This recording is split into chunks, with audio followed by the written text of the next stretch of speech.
Helix Strike, Book 2 in the Sever Squad series, written by A.R. Knight, dedicated to Matt. Chapter 1. Enemy Territory. Aurora snapped the bar in half, triggering a meltdown as she slipped the pieces into her mouth. A chocolate taste heaped with artificial elements ran across her tongue and down her throat, carrying all the effective nutrients plus caffeine that a battle-hardened soldier might need after waking up mid-mission.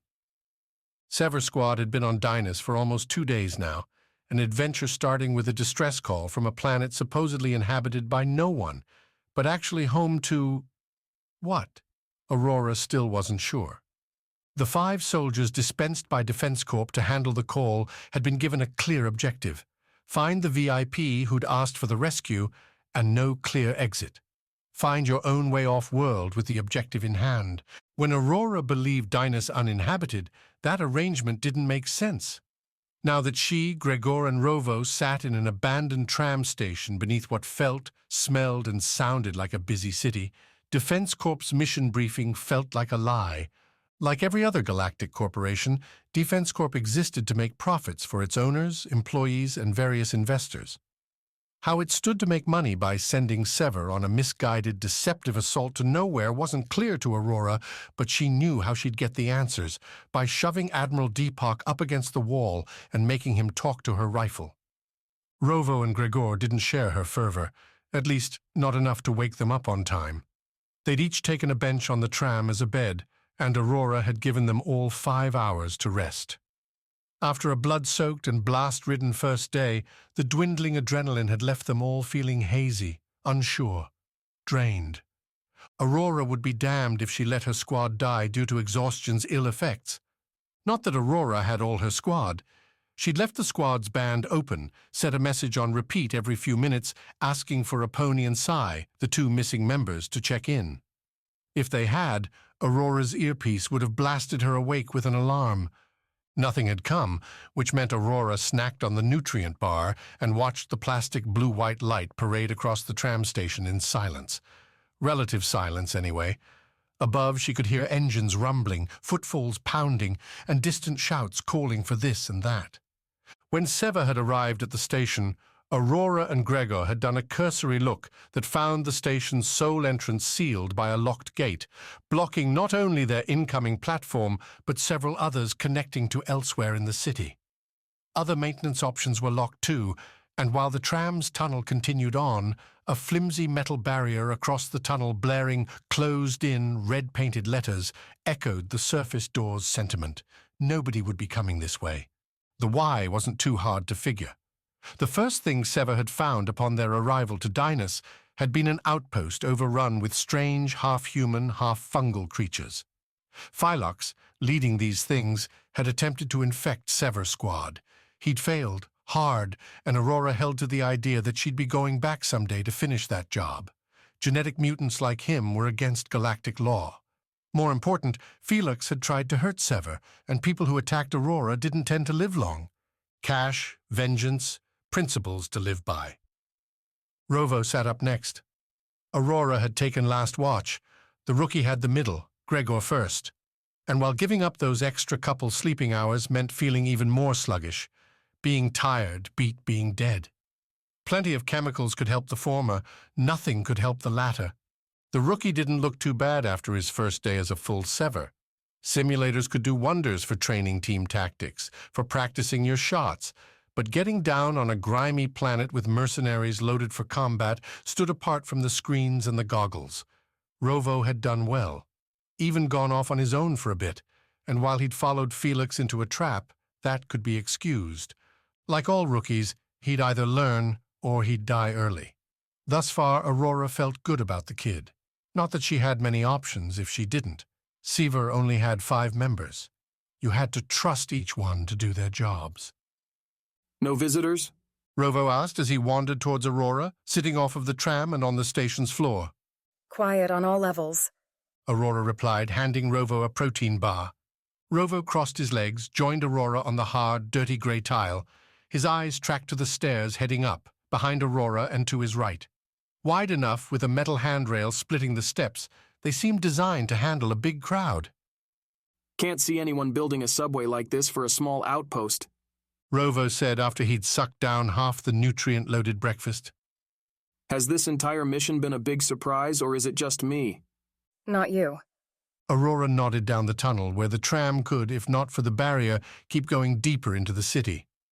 No Way Dynas had the manpower and materials here naturally to make something like this. Whomever built this place had help, and that help came from off-world. Which means Defense Corp should have known about it. Deepak may not have, but I don't trust that. So either we've been set up, or... Aurora and Deepak, the Nautilus commander and Defense Corp admiral who'd sent Sever where they needed to go, didn't have what she'd call a good relationship. He stood fast by the need to play politics, to take top-down orders and execute without questions. Aurora, well, Aurora didn't give a damn about authority until and unless obeying it meant the most cash in her account. Even so, she had a hard time believing Deepak would send one of his best and most morally flexible squads on a pointless suicide mission. Where was the profit in that? If Defense Corp just wanted to make a show of responding to the distress call, Deepak could have sent scrubs, rounded up poor-performing recruits and sent them crashing to their swampy dooms in Dynas's depths. Or Deepak's hoping we can get out of this. Aurora said as Rovo munched away. Either expose a secret or destroy it. Sending 5 people to torch a city doesn't seem like a smart call. Why not bring the Nautilus over and have it roast this place from orbit? Too much noise, Gregor announced, roaming over from the tram and brushing at bags under his eyes. Blow up a planet. You have questions. Small team smashes the enemy. Subtle success. You're going to smash this whole place with that hammer. Might smash you if you keep asking questions. Aurora let them fall into their banter. Good to see the two had developed a bond, though that tended to happen fast on deadly missions. Saving each other's lives brought people closer. Their armor suits and Gregor's hammer were back in the tram.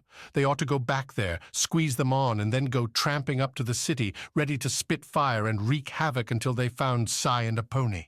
Except the sounds coming from above didn't seem all that menacing.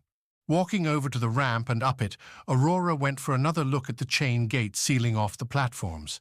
She felt Gregor and Rovo's eyes follow her, likely wondering what their commander was planning to do in her slim, mission-ready outfit. Meant to slip into the powerful suits, Sever didn't soar into combat wearing street clothes, which would make her idea tricky. Aurora didn't consider herself a stealth aficionado. She preferred the soldier to the spy, but charging out from here guns a-blazing would pit 3 against what could be an entire city. Not exactly good odds. We need clothes. Aurora called back down, stopping her climb before she lost sight of the 2 others. Ideas? Clothes? Gregor called back. We have suits. We're leaving them, at least for now. I'm not declaring war on this entire planet until we have to. Our mission is to get the VIP and get out. I thought we were doing pretty well. They sent a lot after us back at that outpost, but here we are. We lost 2 people back there, against a couple skiffs worth of soldiers. We can't afford that again. And you think street clothes are going to... Rovo stopped as Gregor put a hard hand on the rookie's shoulder. Question the commander. You do it up here. Gregor tapped his head with his other hand. Not from your big mouth. While Aurora wouldn't say Rovo looked thrilled at Gregor's advice, and Aurora herself didn't think blind obedience often worked as Sever's go-to commandment, she appreciated the big man's interruption all the same. Rovo didn't have the experience, and none of them had enough sleep to question Aurora's decisions here. Her plan, to get away from the tram station and find some idea about where they were, where Sai, a pony, and the VIP might be, without drawing every gun in the city, wouldn't have much success if they couldn't get outfits. Once Aurora explained the idea, and once Gregor had finished his own breakfast, the trio fell in line. First, they combed the tram station itself, looking for maintenance gear that might serve. Gregor's hammer broke locks, but they found nothing. The supply closets only had some old tools and random gear designed to mark wet floors and wall off closed areas, which meant things would have to get messy. Aurora, Gregor, and Rovo went up to the sealed door leading to the street. Locked from the outside, the large door blocked the entire staircase with its chain and metal bulk. Hammer? Too loud. We're trying to be subtle here, not scare everyone. Much harder. Low-power lasers ought to do it. Aurora poked at the spot on the gate where an unresponsive panel sat waiting to be woken up by someone with the proper clearance. Carve right through this part and we'll be all right. Gregor nodded, but Rovo had a funny look on his face. He stepped up to the door, with Aurora backing away to give the rookie room. Rovo inspected the panel, muttering to himself the whole time, in a language Aurora didn't know. Rovo, what are you saying? The rookie stopped, snapped his head up, and had the good grace to blush a bit. Sorry, I talk through things sometimes. My sisters used to tease me if I got things wrong when I did, so I learned not to do it in common. You are a weird one. Gregor grinned. But that is okay, we like weirdos. Rovo, the door? You have a better idea? Yeah, I think so. Back with my armor, I took a key card off a guard back at the outpost. Looks like it might work here. And you're still standing there. Why? Rovo's inspiration proved fruitful. He scanned the guard's keycard, and the barrier blinked, then clicked itself loose. They could have peeled the whole thing away, but why invite just anyone down to look at their armor? Now, how do we get clothes? Rovo said, as they stood on the barrier's other side, looking out to fitful crowds wandering by in the early yellow-skied morning. Bait. Gregor said, then looked towards Aurora. Sorry, Commander. Gregor, why should I be sorry? Aurora relished the confusion on the big man's face. It's your turn. To leave the tram station, find their friends, and rescue the VIP, Sever squad couldn't go to war with an entire city. They'd need to stay undercover, and the best way to do that? Send Gregor into the open with no protection to play the fool. Chapter 2. That day. Amid the stretched, swirling red clouds, a new line grew as the ship descended towards their building's landing pad. On the rooftop, 100 stories above the ground level and the riots, the pad should have been a secure haven for the world's wealthy to wait for their rescue. Sai stood near the edge, watching smoke climb up this high, watching the black puffs twist its way up the buildings towards and above him. Far below he could see flashes as laser fire, pops as gunfire broke out between hired security forces and the planet's public. A battle that had begun on the world's outskirts, that had progressed further and further as the people, in Sai's mother's parlance, rebelled against their makers. The moment's politics blurred in, well, the moment. Sai, nearly 18, stayed near his mother while the ship approached. An armed passenger shuttle meant to carry them all above the atmosphere to a waiting station. Once they'd left, Sai's mother had promised Defense Corp would land its heavy forces and suppress the rebellion. Sometimes the public could be coerced, sometimes they had to be defeated. Knowing which method to use was an essential trait in any leader. Sai's father, supposedly, had known that. Just as Sai knew enough not to ask how, if his parents and their friends were such good leaders, their planet was tearing itself apart. Being a leader, though, did have some clear advantages. Sai's father had left the normal line and taken his place near the head of the waiting groups. He'd gone up front to guarantee his family a spot on this shuttle, and listening to the increasing bangs and bullets from below, that plan made sense. The shuttle, almost too large for the pad, landed with clunking and hissing like some mythical giant creature. A sleek, pointed cylinder with engines bristling out its back, Sai thought the shuttle looked pretty, if lacking in larger weaponry. They were evacuating, not fighting. They had lost, and this was a retreat. Sai had to remember that.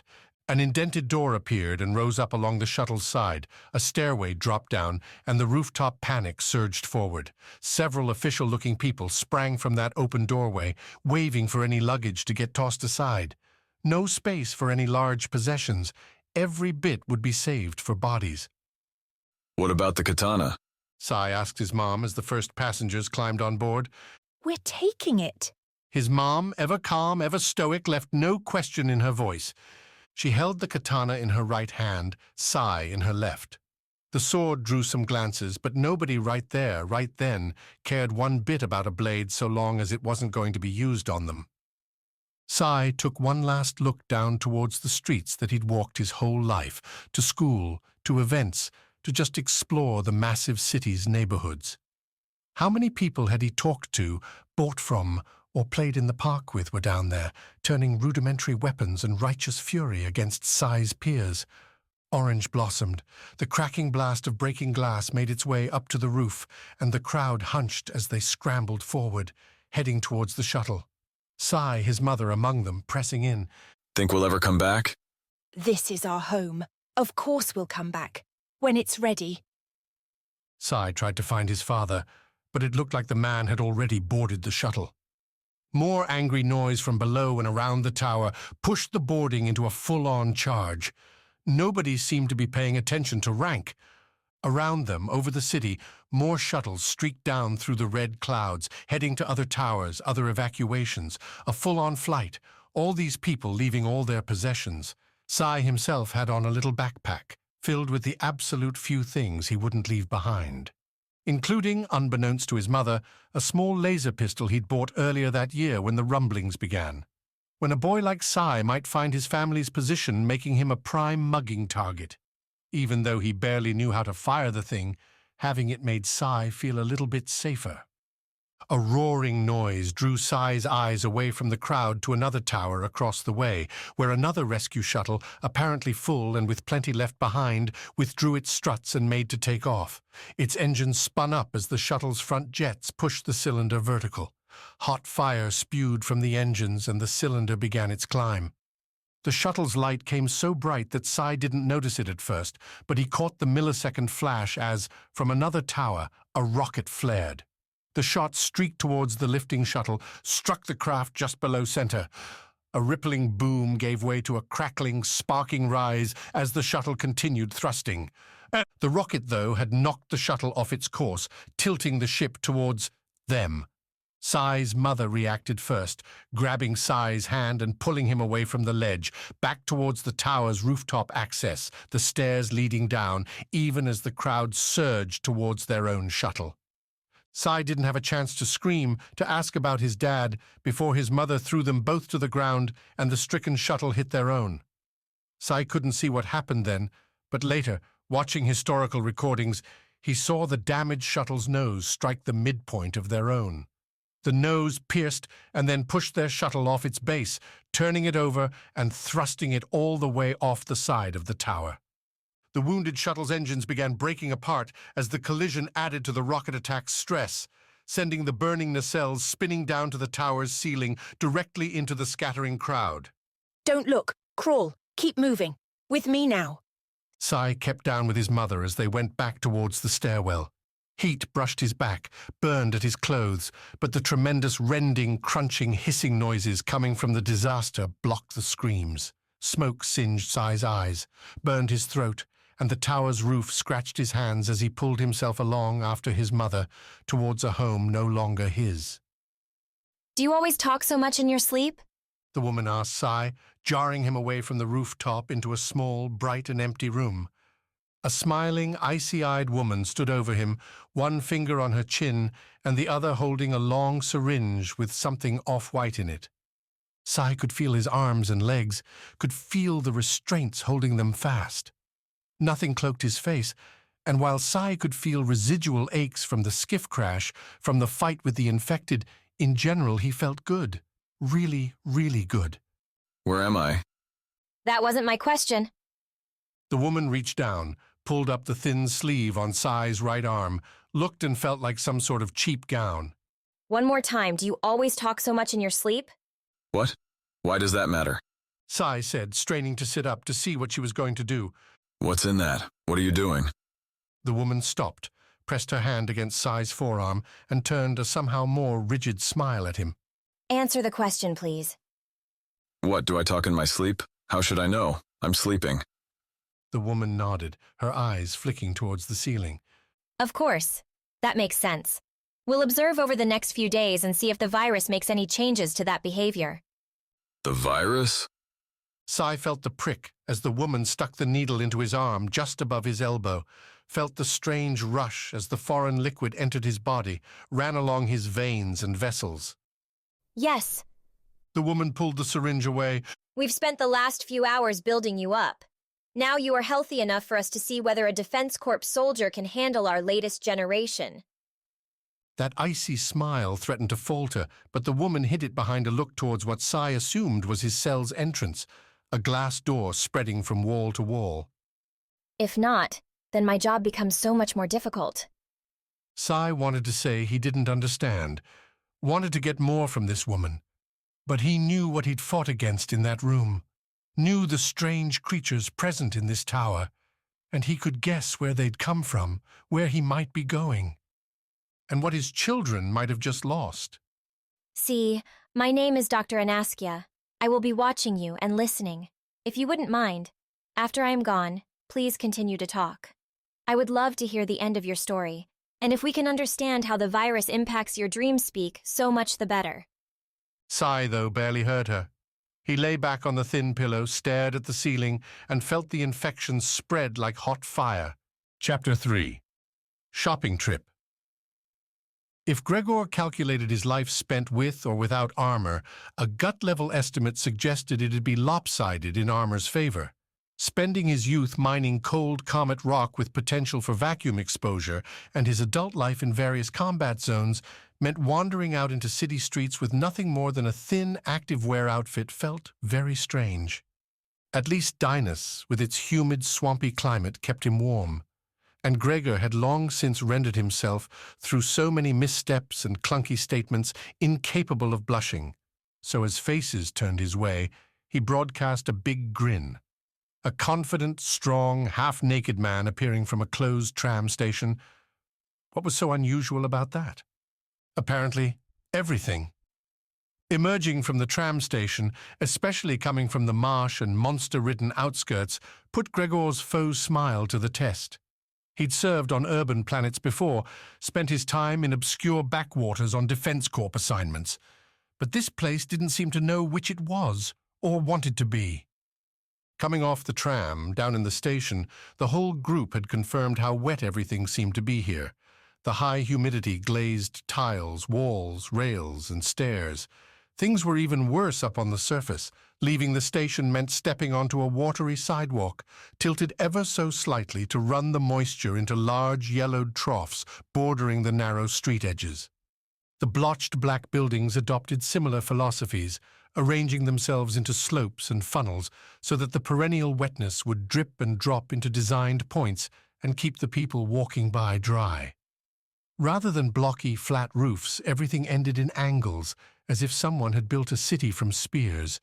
The streets, too, sloped from the middle towards the troughs, and at a steep enough angle that Gregor wondered what sort of vehicles might drive here, until he noticed the lines strung between the buildings. Cable cars, then, dangling above the wet.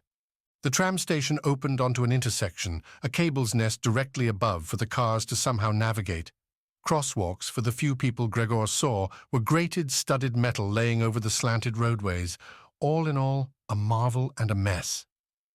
Dynas didn't seem conducive to civilized life, and yet here this place existed, bending all the rules just to mess with the galaxy's genetic code. Gregor held up a hand towards the nearest person, one of a half-dozen in sight. This one had just crossed the intersection and paused when Gregor left. An older man, though Gregor couldn't be sure, given the respirator the man wore over his face, the device connected to a tank on the man's back, linked up to what looked like a wetsuit. Going for a dive? Gregor said, and the man cocked his head, then walked over Gregor's way. Are you sick or something? The man replied, the respirator distorting the voice. Where's your mask? Lost it, down there. He pointed back towards the tram station. Can you help get it back? As compelling stories went, Gregor was well aware he couldn't tell them worth a damn. He wasn't a liar, wasn't a tale spinner. The man seemed to agree. Lost it? Now the man backed up a step. What are you doing down there anyway? That station's closed. Work. Things went wrong. Then get yourself to a hospital. The man swept his mask over Gregor. Before you get yourself killed. Well, that didn't go well. The man turned his back on Gregor, started to walk away. Sever needed an outfit, at least one, so Gregor reached out, grabbed the man's arm, and pulled him back into the station's entrance. The man resisted, a slight tug against Gregor's overwhelming force. Warm water splashed as the man tried to backpedal, tried to slip free, but Gregor knew how to keep hold. Get that grip just right above the elbow, clench down hard, and keep moving. What didn't happen, what Gregor expected but never came, was a cry for help. Other than muttered curses, complaints, the man didn't shout or scream. and as soon as Gregor pulled the man behind the entrance near the metal door sealing away the tram itself, Aurora blitzed the unlucky citizen with a nerve-stunning bolt from her rifle. That wasn't real elegant, Rovo said as they went about removing the man's suit, revealing ratty underclothes spotted with mold. How many people saw you? Some, but I do not think they cared. Gregor replied, prying off the mask and revealing indeed a wrinkled and weathered face beneath. This is a strange place, and I do not like it. That makes two of us. Look at this mask. It's a full-on respirator, filtered oxygen, total block on incoming air. Did you see anyone else with these? Masks, yes, everyone, not the full tanks. The people we fought at the outpost wore suits too. Aurora replied, peeling off the man's boots. But our armor said the atmosphere here was safe. So what are we missing? Safe based on our garbage intel. New planet, new rules. We don't know what's in the air here, but apparently it's worth avoiding. The man's wetsuit could have fit either Gregor or Rovo. They obviously needed two more outfits, and after the joy spent smuggling one hapless citizen off the streets, the trio agreed on a softer approach. Two would wait at the tram station with their armor on, filtering away, while the third would go in search of a place to buy outfits for the others. You are smaller. Gregor said to Rovo. Less threatening, it should be you. Nobody notices a mouse. Yeah, except I'm busy. I've been cracking into the communications buzzing around here, and I'm getting close. He tapped the man's respirator. Unless you can do that, I think I'm better used that way. Are you calling me useless, rookie? No, I'm saying I trust you to buy clothes from a store. Let's go. Aurora stepped in. Rovo, help me drag this guy to the utility closet. We'll lock him in there. Gregor, suit up and get going. I'm sick of being down here, and we're losing time. Minutes later, feeling squeezed tight with a too small wetsuit on and the respirator over his face, Gregor went back to the streets. They'd found other things on the man, including in a thin, sealable pocket in the wetsuit's chest, what looked like a corporatized ID card. The man's picture and various account numbers etched across it, along with contact information if the card happened to be found. Gregor had seen cards like this before. The Comet Company had issued them, meant to hold your whole identity, including your cash. The people holding these were meant to spend whatever they earned at company stores, a closed economy. The card answered another question about the city. It wasn't a free society, but a working one, captive to their corporate masters. Back on the surface, Gregor tromped along the street, making a straight line away from the tram station to keep any route finding easy. Now that he wasn't just searching for victims, Gregor saw the city coming to a sort of life. Stores were opening as the morning rolled into serviceable hours. Those cable cars, built like ovals but with dripping guides funneling the wet away, trundled by Gregor as he walked, loaded with people in various wetsuits and raincoats. The stores all had their own names, but every single one also happened to have the same logo just behind their labels, an infinity symbol drawn with DNA's double helix. Inside, goods ran the gamut, though inventory seemed sparse. Prices high, a secret planet, a secret society equaled high shipping costs. The first shop he found that sold wetsuits and raincoats offered, more prominently, repairs. Another sensible move with limited supply, keep your gear in good shape rather than buy new. Back on Snowball, you kept your same armor until you outgrew it or you died. Gregor passed through a double door to get into the store, a simple glass chamber between them serving to blow away the moisture. Inside, cool, filtered air blasted Gregor's face as he pulled off the mask and stared at raincoat racks to the right, wetsuits to the left. "You're early," said a voice that, when she rose from behind a counter covered with stitching and sealing equipment, belonged to a younger girl. "Aren't you supposed to be at work?" I am a customer. Gregor said. Supposed to be at work. He didn't know this girl. The clerk pointed at Gregor's wetsuit. "Your shift started an hour ago." It did? Now the girl's face changed, from curiosity to an eyes-widening fear. She turned, reached for something beneath the desk, but before she got there, Gregor lunged through the store and for the second time in as many hours gripped an arm and held it still. Don't touch anything. Gregor whispered. then snuck a quick glance towards the back of the store, a door there but nobody else in sight. This does not need to be difficult. Gregor felt the girl shiver, felt her try to pull away from him. You're one of them, aren't you? They said some had escaped the quarantine. What quarantine? I only want some clothes. You mean you're not infected? Ah, that would make sense. If this city knew about Felix and his diseased hovel out there in the swamp, no wonder they would be afraid. Who would want to end up like that? I am a visitor, that is all. I mean no harm. Then let go of my wrist? You will not make me regret it? The girl shook her head, looked at Gregor's hand, and huffed a half-sob. You're here, that's punishment enough. Chapter 4. Traitor's Mark. The traitor slept in the tower, in a muddy yellow room appointed with galaxy-spanning art, with line lights curling across the ceiling in patterns that suggested a brighter, more whimsical present than the one Aponi lived in, dreamed in, despaired in. She didn't think it would be this bad. Sever hadn't ever been a family. Not really, not formally. Their missions were two-edged, their members too busted up and broken to get along outside the tight briefings and battle lines. At least Aponi had always thought so. She flew the other four in, let 'em raise hell, then picked them up and soared back to the stars. Until she'd seen Sai, with all those weapons pointed at him, and his armored face looking right at her. Through that metal, that glass, Sai's disappointment had seared her, and Aponi had spent the rest of the night drinking herself into a stupor, sealed away in this room with a bottle of raw sewage that nonetheless did the job. Dynas's own distilled sludge, a brownish bourbon variant, leered at Aponi from the nightstand, a half-filled tumbler resting on the yellowed metal table.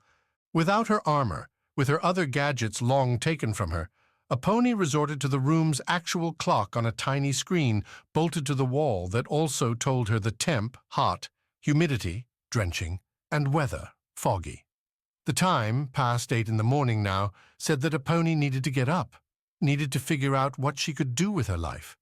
As a racer, spinning through the galaxy's circuits, she'd made countless split-second decisions, not just whether to go left or right, over or under, but which brand to support, who to sign on with, whether you could trust a race course to actually deliver the winner's purse when Aponi crossed that line. Aponi looked through the closet, filled with stock standard uniforms in the company's black and gray color scheme, and chose one at random. She could put on this uniform, embrace her new role as insider informant, and help the people running this planet round up Sever, or she could... What? What else could she do? Aponi didn't have any weapons, didn't have any secret knowledge of a superbomb she could turn on its creators. No contacts she could radio for support. Given what she'd seen here, Aponi already thought Defense Corp's no-knowledge briefing stank like bullshit. The uniform proved floppy, but workable enough. Cleaning up in the bathroom distracted Aponi for a few minutes, though she kept avoiding her own eyes in the wall-spanning mirror. No shampoo, no hairbrush, or anything beyond a faucet and some towels for the shower made the ritual a short one. Sever's mission had them rescuing a VIP, then getting the whole squad off planet and to... somewhere. From what Aponi had seen when she and Sai had rammed a skiff into this gigantic building, the one thing this place might have that she could use would be a ship. She could pull some gambit like in a movie, steal the craft from under the evildoers' noses, and race to the rescue. More likely, she'd make it to the controls. Some security would disable the ship, and then Aponi would get summarily executed with a shot to the head seconds later. Hardly a heroic death, and Aponi didn't want death of any kind. Her room had one main door, a single affair that, from Aponi's recollection, led out into an apartment-style hallway filled with other doors. Aponi couldn't test that recollection because, when she tried it, the door didn't open. The push button meant to release the thing didn't respond. After trying it a couple times, Aponi wandered over towards the window, which only showed Dynas's endless yellow mist. Trapped, alone with her thoughts. Not ideal, because being alone with her turmoil would drive Aponi to... The door shot open. A man she'd never seen stood there, uniformed like her, though his fit better, and holding 2 small branded cups. Coffee? The man said, holding one cup out to her. A pony tried to read the branding, but the logo obscured any words. A spiral of sorts, with twinning, swirling lines that looped across each other. Like DNA, maybe? Her eyes flicked to the ceiling, confirmed that the lights matched. Okay, so there was some method to the design here, even if a pony didn't know what the shapes meant.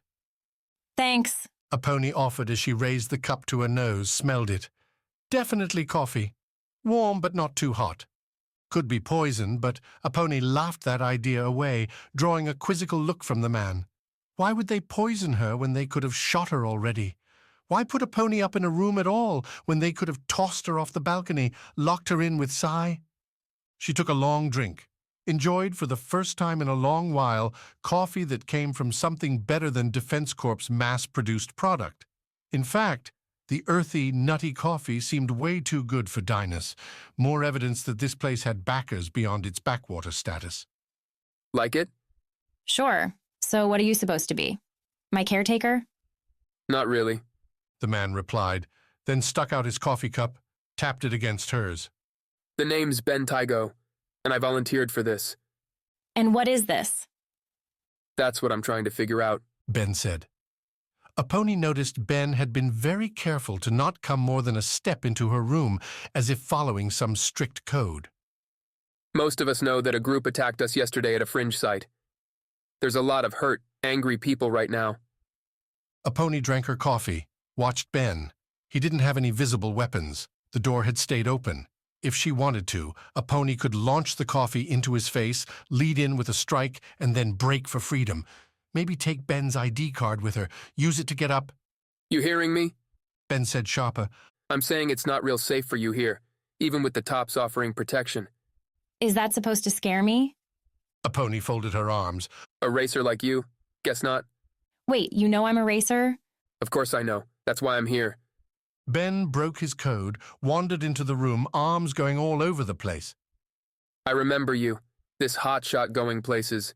Burning up the charts and then nothing. Rumors hit the waves for a long time. Everyone assumed you'd crashed, or just decided you didn't want to do it anymore. And suddenly you're here. Don't think it was that sudden. A pony looked at her coffee to keep from blushing. She hadn't been around fans for a while, was a little out of practice. Maybe not for you. Ben whirled back her way. Here's the thing, a pony. When you're on a planet like this, where they keep the waves restricted, everything's a surprise. So here you are, coming in as a mercenary or something? A pilot. The pay's more regular. But way less exciting, right? Don't know about that. So, Ben, thanks for the coffee, but you think there might be some food somewhere to go with this? Sure, right. Ben laughed. Going to warn you, though, food's not that great here right now. Been a lid on most shipments, so we're hitting the cheap rations. A lid? Why? Isn't that why you're here? Whatever gang you flew in with? Ben said, leading a pony out of the room into the hallway, as if they were the chummiest pals to ever live. We're having issues with some of our treatments. They're not staying contained, so the tops don't want a lot of traffic right now. And you think I'm related to this? Why wouldn't you be? Some sort of inspection team coming to see what's cooking on Dynas. Get out with the evidence, and then we get burned to ash from orbit. That's the plan, right? A pony tried to keep up with Ben's verve. The man had swerved from fan to feisty real quick. So far as a pony knew, as Aurora had said, the briefing began and ended with the VIP and getting him off-world. Nothing about a bombardment. Then again, from what she'd seen with the diseased things Sai had fought, maybe Dynas deserved a good laser scrubbing. Look, Ben, maybe I need more coffee to keep up with you. A pony said as they reached the elevators. I fly ships and I do it well. I'm not in some scheme and don't want to be. The lift's circular doors swooshed open seconds later, and Ben led a pony inside, tapped his card against a panel next to the door. The screen pulled up a list of his common destinations, denoted by a blaze orange title at the screen's top, and Ben tapped the one showing a fork and knife. Right, just a pilot. Here's the thing, a pony, and it's a big one, so listen close. This place has a lot of problems, and they're only getting worse. We need help. I need help. And I think, I hope, and man, a pony, I believe that you are the one to provide. Is there something wrong with you? A pony backed away from him, towards the lift's opposite side. What do you mean? That maybe we're all a little nuts, being stuck on this world for years with diseases that get deadlier by the day? How would that mess with anyone? Ben delved deep into a shuddering laugh, then shook his head, took a big breath. Sorry. Sometimes it all just gets to me, you know? Sure. Aponi did not know, did not care to know. How am I supposed to help? You're a pilot, Aponi. I need you to get me out of here before Dynas kills us both. Chapter 5. Cutting across town. There were jobs, and there were careers, and there were smart decisions, and there were stupid decisions. Rovo, his father said, had picked none of those options by deciding to move into Defense Corp's more active arm. A desk junkie who had a stable life floating over his homeward transferring interstellar communications to their proper parties, Rovo had done the unthinkable. Rovo had given up a safe, decent life in a galaxy that didn't offer many. Walking in a wetsuit through a diseased city on a backwater world with few friends and many enemies had Rovo giving his father points.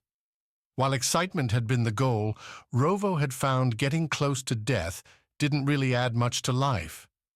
Things weren't brighter, more fulfilling just because lasers had scored metal close to Rovo's skull. Instead, Rovo found himself twitching more, looking around all the time, sure some hidden sniper or diseased figure loomed behind the next shadow waiting to pounce. Gregor had returned with 2 wetsuits and a disturbed look on his face, a menacing visage for such a big man. He'd talked about the shopkeeper, how she'd pulled herself together enough to sell him the clothes before asking, at the end, for Sever to take her off-world with them when they left. I told her we would, but it felt bad to lie to someone so desperate. If we get the VIP off-world, she might get her wish anyway. There's enough illegal garbage here to get some cleansing intervention. Rovo kept quiet during that conversation. He'd seen those orders come across his terminal. When planets grew too unruly, when populations presented too large a danger to the established galactic order, neighboring systems would pay Defense Corp to solve the problem. Defense Corp would show up with an angry fleet, demand ridiculous concessions with bristling weapons to back them up. Half the time, the people would come to their senses, take the hit, and crawl back to their hideaways, usually with Defense Corp securing another big contract to bring in a brutal police force until the planet's old owners put everyone back in their economic chains. The other half? Defense Corp billed a lot of cash for population wipes, but the profits looked good on the balance sheet. Rovo wouldn't mind repressing those documents from his memory. Maybe he'd replace them with what he saw now, a soaked city with shadowed people huddling through the streets, looking defeated, haunted, or rarely resolute. Like fate had come and everyone had accepted it. Aurora led them along the sidewalks, heading towards the VIP's signal position. She'd popped the wristlet computer free from her armor, cut a slit along her wetsuit so she could peel the cover up and look at the directions every few blocks. Not that the thing had a true map, but Sever had north, south, east, and west. In a gridded-out, rigid city like this, that was enough. Rovo trailed, giving space between him and Gregor did the same with Aurora to keep it plausible they were separate citizens trudging along towards whatever end. After the first blocks proved dull, Rovo couldn't stay interested in the dark buildings, their endless gutters and dripping spouts. He went back to the pet project. Break the city's encryption. Transmissions flew around at a frenetic pace, each one buzzing in his ear, as Rovo's bug, a tiny transmitter in his ear that synced to Rovo's own wristlet computer, picked them up and tried to parse their encoding. Sometimes one would use the same scheme as the skiff guards at the outpost, and Rovo would get a clear burst, some comment about an ongoing patrol or a potential problem here or there. Too many others, though, played along a different band, at a higher frequency beyond most traditional receiver ranges. Defense Corp used this level for more sensitive communications, for operations in progress. Sever's own signals went out up here, though Aurora had cut those after they left the tram station. If Sai or Aponi had finally decided to call out, they'd get silence now. Rovo, rubbing away on the bug's program, adjusted the machine's parameters as he walked. Meant to be used without sight, in stealth situations, the bug relied on a direct interface through his armor or through a more manual but more fun process. Using his fingers, Rovo could adjust the specific frequencies the bug heard and the cipher the device used to break the encryption on any messages it caught. Like solving a puzzle by turning a marble, trying to find the rough spot on a smooth sphere. Solving this one took the entire morning, plus 6 blocks walking in wetsuits. But when Rovo caught the first clear burst, a sharp instruction to get more players in the field, the endorphin rush made all the effort worth it. He wanted to run up to Aurora, to Gregor, tell them they could hear everything now. Instead, he used the signal they'd discussed and splashed into a street-side puddle like someone who'd tripped and lost their footing. Aurora didn't turn back, but took a hard right, heading into a small restaurant on the corner. Gregor, glancing back at Rovo, followed her, and Rovo followed him. Not exactly high-level spy craft, anyone watching would no doubt find it strange that 3 people in a row had gone into the same place. The restaurant staff, going by their looks, sure didn't expect them. When he came through the door, a glass thing beneath a scooped overhang diverting water to the sides, Rovo saw Aurora and Gregor sharing a table with room for more. A bit surprising, but Aurora caught his eyes and nodded next to her, breaking the stealth game entirely then. You cracked the code? Aurora said, without even a hint of thanks. Yeah, Rovo said, sliding the metal chair against the sealed tile and taking his seat. something's got them riled up. Us. Gregor picked up the menu, an actual printed menu. Rovo hadn't seen one outside of movies. Everywhere he'd been, Defense Corp ships included, just projected things on tables or tablets. Easier to change, less manufacturing, except, he supposed, on a planet so divorced from supply chains that paper and laminating plastic were easier to come by. Anything coming through? In fact, there had been. During the short time from stumble to entering the restaurant, Rovo had heard more quips across the waves. After the call for more players, there'd been a general warning to keep things tight, that the people responsible for the accident out on Outpost 23 hadn't been found. Not a big leap to guess that's where we were. We expected this. We're close to the VIP's signal now. We move fast. They won't have time to catch us. So fast, they didn't bother eating. Stood up on Aurora's signal, broke from the restaurant, out across the soaking sidewalk, and right onto one of the cable cars that had pulled up, stopping to let a couple sopping people off. Nobody bothered collecting any payment for hopping on, and Rovo didn't see a driver, all automated. The cable cars inside had crowds and ceiling fans blowing across them all. The day's heat had come on strong, and the open windows meant the fans didn't do a whole lot to cool things down, but Sever was moving, and they'd been noticed. Rovo's bug picked up more transmissions, a cafe reporting a strange trio that came in apart and left rapidly together. Boarded a cable car, all in cheap wetsuits. Cheap? Rovo glanced down at himself, compared his to the others on the tram. Sure, some suits had casings for wristlets and other computers, had emblems or insignias blazing along chests and sleeves, or fit better than his squelchy tight thing, but cheap. They're on to us. Rovo whispered to Aurora, who didn't look quite so intimidating in her own suit, until she looked his way. I know. There's one in this car. 3 people back. Can I look? No. Rovo kept his eyes forward. The crowd kept the Sever trio towards the cable car's front, and at the very next stop, 2 blocks away from the restaurant, Aurora dragged them off again. She kept them moving as they hit the sidewalk, muttering again to Rovo to keep his eyes forward. When the cable car pulled away, its splashes were replaced by smaller ones following theirs. Could be a normal pedestrian, a citizen going about their day, maybe to grab an early lunch, or... Cutting. Gregor, to Rovo's right, said, and the man crouched as if he'd stumbled. Rovo looked over, wondering in time to see a following uniformed man stop dead in the sidewalk. Unlike the guards back at the outpost, whose military-grade gear didn't bother with corporate logos, this guy had a thick black-blue raincoat and matching pants, a big, weird helix shown in white on his chest. Rovo, run!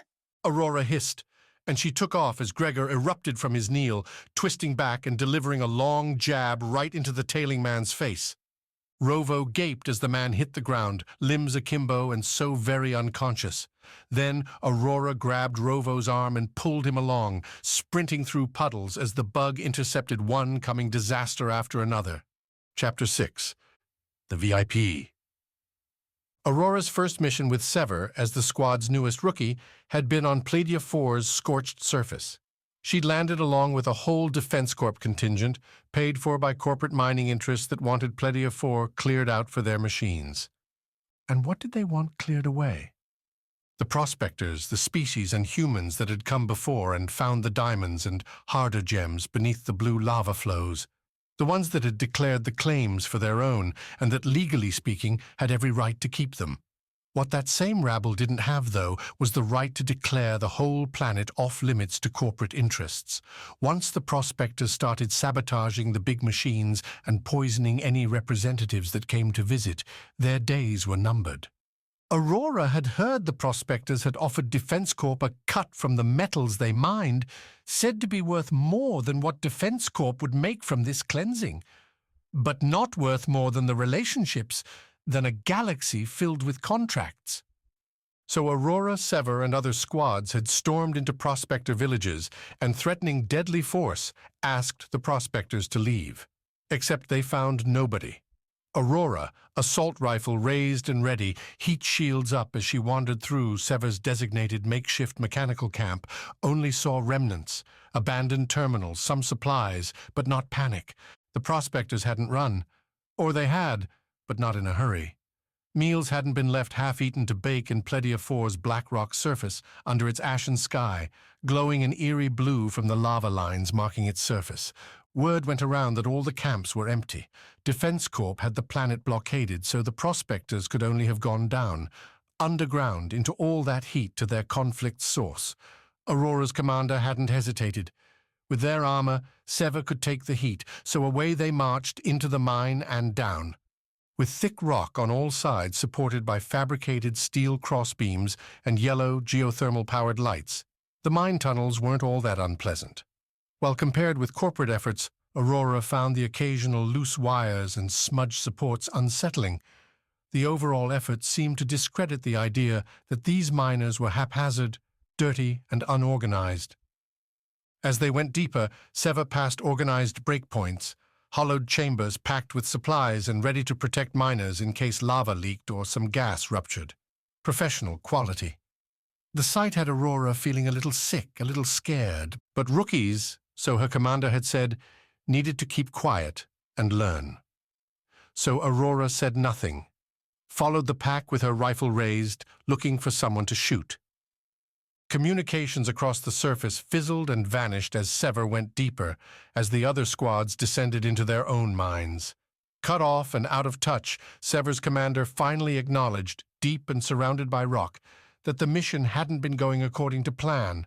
Keep cautious, stay alive. The objective stayed the same. 6 meters split Aurora and Sever's leading man, a big guy like Gregor who preferred explosive launchers. They approached another widening in the tunnel when the lead stopped, held up his hand for the squad to follow suit. Aurora performed her rearguard role and turned back around, shining her rifle's light back up the tunnel. The prospectors' mounted lights went out, and Sever's suits compensated, shoulder and knee lights flaring on to give a clear, refined white view. Just in time to hear rumbles go off from above. Pocket explosions, detonating rock and collapsing tunnels. Aurora dove to the floor as the booms and bangs continued, as her squad shouted over their comm channel and rocks pounded them. 1 billion tons were going to fall on their backs. Run! The command came clear, though later Aurora couldn't be sure anyone in Sever had actually said it. Maybe it had been her body, her mind telling her that sitting in the collapsing mine would lead to a quick death, that she had to move. She jammed her feet against the shifting floor and pushed, picked herself up and ran upwards as rocks slammed and fell against her, shoved her to the side or tripped her. Somewhere along the way she dropped her rifle so she could use both hands, scrambling her way through the dark falling rock. Ahead, at what had once been a boring stretch, the tunnel looked like it had disappeared. A bright blue glow rose up, shimmering with heat. Aurora clambered to the edge, looked down into a wide blue lava river. Beautiful, instant death. Looking at the gap, Aurora's helmet calculated 3 meters. Her boosters took the appropriate kinetic energy from her suit's batteries, and Aurora jumped off as her ledge crumbled away. A suited-up soldier like her wasn't meant to fly, but here, deep beneath the surface, she flew, high and far enough to smash against the tunnel's roof, scraping against it and bouncing back to the floor. Aurora dug out the last meters to the surface, following the ramshackle trail of collapsed beams and her helmet's depth calculation to get back, to escape. She'd thought she was alone, but moments later from her same hole, 2 other Sever members made it, the 3 of them standing alone around the collapsed mine, blue lava rising up around them. Defense Corp cleansed the planet from orbit after that, erased the settlements, burned down the mines, and handed Pleidia 4 to the corporations clean and ready. Aurora was starting to hope the same thing would happen here. She slipped and slid along the slick sidewalk as she sprinted with Rovo behind her. At the next intersection, Aurora took a hard right, every breath feeling like inhaling a swamp in Dynas's infernal humidity. Again, water flowed away from her feet and splashed around. How Dynas could be so wet with 0 rain. The day seemed foggy, though far from the choking mist that had cloaked Dynas outside the city, left Aurora incredulous. She understood now why everyone they passed on these streets seemed depressed. Even without runaway bioweapons like Felix, Dynas was miserable. A path away from that misery loomed on Aurora's right as she continued running down the block. A lit sign showcased a bottle, a plate, and something like a burger on it. With a quick glance back to confirm Rovo still followed and that nobody followed him, Aurora ducked through the cooling anti-humidity entrance and then inside the bar proper. Why here? Rovo asked as soon as he caught up with Aurora, who'd stopped just inside the entrance, catching her breath. This can't be the best hiding spot. It's where we need to be. A few others shared that idea, taking up tables or bar spots in a joint that embraced Dynas's far-flung locale with approximately 0 decorations. Screens by the dozen littered every wall, tuned into everything, enough to make someone unused to the chaos go insane. At least they were all muted, so the only noise came from conversations, from the kitchen calls saying this or that was ready, late breakfast in full swing. Aurora focused on a single man at the bar's far end, a short, thin guy wearing a poncho and sipping on what looked like fruit juice and something stronger. The man hadn't turned his head their way yet. That's him? Rovo followed Aurora's look. That's our guy. Looks real desperate, doesn't he? Not really. Exactly. And Aurora hated pointless missions. If this guy had called in Sever just because he'd become bored with his life choices, if he'd decided Dynas wasn't where he wanted to be and because he had the cash wanted a fiery ticket out, then Aurora would be sharing some harsh words, some harsh fists too. You're them, aren't you? The man said, looking over as Aurora and Rovo took seats next to him. I received the confirmation that you were coming.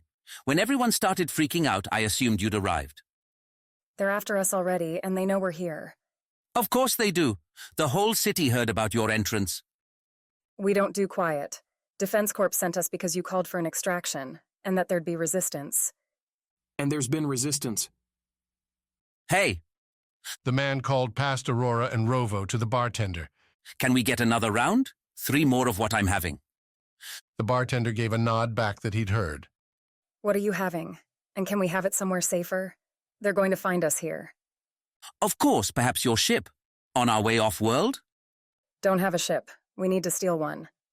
The man laughed, a bitter, hopeless sound, then guzzled his first drink empty. If you don't have a ship, then we're all dead. The man reached down, patted a cloth-covered case Aurora hadn't noticed he was sitting on. See? The people that run this place want this, and they'll kill you to get it. Kill me too, once they find out I have it. I don't care about the why. Our job is to get you out. To do that, I need to know 2 things. Do you have a safer place we can go? And do you have a name? A name? Sure, it's Cashmel. The bartender dropped the 3 drinks next to them, and Cashmel grabbed his. As for a safe place, my apartment works. Nobody gives a damn about me. Then let's go, Aurora said, standing up. Whoa, wait. Cashmel gestured towards the drinks. Drink up, then I'll let you in before I get going. Going where? To work, obviously. Cashmel's teeth glittered as he grinned. Gotta keep up appearances when you're stealing from the bosses. Aurora tried to think of what to say. tried to reconcile why Sever had been sent to this hellish planet, put in danger, all to help a drunk thief. What had Deepak Defense Corp been thinking to take this on? Instead, Aurora grabbed her drink, raised it to her lips, and sent it down. Chapter 7. Captain Happy. Sai had run up these stairs countless times growing up, always aiming for the rooftop and its view over his home city, the green mountains in the distance and the broad sky above. Now he ran down them, his mother close behind, beating a desperate crowd and the hungry flames that followed. The stairs themselves, heavy emerald green steps, shook as explosions continued above, and distant attacks struck down below. A riot and rebellion in full force, dragging civilization into the depths with it. Not that Sai cared overmuch about those things when putting one foot in front of the other meant survival. He jumped several steps at a time, hit the next landing, and rebounded off the wall, zipping down the next stair with panic-driven alacrity. See? His mother's voice pierced that focus veil, stripping away his Zen acrobatics and causing a stumble as Sai hit the next landing. Back against the wall, looking upward and breathing hard, Sai saw his mother, still carrying that damn katana, round the landing above him, her cropped black hair flying out as orange light cast down. Ash sprinkled around them, punctuated by the occasional larger falling piece. Other families pushed and shoved behind Sai's mom, faltering and falling or keeping upright and desperate. Screams, shouts, it all blended together. As his mom descended the next stair, the crowd reached her. Faster and more frantic people pushed her aside, and Sai watched as his mother lifted the katana, holding it up like a beacon to keep people from banging into it. Take it! Sai's mother shouted, a voice that wasn't louder than the rest, but that Sai heard anyway, clear and strong. And even if he hadn't, when she threw the katana to the side, down another stair ahead of the people, Sai would have understood. Get the sword and get going. He took the steps fast, scooped up the sheathed sword and kept running, using his mother's training to keep his feet fleet while people behind him crashed and toppled into each other. Sai would wait for his mother another dozen floors down, back at their apartment, the one he'd already said goodbye to an hour earlier, back when the universe only seemed mostly insane, before his father had been blown apart in a rocket attack on their ride to safety. No time for memories now. Sai kept going, sucking in air, keeping the sword balanced and jumping from one step to the next. When he reached their floor, Sai barged through into the hall leading to their apartment.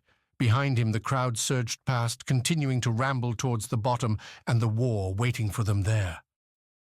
Sai stopped in the hall and stared at the people streaming by, sword in his arms, waiting, watching for his mother to arrive, fear, excitement, and grief's first touches flooding every nerve. His mother would survive that crowd. She had to. Time passed slow when you had fire burning you up from the inside. Sai didn't move, barely breathed as the virus Unaskia injected spread. On a flat cot, without sheets and a pillow's barest fraction, Sai alternated between closing his eyes and opening them when terrible dreams, despair, and all that went with both threatened to steal away with his mind. Sai gazed at the grey steel tile and pushed away the falling tower, the crowd, the katana, and everything that went with it. Now was no time for memories, for falling back into them. He needed to focus, to understand what this thing was doing to his body and try to find some way to counteract it, or at least see what he could do with it, whether he could get out. Time to get moving, a cheery voice said, and a moon-shaped man's face appeared over Sai's head. Are you feeling it all over yet? It hurts. Good, it'll do that for a while, then maybe it won't. The man smiled, then frowned. Come on, get up. Time to go. Where? Sai pushed through a test to his legs, his abs, his arms. The muscles weren't thrilled, but they could move, could twitch. Why? We ask the questions, you provide the answer, the man replied, as if Sai had asked what he'd be getting for his birthday. Move, please, or I will move you, and you won't like that. I'm going. Sai grunted, then pushed himself to the cot's side, the big man making room. Moving felt like sliding a solid around a pool, with the solid being the virus in Sai's body, the water sloshing around it. Not in a nauseous way, but more like a great hot radius sliding throughout Sai's blood. Standing up sent the effect towards his legs and below, while his chest and arms trembled, sweat with the heat's sudden absence. What's happening to me? The woman didn't explain. The Moon Man slapped Sai before he could react. A hard blow across the face, followed by a pat on Sai's cheek, a lesson delivered to a child. No questions, the Moon Man chirped. Now let's go, out of the cell. Leaving his cell meant stepping into a wide hallway with circular bends in the distance. All along, every few meters, the wall would shift to solid glass with icons projected on it showing the captive's vital signs, the cell's temperature and oxygen percentage, and other acronyms and abbreviations with red and green graphs that Sai didn't understand. The cells were also staggered, so Sai couldn't see straight across into another one. As he walked along behind the Moon Man, every step blending weirdness around his body, Sai started to understand why. This whole process might be easier to take if you didn't have to see someone else degrade. Some cells they passed were empty, others not so much.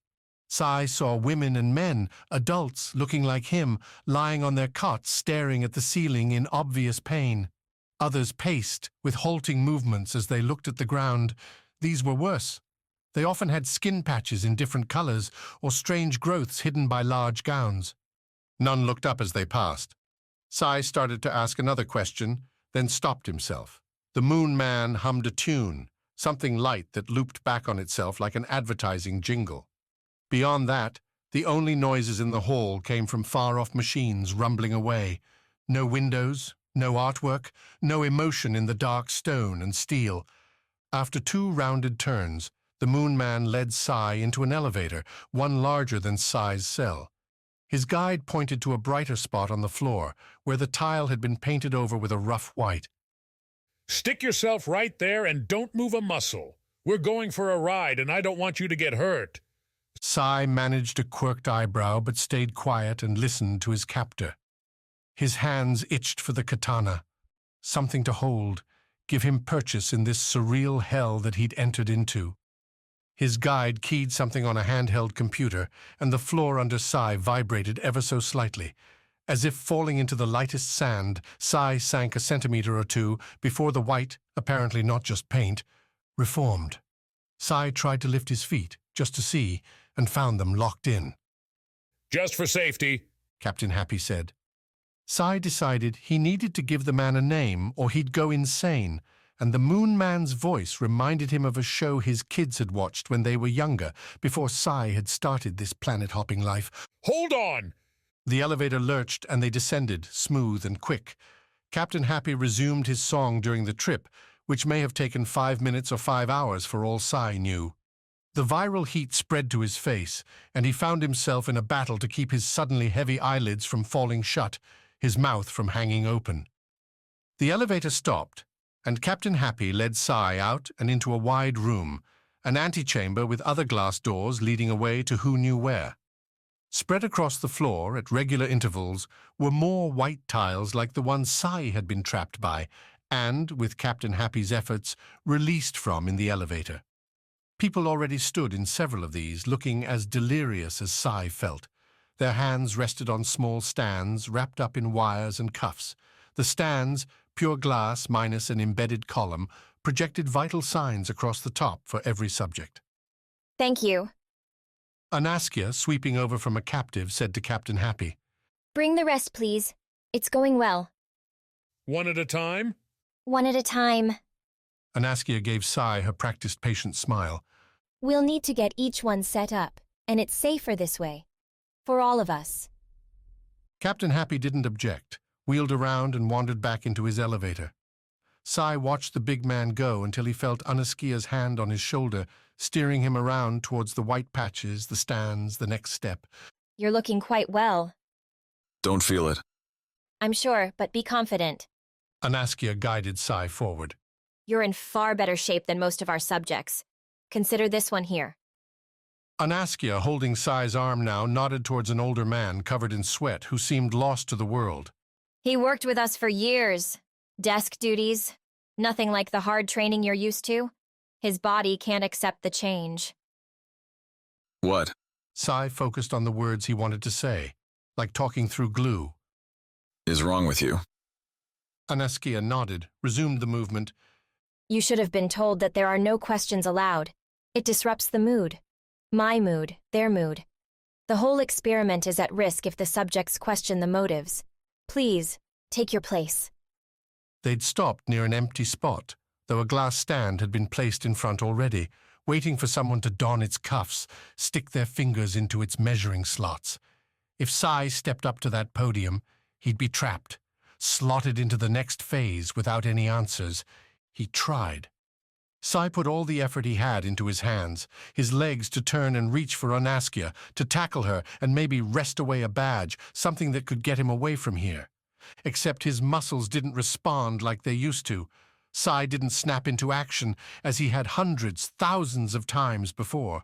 He half-turned instead and did that with such slowness that Anaskia had time to laugh and take a step back. She let Sai complete his rotation, then reached out and guided him as Sai tried and fought to resist into position. Don't worry, Anaskia said as she pulled out her little computer. Your strength will come back. The virus has to work its magic first. Sai felt Anaskia clip his fingers, his arms into the cuffs. She did each motion gently, as if Sai was some porcelain sculpture prone to shattering, and by the time she finished, with fever burning him up, Sai could do nothing more than fall away into his roiling nightmares. Chapter 8. Not Alone. Aurora gave the signal on their way out from the cable car. 3 single-finger taps against her wetsuit thigh, and Gregor knew what to do.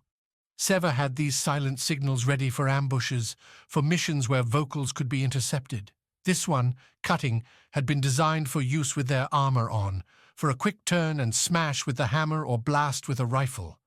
Without either, damp inside the tight wetsuit, Gregor used the weapons he always had available.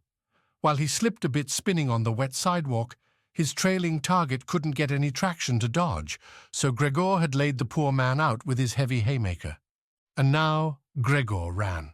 Across the slanted street, a challenge all its own with the slick surface, to the left and away from Rovo and Aurora.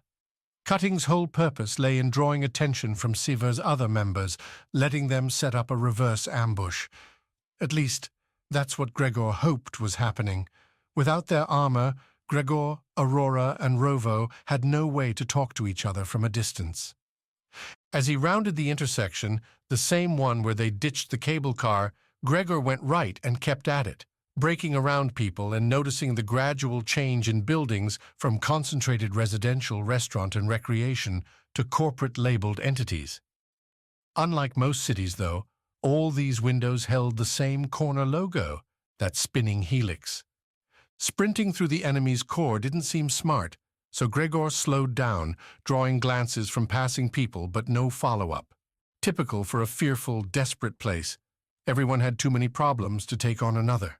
Walking and brushing the sweat away, Gregor tried to keep going in a straight direction. Ideally, any pursuit would fall in behind him. Then Rovo and Aurora would fall in behind them and handle the enemy. Only Gregor didn't see his squad mates. Didn't see any enemies either. The wet streets weren't crawling with crowds, but the hour must have been creeping close to lunch, because all these office doors were sliding open and disgorging chattering, grim people. 2 options then. Either go back, try to retrace Aurora's steps and find out where she'd gone, or keep going and hope they turned up sooner or later. Going back risked being found again, but going forward would put him in the same situation as Sai and a pony, isolated and alone in enemy territory. Don't stop walking. The whispered words hit Gregor's ears from behind, and in the window to his left he caught a woman who'd just left her building. Wearing a clear plastic poncho, she looked as ridiculous as everyone else on the street, and seemed about half Gregor's size, but she kept close on his heels, one hand disappearing into a pocket. Could be a bluff. Without armor, though, calling the woman on it would be risky, and who knew how many allies she had in the sopping people stepping past. Gregor could throw down with the best, but even he might have a hard time punching out a few dozen in the slick street. So he walked, one foot in front of the other, didn't say a word, because he doubted the woman would hear him without Gregor speaking loud enough to carry in the crowd. After a block, she told Gregor to turn left, after another, right, then straight for 2 more, before they wound up somewhere Gregor didn't expect to see, didn't expect to exist. A Defense Corp building. Right here, the DC logo paired with the Helix one in a united effort. The woman guided Gregor right to the entrance, locked from the outside. Don't make any moves, the woman said, then stepped around Gregor and swiped her handheld against the door. Go in. Thoroughly confused, Gregor followed the directions. For all he knew now, this woman might be his boss, might be farther up the ladder than Aurora, able to fire him right then and there. Not that being employed was doing Gregor much good on this planet, but adding career anxiety to what had become a disastrous mission wouldn't help anything.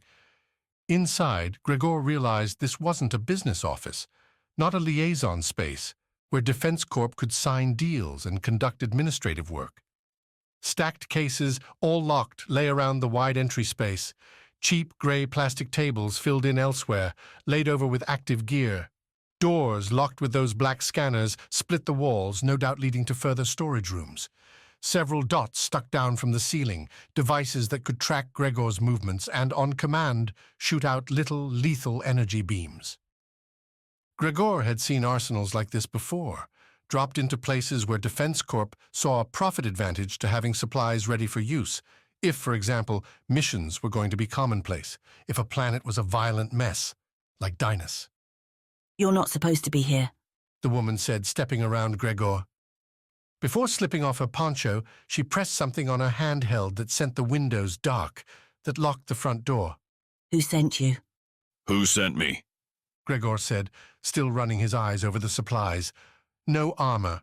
Either that justified its own room, or this arsenal belonged to a different Defense Corp division. Why are you here?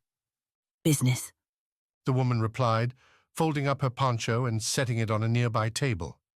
Without the poncho, the woman revealed what it must be like to live and work on Dynas long term.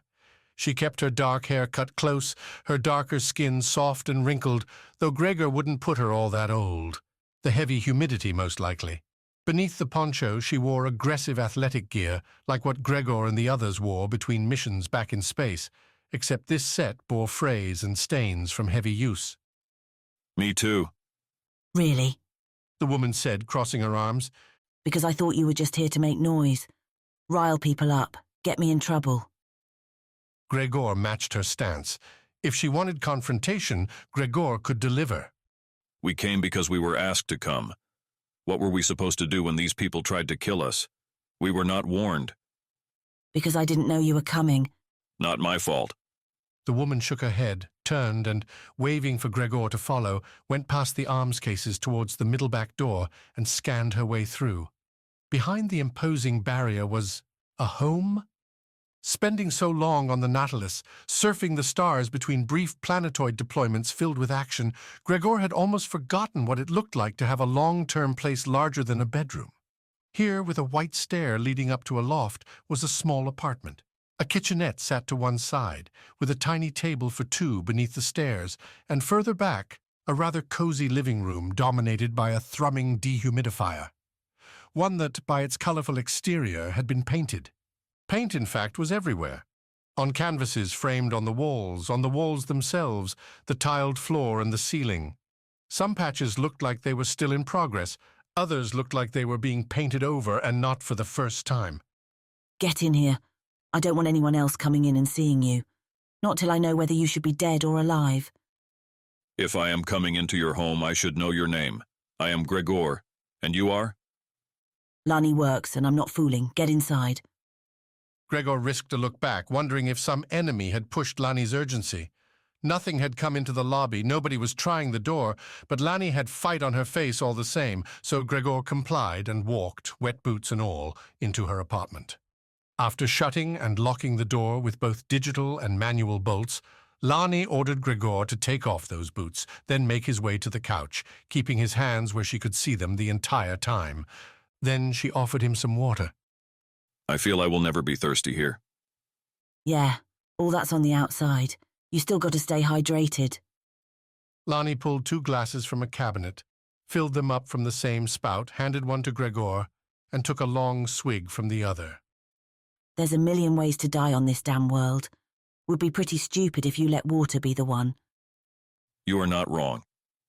So tell me your story, and make it a good one, because I don't want to kill you while you're on my couch. Those are good cushions.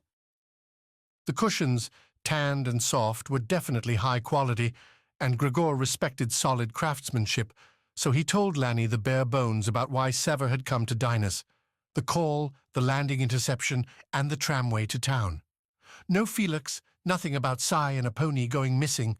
Lonnie didn't seem like the enemy, but trusting anyone outside of Sever was a poor play. Have you seen it, then? Lonnie asked when Gregor rapped. Seen what? What they're doing here, with the viruses. Felix, mostly moulded over, and his thralls came crashing back. Gregor's dive into the biomass to save Rovo, the lingering feeling that leaving the outpost untorched had been a bad choice. I saw. Then you know why we're here. To destroy it? To watch it. Lot of companies are interested in Dynas, what they have going here. Get it right. They say humans won't have to terraform a planet before taking it. Just pick the right people to send in. What a perfect future. Gregor took that in stride. Dynas hadn't been the first Defense Corp mission he'd undertaken with genetic engineering undertones. Those had all wound up in fiery demolitions, and given what Gregor had seen already, he bet Defense Corp would be sending a cleansing fleet to Dynas soon after this mission ended. They are failing. What we saw was a disease, not an enhancement. Like all the others, Lonnie said, frowning. Used to be, Helix would let us know when things failed. Let us clean up. Now they're not being so nice. Think they know time's running out. Because of our mission? Are you blind, man? Lonnie gestured towards her door. You see those people out there? Nobody believes in this anymore. Nobody wants to be on this wet rock. Helix needs a breakthrough or everyone's going to quit, and you can't force this many people to keep quiet. If all this is true and you are supposed to be watching them, then why did you find me? He hadn't thought Lonnie could frown further, could get her eyes to go even angrier, but Gregor had thought wrong. Because we're getting left behind. Hilux isn't getting us info, and they've been bulking up security.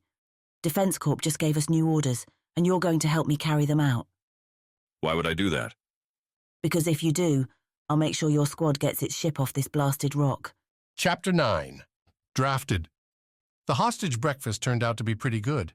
While later than her usual jaunt through eggs and toast, Aponi decided that time had no meaning, as she had no control over how to spend it. Ben spent the whole meal jabbering to her face, asking the occasional question about the race courses, before descending into another long monologue about how, if he'd been allowed to design the racing craft, Aponi would never have crashed. Nobody would, and things would be so much better. While Ben dove deep into his own ego, Aponi wandered her eyes around the cafeteria, a space big enough for several hundred and holding that many, but far too quiet for that number. The Defense Corp messes Aponi had experienced were filled with bragging soldiers, chattering executives, and bantering accountants. People would be playing games on the tables or laying out strategies for the next simulator run. Here, even as people sat across from one another, the default expression seemed to be the vacant stare, the lost look into nowhere. Along the cafeteria's walls and splattered across the tower's corridors were posters drawn up in vintage art styles depicting miracles yet to be worked by Helix. Most showed planets or asteroids getting a human makeover, but without the cumbersome suits and supporting ships required for colonization. Soft, ambient tones played over a speaker system, interrupted by announcements directing so-and-so to such and such. Low-tech systems, Defense Corp would send any orders direct to your device, but given the strange status here, maybe that's what Helix had to work with. After the meal, Aponi didn't know what to expect. Did Ben have a traitor's itinerary? A list to run through before he left his friends behind? Assuming Ben had any. We're going to the bays, Ben said when Aponi asked. You've already seen one. He delivered that last with a wink that made Aponi want to throw up. What are we going there for? Aponi tried as they went back to the elevators. Why would we bring a pilot to the ships? No idea, Aponi. No idea. She wanted to slap back at the sarcasm, say she understood what the hell was in the bays, you piece of garbage, but that it made no sense to put an enemy into a craft that could hurt so many. A pony had already crashed one skiff to make a mark. A big shuttle would only do worse. So when did you first decide to be a racer? Ben asked while they waited for the elevator. He sucked on something that looked like a lollipop, but a pony suspected the frizzy white, decidedly non-candy look meant the treat did something else entirely. When does anyone pick a passion? When I was a kid. Right, but I mean, when did you actually go for it? When I had the chance. There were people she wouldn't mind giving her life story to, like, say, any of the news outlets covering the racing circuit and its drivers. She did not want to give anything to Ben, who continued to fill her every sense with creepy alarms. Not a soul in the cafeteria had come to talk to him. None had given Ben a hello as they'd walked, and the man had kept up his goofy smile the whole time. A pony had seen movies. This guy matched every flag. At least he took the hint and kept quiet till the elevator brought them to the landing bay. Unlike the one a pony had blasted the skiff into, this floor looked undamaged. It also looked skiffless, meant for bigger transports. The ships that had run goods up to the stars and back. Several filled the bay right now, all the same twin-engined, oval-shaped freighters built for short-system hops and limited longer journeys. Given Helix's apparent desire to keep itself secret, a pony wasn't surprised to see this sort of ship here. Hard to escape if there's nothing capable of it around. If the cafeteria had been dismal and lethargic, here, at least, people moved with purpose. They guided cargo drones across the black-painted floor beneath broad, white lights between giant openings on the tower's sides kept somewhat protected thanks to that same microscopic nanonet that cloaked the city itself. One ship had cargo getting loaded, each crate shuttled on with care in high-quality silver-lined boxes. You're sending sensitive stuff, a pony said as they came off the elevator. Don't you know what we're doing here? All medical, all genetic. Of course it's sensitive. Sorry, I forgot to mention I don't care. She did, but feigning disinterest to keep Ben from talking was about the only card a pony could still play. Not that it worked. Don't worry, I'll tell you all about it anyway. Ben pointed towards the shuttle being loaded. That's ours. Ours? Yep, we're running a delivery today. Customers picking up an order. An order of what? A virus that's causing people to turn into those monsters that Psy had to fight? That caused its own scientists to freak out in bathrooms? Who would buy that? Too many questions, too few answers, and a pony suspected Ben wouldn't give the latter. Still, she followed him to the shuttle, up the ramp and inside the cramped habitable quarters. Unlike the dropship, meant for heavy armor transport, this shuttle had cargo in mind. A little room for crew, maximum for freight. The living space on the ship condensed into 3 cot-filled rooms, a single circular rec space with a prefab meal maker, and then the quick hallway to the cockpit. No frills, no fancy, just focus. Ben didn't bother with a tour, and a pony didn't ask for one. She'd seen these models before, though Defense Corp generally dispensed with pacified sissy ships. Not aggressive enough, not diverse enough in their applications. If it couldn't have a dozen turrets attached, Defense Corp said, then why bother? The cockpit, though, mirrored the one in the dropship. Standard twin pilot layout, with flight sticks and screens littering every surface minus the ceiling, where manual levers for every system backed up the on-screen counterparts. Redundancy meant survival in space, and when Ben took the co-pilot seat, gesturing for a pony to slip into the chief's spot, she wondered whether he actually intended to back her up. Whether he really intended for a pony to fly. What are we doing here? Why am I in this seat? Because, and here's the truth, a pony. Ben shook his head so wide that any sincerity flew right off. There's not enough pilots left here. We've lost a bunch. They either take one of these ships and just flee or, well, accidents. What kind of accidents? The ones we're not going to have. Ben nodded out the front window to where another cargo caseload made its way towards the shuttle's back bay. We've learned a lot about transporting this stuff, making sure it doesn't break free in vacuum. It's all totally fine now. Are you trying to reassure me or yourself? Ben laughed, which did nothing for a pony. Not that it mattered what Ben said. The man seemed like he really was going to ask her to fly a shuttle, which meant that a pony would have her hands on a ship, a way to get off this planet, away from it forever. She'd abandoned Sever, saved Psy and turned him over. For all she knew, Aurora and the others might already be dead. That base had been crawling with Helix guards. Aurora, Gregor, and a rookie? Not good odds. So that's the story. We're going to head up, meet with a partner, and deliver the containers. You do well on this one. Guess what? We trust you a little more. I know it seems desperate, given that you worked for the enemy a day ago. But hey, we're all desperate around here. Still seems crazy. Ben smiled, then shifted himself a bit, untucked his shirt with his hand, raising the hem just enough to show a micro-laser's protruding hilt. A pony. We live in crazy times. You're going to do what I say, or I'm going to shoot you and try again another day. They're going to finish loading, we'll get the go-ahead, and then you're going to make a great delivery. Nice and easy.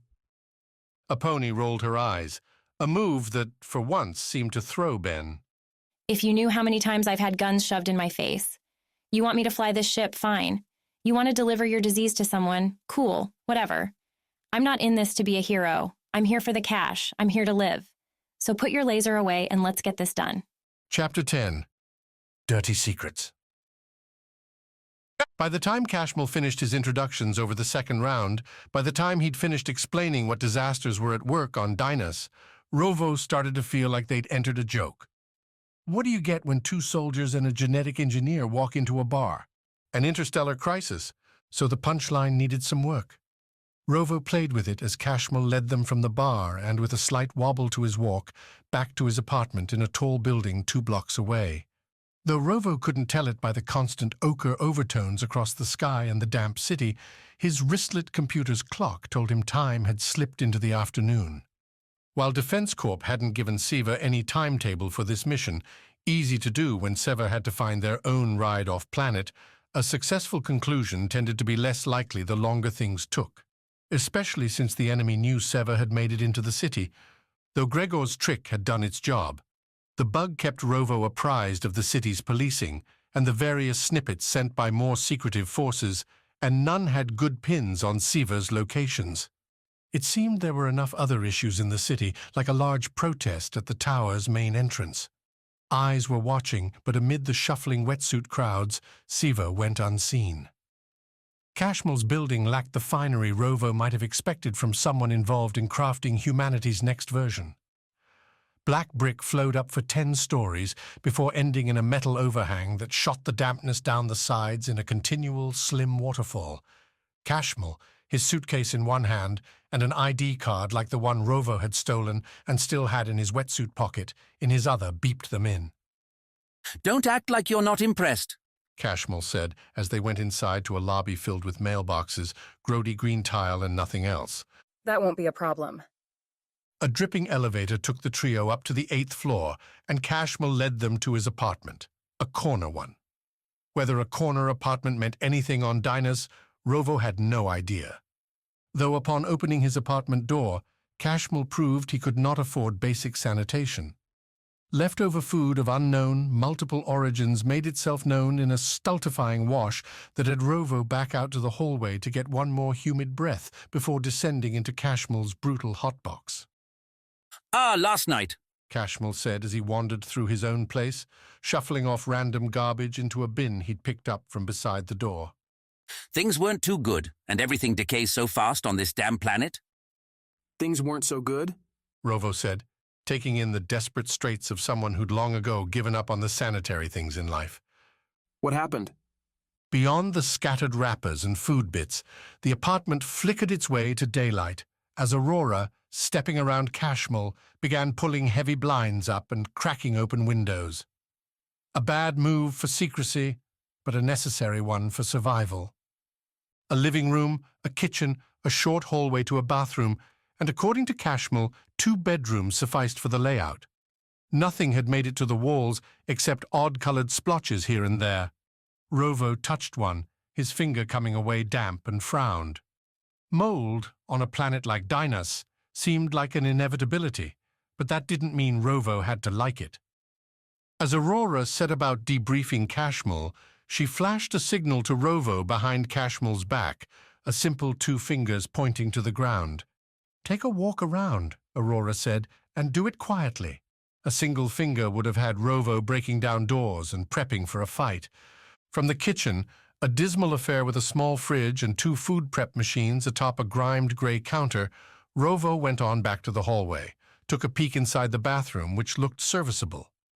Rovo took a long look at the cabinet above the bathroom's vanity, wondering how many pills he might find in there.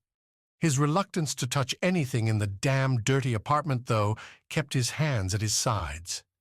Towards the back, the hallway ended with 2 doors.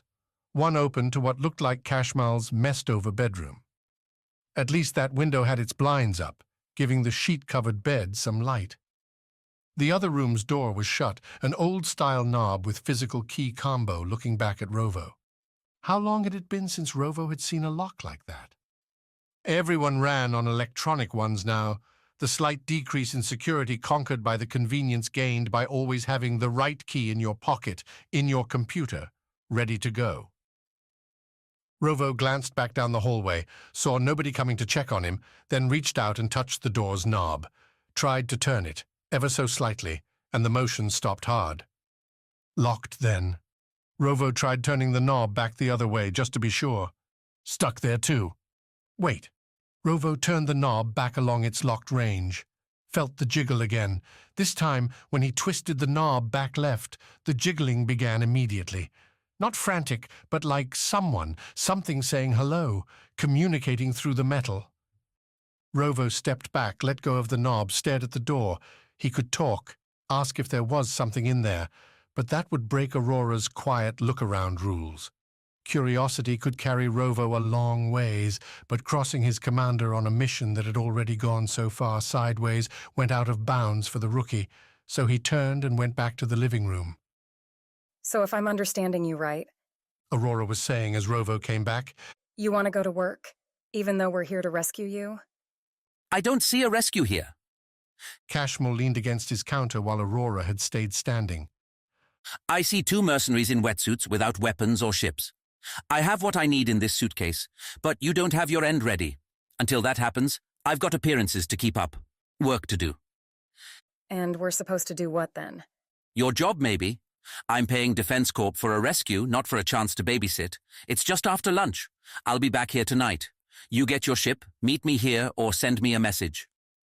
Aurora rolled her eyes towards Rovo as Kashmal set about putting his own poncho back on. Rovo flashed her 3 fingers, indicating a successful search that found something interesting. 4 would have meant mission critical. 5, dangerous. Kashmal, Aurora said, keeping her eyes on Rovo. Where do you work? Over at Helix's tower. Kashmal replied, pulling on his boots. It's where anyone working on the genetic piece goes, so they can keep eyes on us. Then I'm coming with you. Oh, is that your grand plan? Kashmal laughed. Come walking right up to the enemy and waltz inside. They'll kill you and then they'll torture me. That won't happen. We'll be fine. I won't go in with you. You'll just get me close enough to handle the rest. What about your friend here? Is he going to join us in our mutual destruction? I'm staying. Rovo said, guessing Aurora's play. You said your material is in that suitcase? Then it makes sense to protect it. Kashmal, for the first time, seemed unsure. No ready comeback kissed his lips, and instead he shot a nervous look Aurora's way, as if hoping the commander might overrule her comrade and keep the trio together. When Aurora nodded, Kashmal frowned hard. Are you sure that's the best course? Kashmal found his words. My apartment is very safe. Nobody suspects it. Because it's too disgusting to bother searching? Maybe, but you try keeping a place clean on Dynas. This whole world is rot. Seeing no budge from either Sever, Kashmal deflated, relented, and with some sputtering about not digging through his stuff, the VIP led Aurora out of the apartment and away. Rovo counted to 50, waited for Kashmal to come barging back in claiming a forgotten something, but the man never appeared. Aurora didn't either. Rovo, the rookie, was all alone on a hostile world, in a hostile city, with a frankly hostile apartment all around him. Time to figure out how hostile. First thing, he took Kashmal's suitcase and gently slid the silver metal thing, about the only clean object in the space, beneath the apartment's lone couch. Not the best hiding place, but it would be safe from cursory looks. Rovo went digging through Kashmal's kitchen drawers next. Sever had managed to take their small weapons with them from their armor, but Rovo didn't want to give off a telltale laser flash unless he had to. Cashmel's knives, sharp enough given their lack of use, would be better. He took a larger one, then went back to the locked door. Hello? Is someone in there? Silence, which could mean anything. Someone not capable of speaking, an imaginary jiggle, someone who didn't understand, common, as hard as that thought was to comprehend. Jiggle the knob if you can hear me. Still nothing. Guess he'd have to try this the hard way. Rovo went back to the kitchen, dug around until he found the small tool set so required of any home. Screwdrivers and the like, those things that were so ubiquitous throughout a galaxy that had moved on in so many other ways. Some tech just never went out of style. Rovo went back to the door, crouched in front of the knob, and took out a flathead screwdriver and a hammer. Nothing about the knob and the lock looked sturdy, and nothing about Rovo gave a damn about Cashmel's apartment staying put together. The man would be leaving soon anyway. Sever's rookie put the flathead's edge against the keyhole, pushed it in as far as it could go, then took the hammer and began to pound, pushing the screwdriver in a little bit further every time. Not too subtle, but as sounds went, rhythmic hammer blows had to be less suspicious than kicking open a door or burning holes with a laser. Once the screwdriver had wedged its way in, driving itself through the key's slots, Rovo leaned on the tool, forced its turn, and snapped the lock free from the door jamb. Rovo planted his right hand against the loose fiber door, keeping it closed until he let go of the screwdriver, until he stepped back and drew the knife, leveling it at the opening, ready to stab whatever sat on the other side. I'm going to open the door in 5 seconds. Stay away from it and stay still. If you have hands, raise them high. He counted to 3, out loud, then swung the door open. Standing there, amid a huge and dirty clothing pile, a couple of ratty books by her feet, stood a little dark-haired girl, eyes wide and scared beneath a soul-soft white light. Chapter 11. Security breach. If you give a merc a mission, went the saying, a common one among Defense Corp members who could conclude the statement to match whatever insane task they'd currently been assigned. Like, say, trying to get a VIP off a planet when that VIP wanted to clock in and work another shift. Not that Aurora had a good way to get Cashmel off Dynas at the moment, but him rotating hours in a Helix lab wouldn't help them find a solution. Unless Cashmel could get her inside that looming tower. The ugly building, all sloping edges and spiked sections as if designed by some modern fairy tale villain, held sway over the city's skyline, regardless of where Aurora and the others went. A menacing shadow, always lurking behind the nearest rooftop. Skiffs and larger ships buzzed the tower in swift swarms as Cashmel and Aurora rode a cable car down a main road that had the tower sitting center stage. The car's roof, a glass affair smudged with moisture, nonetheless provided a clear view of Dynas's dreary business. Riding gave a clear look at the groups shuffling along the street, splashing their way from lunch and back towards offices, homes, or maybe bars. Like any other city except... Miserable, isn't it? Cashmel, sitting next to her near the car's front, said, This whole place? Just awful 1 minute to the next. I've seen better planets. Aurora replied, sweeping her eyes around the car as it picked up new passengers. Gregor had done a nice job pulling off pursuit, but Sever missions taught you quick that you couldn't be too careful. I've seen worse. Worse, like what?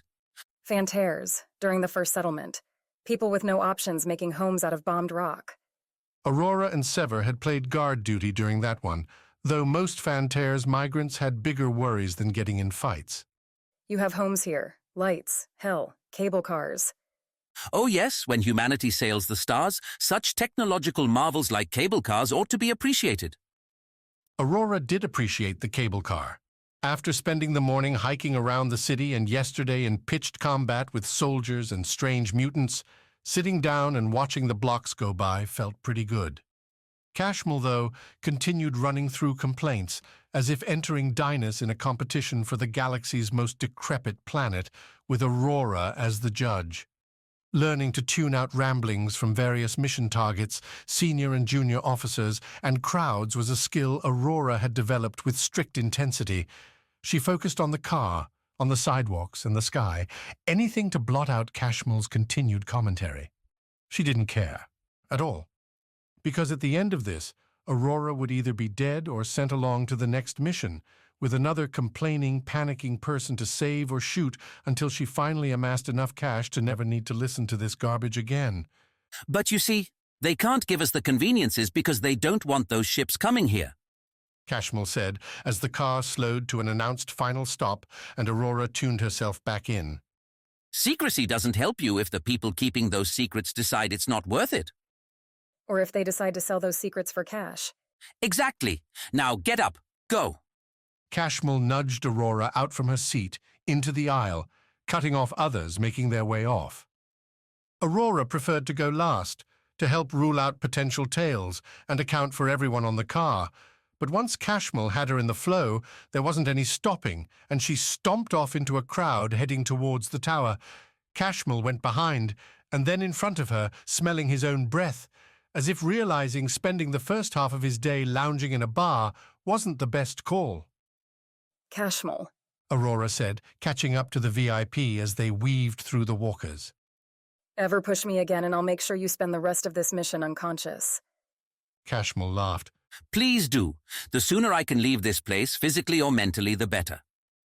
The back-from-lunch crowd congested as they entered a broad courtyard at least several blocks wide at the tower's base.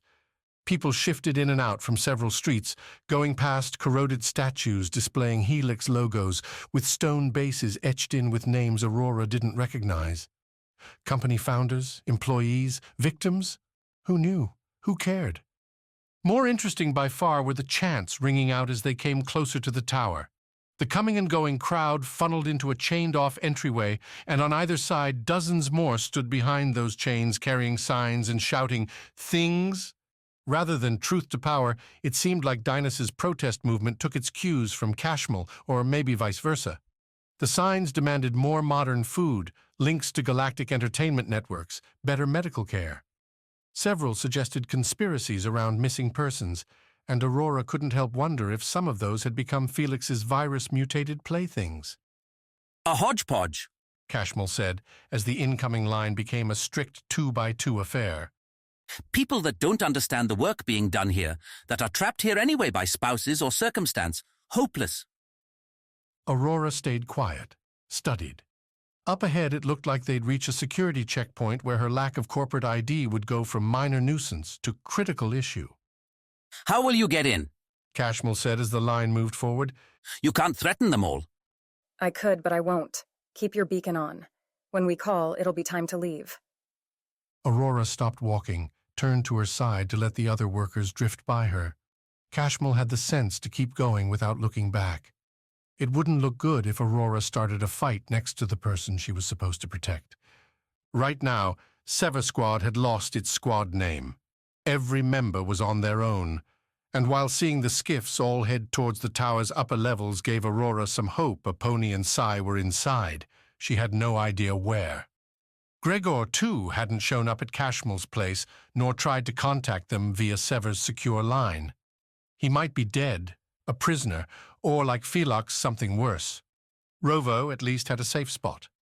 Aurora wouldn't have to worry about the rookie for a minute or two. Best-case scenario, Aurora would swoop down in a shuttle with a Pony piloting, and they'd pick Rovo and Cashmel's case off his building's roof, rocket towards space, and never, ever set foot on Dynas again. After giving Cashmel 20 paces, Aurora rejoined the flow. As she neared the check-in gates, large grey arches that scanned for metal and many other things, Aurora counted 4 security guards, all human, with the glassy-eyed look that comes from leaning too hard on tech to do their job for them. Aurora, too, wasn't the only one having ID issues at the moment. Another man had already left the line and seemed to be beseeching one of the security personnel, all wearing thick black uniforms with that double helix on the chest in white, to no avail. Do you even know how long it'll take me to get back home? I might as well take the day off. Fine with me, the guard replied, a brick monotone that matched his broad shoulders. Is it really fine with you? Is it fine with you that when I'm not getting my work done, you won't have a job because this whole place is going to fall apart? Not my problem. Aurora had to give the security guard some points for that response. The sheer don't-give-a-crap attitude, which made what came next harder, slightly. Coming up behind the complaining man as he spun up his arms for another exaggerated display of highfalutin fury, Aurora shoved him right into the guard. The man's upswing hit the guard's face, and Aurora stepped past, stuck out her left foot, and snaked the backpedaling guard's ankle, sending both him and the protesting, fumbling man crashing to the ground. As eyes homed in on the mess, Aurora pushed and wove her way through the arches, which immediately turned red and broadcast a loud, clanging alarm. Everyone near Aurora wheeled around while the fallen guard cursed out the man, and nobody caught a clean look at the Sever leader quick-stepping through. For the moment, Aurora had made it inside the tower. Any competent security force would play back the seconds around the alarm and spot her out, which meant speed now took precedence. The only problem, though, was where to go. Beyond the tower's entrance, 4 elevator banks drew cleared personnel, and Aurora picked one at random. Without a firm destination, anywhere but here took precedence. When she made it close to the elevators, Aurora simply followed a poncho-sporting man in front of her as he stepped into one of the boxes as he entered a floor by scanning his corporate badge and speaking the number. Same, Aurora said when he looked her way. The elevator doors slid shut, sealing them inside. Same. I don't recognize you. The elevator moved, dropping fast. New here. A floor counter, hot red numbers over the door, vanished into the negatives. New. What's your ID code? Aurora hit the man once in the stomach to double him over, a second time in the skull to knock him unconscious. She stripped off the ID tag as the elevator settled on its chosen floor. The doors opened as Aurora pushed the limp body to the side, doing what she could to keep the man out of immediate sight, ready to fight whomever stood on the door's other side. Except the hallway stood empty, the elevator opening into a corner foyer coated in blue-black tile. Aurora took a cautious step out, looked either way. She could see glass sections breaking up the tile every so often, and someone, somewhere, screamed. Behind her, the elevator shut and streamed away, carrying the unconscious man with it. Chapter 12. Scientific Method. Sai found his mother back up the steps. 3 stories above their apartment, left battered and trampled on the stairs, but still alive. He threw her over his shoulder as the tower continued to shake, as alarms continued to ring, and carried her back to their apartment. Laid her on the bed, none of them had thought would see another minute's use, and began a new life. With the katana and eventually other weapons he took from people raiding the building who thought Sai and his sword would be easy pickings, the son became like everyone else still on his home planet, a raiding refugee. He broke into his neighbors' places, friends' former homes, and took whatever provisions he could find. Made his family's apartment into a sanctuary, a fortress, and waited for his mother to heal while buildings burned outside. After some days, Defense Corp started its purge, and the company filled the skies with different ships than the evacuation shuttles. These were heavily armed craft, dumping soldiers who cleansed any who wouldn't surrender with extreme, lethal prejudice. Sometime more than a week in, the soldiers reached Sai's floor. They'd climbed the tower, the roof was an unstable ruin, and they didn't bother knocking when they came to Sai's door. Beating raiders, starving and desperate people was one thing. Going up against armed and armored professionals, Sai would have tried, but his mother said no, begged him not to. After all you've done, don't let your friends kill you, his mother said from the bed. They're not my friends. He stood at the foot of the bed, holding the katana in one hand and a rickety handgun in the other, its battery barely charged enough to fire a shot. You must make them, Sai, or we are lost. You can't fight everyone. If Sai had a weak spot, his mother was it. What she asked for, Sai would do. He might argue, might hesitate, but he would do it, and for one reason. She had brought Sai into the universe, and that gave her every right to command him. Sai greeted the mercenaries when they crashed through the door on his knees, with the katana on the floor beside him, hands folded and eyes downcast. When the soldiers asked his name, he gave it, said his mother lay wounded in the next room. The leader, gruff and invisible behind his blast-scarred blue-gray armor, asked Sai whether he lived here. Sai replied that this had been his home, but it wasn't any longer. Fighters did not come busting from the elevator door into Anaskia's experimenting room. Sai leaned, chasing memories on the podium, a second viral strain racing through his body. Where the first one had made him feel warm, like an aggressive fever had taken hold, this one mingled with its earlier brother to tear Sai apart. Sai had never been conscious of his own cells, those little building blocks making his body work. Now he could feel every single one as they churned with the virus, as they ran and fought and lost and won, patches flaring along his body and moving as the infection sought its foothold. Around him, Sai could see others going through the same experience, people older, younger than him, tied to their own podiums, growing by one every time Captain Happy brought down another victim to add to Anaskia's subjects. The doctor would guide the new test to their place, just as she had with Sai, lock in their wrists, and begin the injections. At first, Sai could barely keep up with anything going on around him. The first virus had his body so warped. The new injections, though, woke Sai up even as they tore him down. Like a bomb with a burning fuse, Sai was alert, Sai was ready, and Sai figured he was going to die. Apparently, he wasn't the only one. The testing room had 4 rows, each one with 5 podiums. About half now had patients at them that Sai could see, with at least 2 people in each row. Anaskia kept things spread out, and she'd placed Sai close to the center. Twisting his head around as the tubes tied to his fingers, injecting into his arms, pulsed fluids ranging from clear to yellow and green, Sai saw most were beating him out, either losing or winning the infection battle ahead of him. Their expressions made it clear, twisted in pain or relaxed in that numb way that Sai had seen on too many enemies before they succumbed to their wounds. A few shook, either from chills or knowledge of what was to come.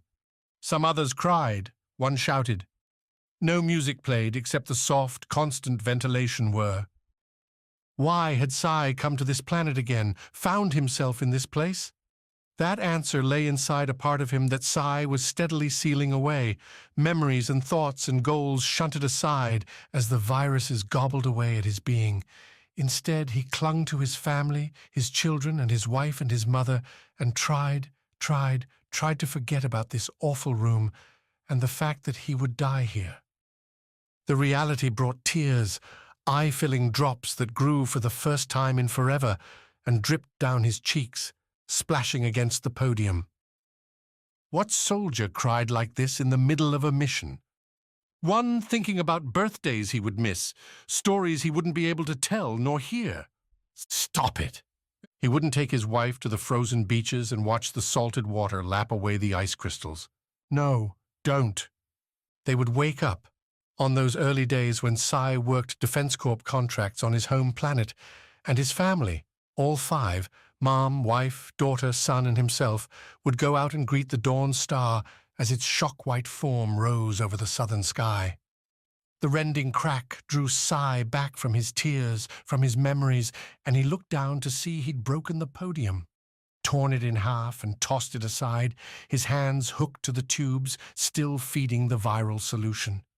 Sai looked at his left hand, those dangling cords, and pulled, felt pain and saw bloody spurts as the wires flew away from his hand, his forearm, the solution leaking now onto the floor. Sai, stop! Anaskia shouted from across the room where she was helping another victim into her slot. Instead, Sai yanked his right hand free. Where before he'd been shaky, barely able to retain his consciousness, now Sai had an exponential clarity. Everything shone hyper-real. He could hear his neighbors breathing, could smell the days-old sweat coming from their bodies and his own. Sai could feel the vibration as Captain Happy's elevator came descended towards the floor yet again. And in all this, Sai could feel his chances slipping away.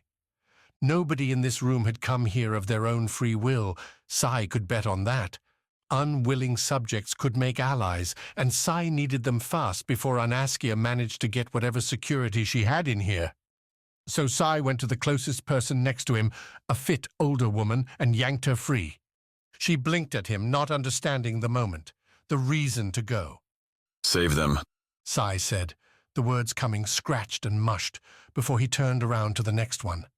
Anaskia shouted at Sai again, closer this time. Not close enough to keep Sai from yanking out another man's cords. Not close enough to keep Sai from stumbling up another row, fumbling now as the elevator opened and Captain Happy entered the room.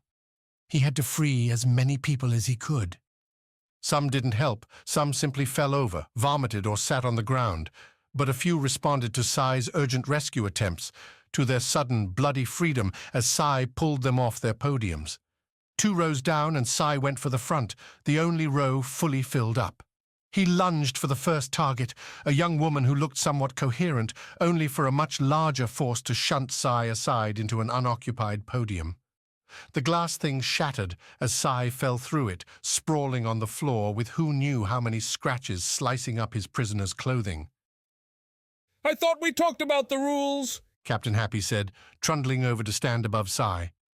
You're not being very nice. You shouldn't mess up the doctor's experiments. Sorry. Sai muttered, then delivered a kick to the Captain Happy's ankle.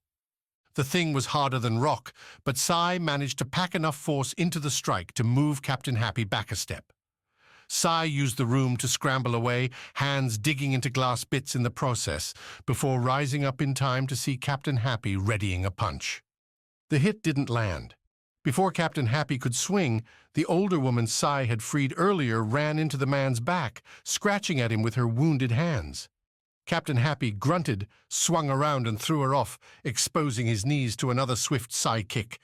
When fighting people much larger than you, the first job was to bring them down to your level. Captain Happy's knees blew out with satisfying pops, and with a high-pitched squeal, Sai's tormentor fell to the floor. Sai would have finished the job, but before he could, the older woman and several others dove on the man, rending, tearing, and biting with frenetic, desperate abandon. Sai backed away as the cheery man struggled, as he was overwhelmed. Other subjects freed the remaining experiments in the room. Anaskia had vanished, and red lights glowing over the remaining doors, including the elevator, said the obvious. Captain Happy had been sacrificed, and the rest of them were trapped. Sai looked around, along with those who didn't join in the vengeance frenzy, and wondered how long they had till the virus claimed each and every one of them, until they went mad and devoured each other or simply died alone on the glass-ridden floor. Chapter 13. Motives. An outpost not too far from the Black City, connected by a tram line, no longer active. It had been closed down, and Helix had said to Defense Corp and other curious parties on Dynas that there was nothing there. Just an outdated facility being shuttered for cost-saving reasons. And then, just yesterday, we see a whole bunch of skiffs head that way. Lani said. They were back in the lobby and no longer alone. Lani had Gregor wait until the other 2 agents returned from their lunchtime activities, and now the quartet stood amid all those crates filled with active duty gear. You could not receive a new mission so quickly. Galactic transmission times, limited by light speed and quantum links, could take forever. Defense Corp had split itself into numerous regional groups for that reason. The galaxy's left side might not know about disaster on the right for years. Our directives are broad. Keep Helix in bounds at all costs. Everyone knows what they're doing here is risky, and everyone understands why we need to keep them in check. I don't think you are succeeding. Those skiffs were sent for us. Only for you. Perhaps. Gregor glanced at the other 2 agents, both older men, both putting on light armor and gathering rifles. Are they cleared? As much as I am. And how much is that? Lani shook her head. Gregor, don't know if you get this, but you're on my planet now. Either you tell me what you know, or I keep you locked away until you do, and whatever mission you came here to complete fizzles away without you. There was a chance Gregor could fight his way out of here. Lani stood within his jab range, and the other 2 were strapping their clothes and weapons on. They would be slow to react, surprised. Gregor could down them, then move on. What would you do, if you found something, as you say, out of bounds? Destroy it. Nothing gets to live on this planet unless it gets our approval, no matter how much Helix wants to believe otherwise. A confident statement for such a small group, but Lani didn't blink when Gregor matched her stare and hunted for a lie. Most people, when hit by Gregor's dead-set look, would wilt under the pressure, begin to babble or shrink away. Lani did neither, and Gregor had to give her a little respect. That is what I wanted to hear. We landed near that base after Helix attacked us on our inbound. The facility is compromised. A creature calling itself Felix grew from some experiment and infested the place. You landed near there. Then how'd you get all the way to this city? The tram. Lani shook her head. Of course they left it active. Helix has blinders, Gregor. Anything ancillary to their goal and they just miss it. They only have attention for the main attraction, and now they're screwing that up too. Gregor couldn't argue with that. You should go and destroy that base then, and let me go back to my mission. Nah, you said you don't even know where your squad is. You're not going to find them wandering around this city blind, so why don't you help us? No? Wrong answer. I said this was my planet, which means it's my rules, which means you're coming with us. Coming with us meant heading to the building's rooftop, where a Defense Corp branded skiff sat docked and ready. Up a short metal ladder and onto the deck went the four. Gregor helping haul some more cases with weapons Lani figured would be good when it came time to cleanse the base. Sayers, one of the other agents whose most defining feature was a cross-forehead scar revealed by the zero hair on his bald head, took the cockpit controls. Wicks, the other, went to the bow to handle the skiff's front cannon, while Lani and Gregor wound up sitting in the center. Two more side cannons rounded out the skiff's armament, an aggressive build considering the mission. While Sayers warmed up the skiff's engines, those electric turbines spinning their techno whine, Lani attempted to tell Gregor the role he'd play, the guide, leading the other three to this Felix so they could administer lethal punishment and thus keep this experiment from getting out of control. You want me to lead? Okay, I can lead, but I will need my hammer. Your hammer? My hammer and my armor. Both are at the tram station. You will take me there, and then we can go hunting. Lani gave Gregor the quizzical stare he received whenever he talked about his hammer, because everyone inevitably thought he meant a small thing meant for pounding in nails rather than a masher made for skulls. Also inevitably, after seeing Gregor's hammer, they never questioned it again. The skiff lifted off into the afternoon yellow, Dynas's haze unchanging and always wet. This skiff's deck had studs, so everyone's boots had some grip as the craft picked up speed, rising over the city and oriented back west, towards the closed tram station and a rendezvous with the virus. Above and around them, the black city picked up its pace. More skiffs and shuttles raced into the tower than Gregor noticed from the morning, and the streets below their gliding skiff seemed more full, as if the city's populace had at last shaken off a long night and decided a walk, no matter how dreary, was required. Ponchos, wetsuits, and combinations of the two made for bland viewing, like squishy grey-black bugs stepping through the puddles. It really is the worst planet. Lani and Gregor leaned over the skiff's left side, looking. If the projects weren't so interesting, I'd have left long ago. Would they let you leave? Not sure. Never asked, until now. What do you mean? If what you're saying is true, and this outpost really is an illegal haven that Helix is protecting, then this whole thing is compromised. Lani nodded down towards the city. We're here to protect these people, and everyone not on this planet, from rogue scientists proliferating some bioweapon beyond what we're investing in. If that's happening, then Helix has blown our contract, and they need to be erased. Destroying Felix will not stop the experiments. No, but we can hopefully slow them down. Then when you leave, you can take me with you and we'll get the big brass involved. Smoke this place, and get us out of here. So you would do this for yourself? Damn right, for myself. Lani said as the skiff approached the tram station, with Sayers angling the ship down for a calm landing. For Sayers and Wicks, too. We've been here for years, Gregor, and the mission has held us for this long, but we're ready to be done. Problem is, Defense Corp won't approve an evacuation until the mission's complete, or the mission's blown. Why did everyone have to have their own motivations? Was it not enough to simply march into the enemy's ranks and break them down? Bash in a few foes? Gregor hadn't joined Sever to get involved with people's personal problems. If you agreed to a mission, you saw it through and found the joys where you could. I can tell you're not a fan. Lani laughed. Guess what? It doesn't matter. Doesn't it? You need me to show you the way. And you need us to live. Like everything else in this galaxy, what we have is a deal. Both of us profit. Sires landed on the closed tram station and Gregor led them off. Lanny blew the lock off the roof access door and they descended into the quiet, dark station to the quiet, dark tram where 3 Sever squad suits sat dark and quiet. Look at this. You didn't mention the extras. They aren't yours. Don't see why we can't borrow them.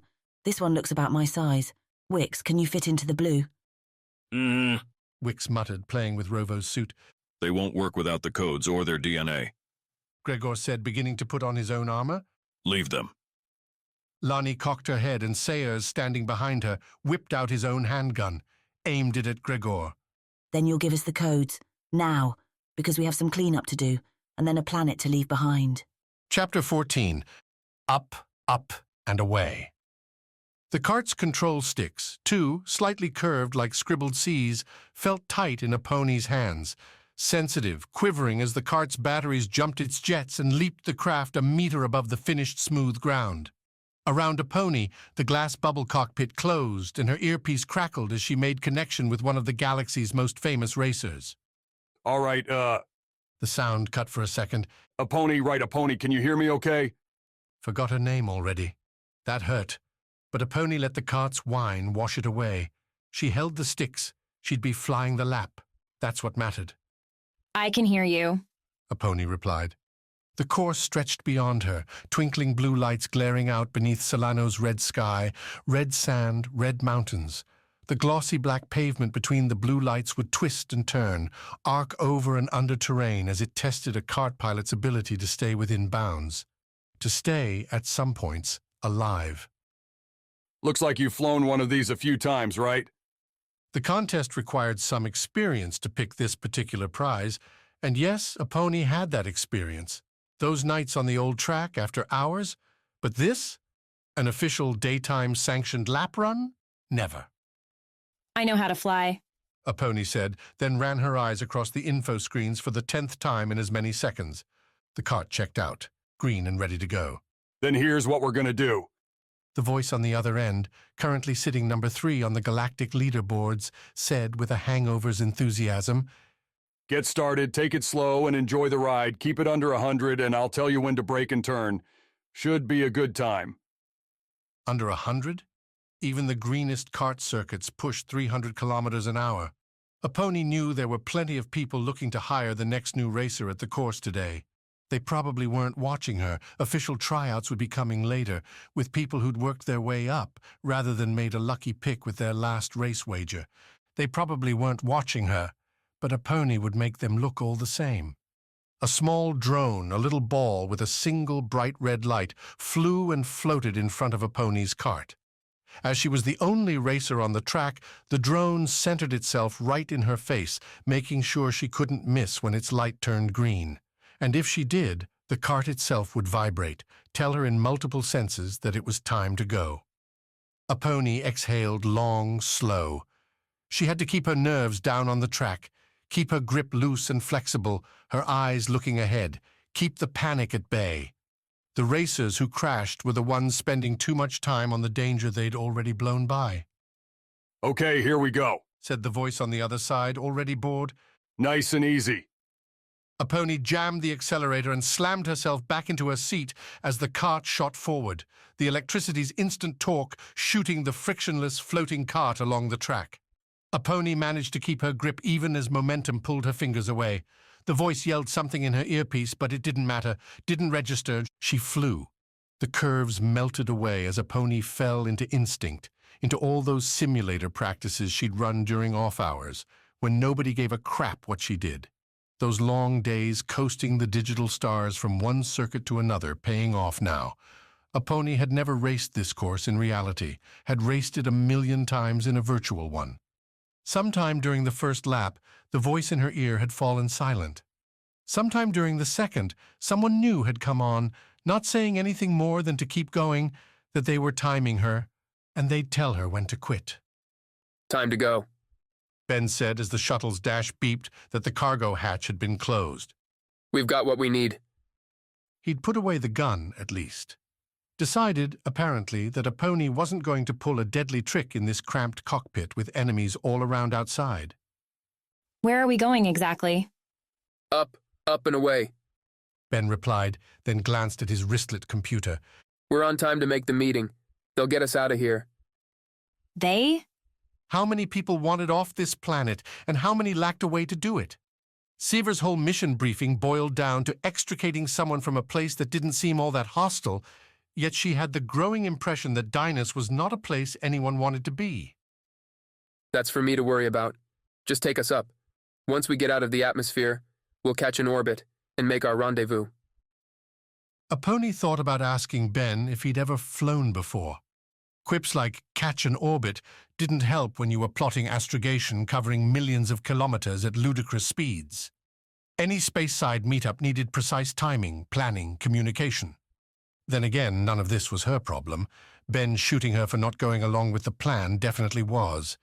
A pony primed the shuttle's jets, flipped on the outboard speaker, and issued the standard advisory that this particular shuttle would be blasting off shortly, and if you did not want to burn up, you ought to stand well away.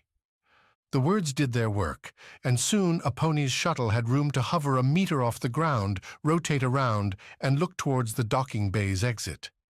Dynas's yellow, morose sky hung beyond, dripping moisture over the bay's opening. The city's nanonet did its work, and clear light came from above. Not a bad exit vector. You have the clearances? Or do we just trust that nobody's going to pop a laser up our asses? Ben gave her a funny look. Clearances? What do you mean? A pony's hand drifted over the throttle as she laughed. You serious? The mastermind engineer flushed, a deeply satisfying moment for a pony. I don't understand. We loaded the cargo. The shuttle's ready to fly, right? What more do we need to do? Two choices. A pony could stall the shuttle, set it down right here, and explain the problem to Ben. Make him understand that sending spacecraft into the air without letting the right people know they were going to be there tended to get defenses triggered. Ben might be able to get the forms filled out, get this whole thing squared away, and a pony would still be a hostage. A hostage that Ben had no reason to keep alive once they made their rendezvous. Choice 2, then. A pony pushed the shuttle's throttle forward, punching up the jets far too high for exiting a bay. The ship blasted out, scorching and blowing over people, cargo, drones, and anything else around it. If Ben hadn't made enemies before, he certainly did now. What the hell? Ben shouted as the shuttle blew free from the tower, arcing towards the sky. If we're not supposed to be here, we gotta leave quick. A pony said, adjusting their arc and sending some power to the shuttle's rudimentary defense systems. No weapons, just some mild armor and avoidance systems meant to keep the shuttle alive long enough to reach protection. The most useless setup imaginable. But here they were. I didn't want to attract attention, Ben said, voice tight now, angry. Then you shouldn't have picked me to be your pilot. On cue, the shuttle picked up an incoming hail from the tower. Ben reached to answer, but a pony beat him to it, cut the call before it started. Not yet. Once they realize it's you and not me behind this, your cover's blown. My cover? Sure. Right now, all they know is you went on board with a known enemy pilot. I could have taken you hostage. This might all be my plot. When they call back, that's what you say.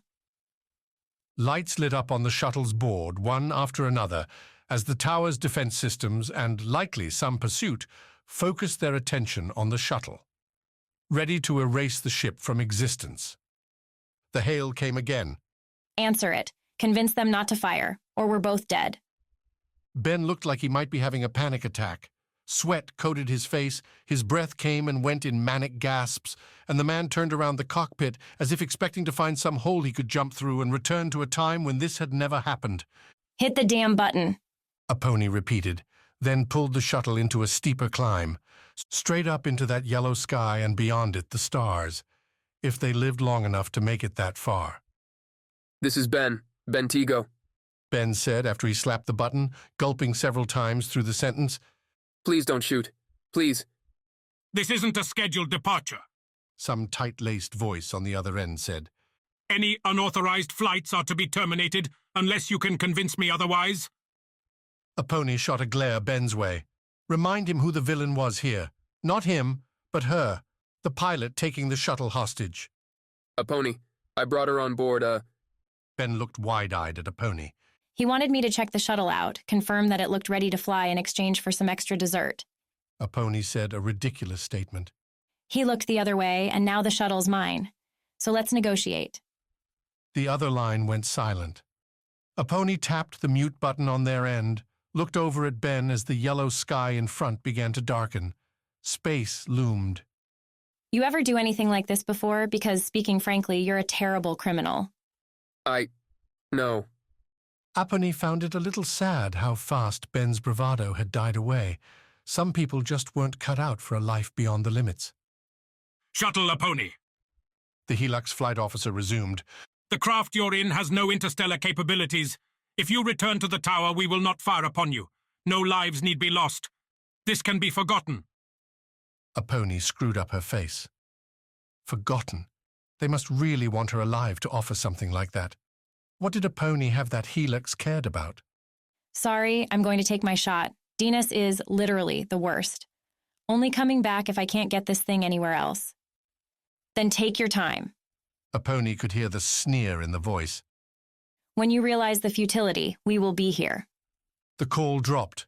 The target lights did too, and the shuttle soared higher onward. Ben looking like he was about to pass out. A pony, flush with the rush, grinning as stars came into view. Chapter 15. Fatherhood. Oh, hell. Rovo waged an emotional and factual war.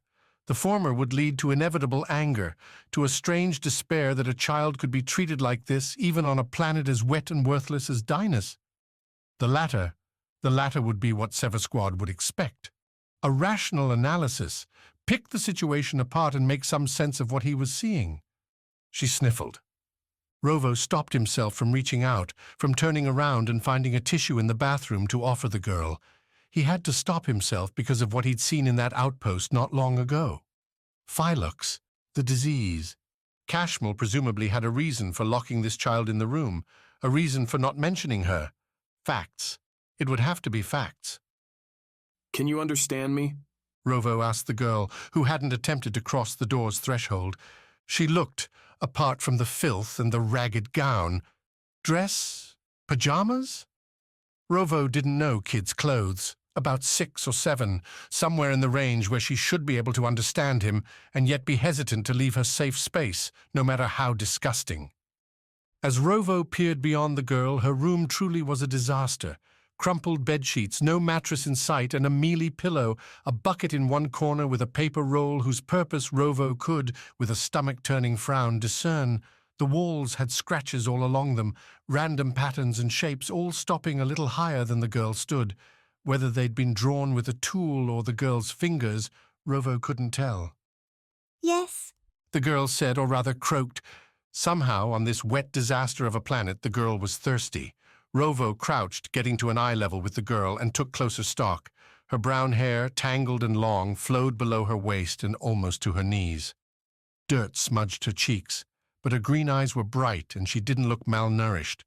Cashmel must have been doing the bare minimum to keep her alive, and even simple protein bars fed through a slot were packed with so much fortified nutrients these days that the girl had likely done better than Cashmel himself would have expected. None of this meant Rovo wasn't going to deliver Cashmel a strong sock to the jaw next time he saw the rat.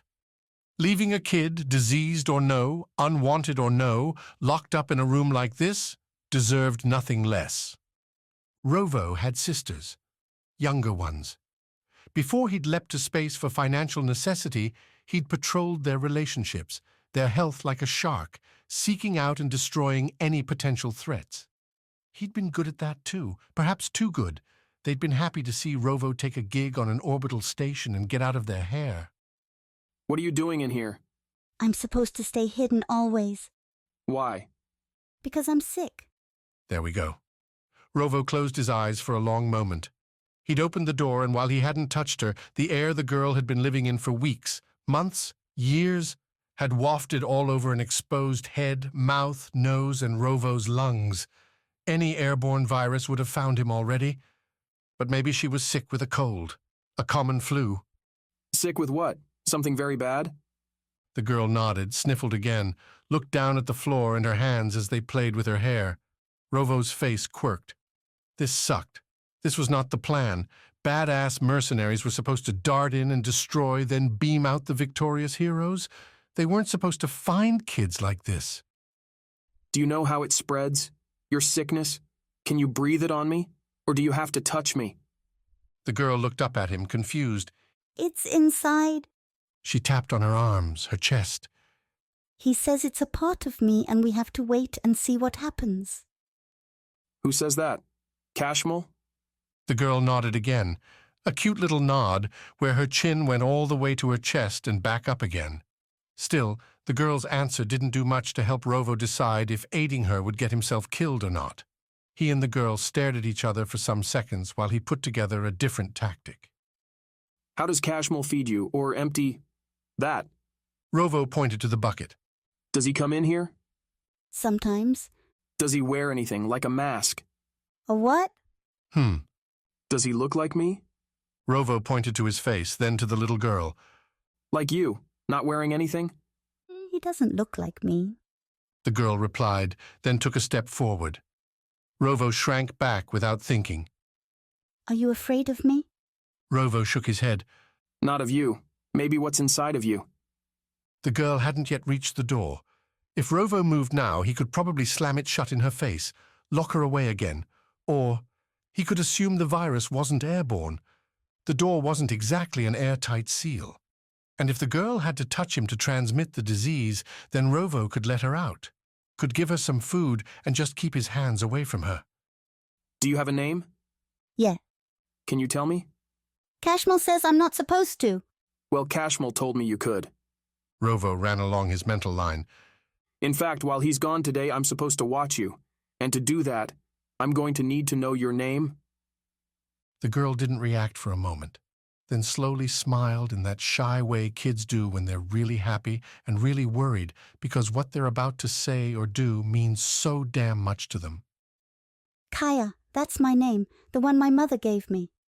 It's a beautiful name, Rovo said. He wanted to ask about the girl's mother, but given where she was, where she had been, Rovo felt her parents were long out of the picture. Are you hungry, Kaya? Another nod. Then why don't you come with me and we'll get you some food? But I am not supposed to leave my room? Cashmel said I get to watch you, remember? Which means I get to make new rules and I say you can come out, okay? Turned out letting Kia out of her room and into the apartment's kitchen meant unleashing a hungry beast. Rovo scrambled to find food in Cashmel's place that didn't look rotten or potentially lethal, but a few cabinets in, Rovo found some canned soups that served to stuff Kaya enough for the moment. From there, Rovo kept playing Sudden Dad, closing off Kia's room, helping the girl use Cashmel's spitting hot shower, and then wrapping her in the cleanest blankets he could find. After doing all that, Kaya started to look like a real human. Real enough that Rovo parked her on the couch, told her to sit still, and that he'd be back with new clothes for her. Not that Rovo had any idea of where to get clothes, or how to get money for them in this city. Compared to Sever's increasingly lost mission, though, this seemed like a challenge he could overcome. What are those? Kaya asked from her couch blanket fort as Rovo geared up to go, picking up and placing his weapons in his wetsuit. They're to keep me safe. You don't need to worry about them. Nobody's going to hurt you. Kaya accepted that without much inquisition, partly because Rovo had left his wristlet computer on the couch tuned to some local children's stream. Inane shapes babbled about numbers or letters or something, and Kaya seemed mesmerized. Don't move from that couch, okay, unless you need to go to the bathroom, Rovo said, figuring that was safe enough. And if someone knocks, don't answer unless they say they're me. Kaya did her trademark nod after all this, and while Rovo couldn't be sure the kid had even heard him or paid attention at all, he dipped out anyway. 3 steps down the hallway and he stopped, turned back, and knocked on the door. Waited. No sound. Kaya, Rovo said, not quite yelling but loud enough to carry through. That's me, Came back the girl's response. You're back already. Nope, just testing you. You passed. Laughter came from inside, and Rovo didn't try to suppress a smile. Okay, the game starts again right now. Nobody except me. Kaya giggled again. Probably at the computer. By the time Rovo made it to the streets, he'd identified two big flaws in his plan. First, he'd left his computer with Kaya, meaning he didn't have any way of looking up a map for where he was, where any stores might be. And second, he'd realized the apartment, with its moldy food, vast amounts of cutlery and more, presented a giant death trap for a child left to her own devices. He'd also left the briefcase up there, figuring Cashmel's evidence wouldn't help Rovo keep a low profile. As fresh rain poured around, no longer just humid, Dynas decided to add real water to the mix. Rovo tried to decide whether it made more sense to turn back and wait, or just get the job done quick. Kaya would need clothes if she was going to get off-world. If Aurora and Cashmel came back needing a quick getaway, Rovo bet she wouldn't risk any delays for Kaya. He had to do this now or never. So Rovo reached out and poked the next person passing by in the shoulder. The man, cloaked in a thick, dark poncho, wheeled away from Rovo, turning with a frightened look, an open mouth. "What do you want?" the man asked, looking like he expected Rovo to straight up attack him. Just trying to find the nearest clothing store. I'm new here. New here? The man seemed confused. I didn't think they were letting anyone else in. Guess I'm special. Clothing store, where? Oh, head 2 blocks that way. They have a bit of everything. The man scrunched his eyes. You work at the tower? Thanks, Rovo said, stepping by the man and heading along the sidewalk. Never carry on a conversation past its useful point, particularly not when you're trying to stay undercover. Thankfully, Dynas and its terrible atmosphere didn't encourage the man to follow through on his question, and receding splashes indicated he'd given up any pursuit. Rovo found the smallish store right about where the man had said it was, and unlike some of the more metropolitan planets, or indeed the Nautilus's own outfitters, this shop advertised itself under the grim reality that its customers simply didn't have another choice. Bold, marred white letters on black declared the store the Loom, though everything inside seemed to Rovo's unpracticed eye to be synthetic. Plastics abounded, made to ward off the ever-present water, and while the children's section wasn't large, Rovo shuddered at whomever saw Dynas as the ideal spot to raise a family. There were a few wetsuit-style outfits that'd fit Kia. Now, how to pay for them? The Loom wasn't crowded, but the few people milling through the racks made a successful robbery risky. Rovo could grab the outfit and run, see if anyone cared enough to chase him, or ask for generosity. He lifted a child's red wetsuit off the rack, turned towards the register, and felt a pistol's business end press into his back. Didn't think mercenaries would be buying clothes, a hot voice whispered behind him. Then again, suppose that girl does need something to wear. Chapter 16. Sever and the Scientist. This was the strangest damn prison Aurora had ever seen. Not only were the walls and halls a brighter, cleaner blue and black combo than the muck-ridden slime corridors she'd witnessed on other, better worlds, there didn't seem to be many prisoners here. Aurora walked past one empty cell after another, all that pretty glass showing rumpled cots and empty space. At least till she hit the 5th cell, along the right side wall of a level Aurora had come to understand made a giant square. Cells sat inside and out, and not directly across from each other. That at least made some sense. Keep your captives from communicating, forming any sort of plan. Escapes were harder solo. Then again, looking at this one, this hopeless sap stuck in the 5th cell, Aurora couldn't imagine escape being on his mind.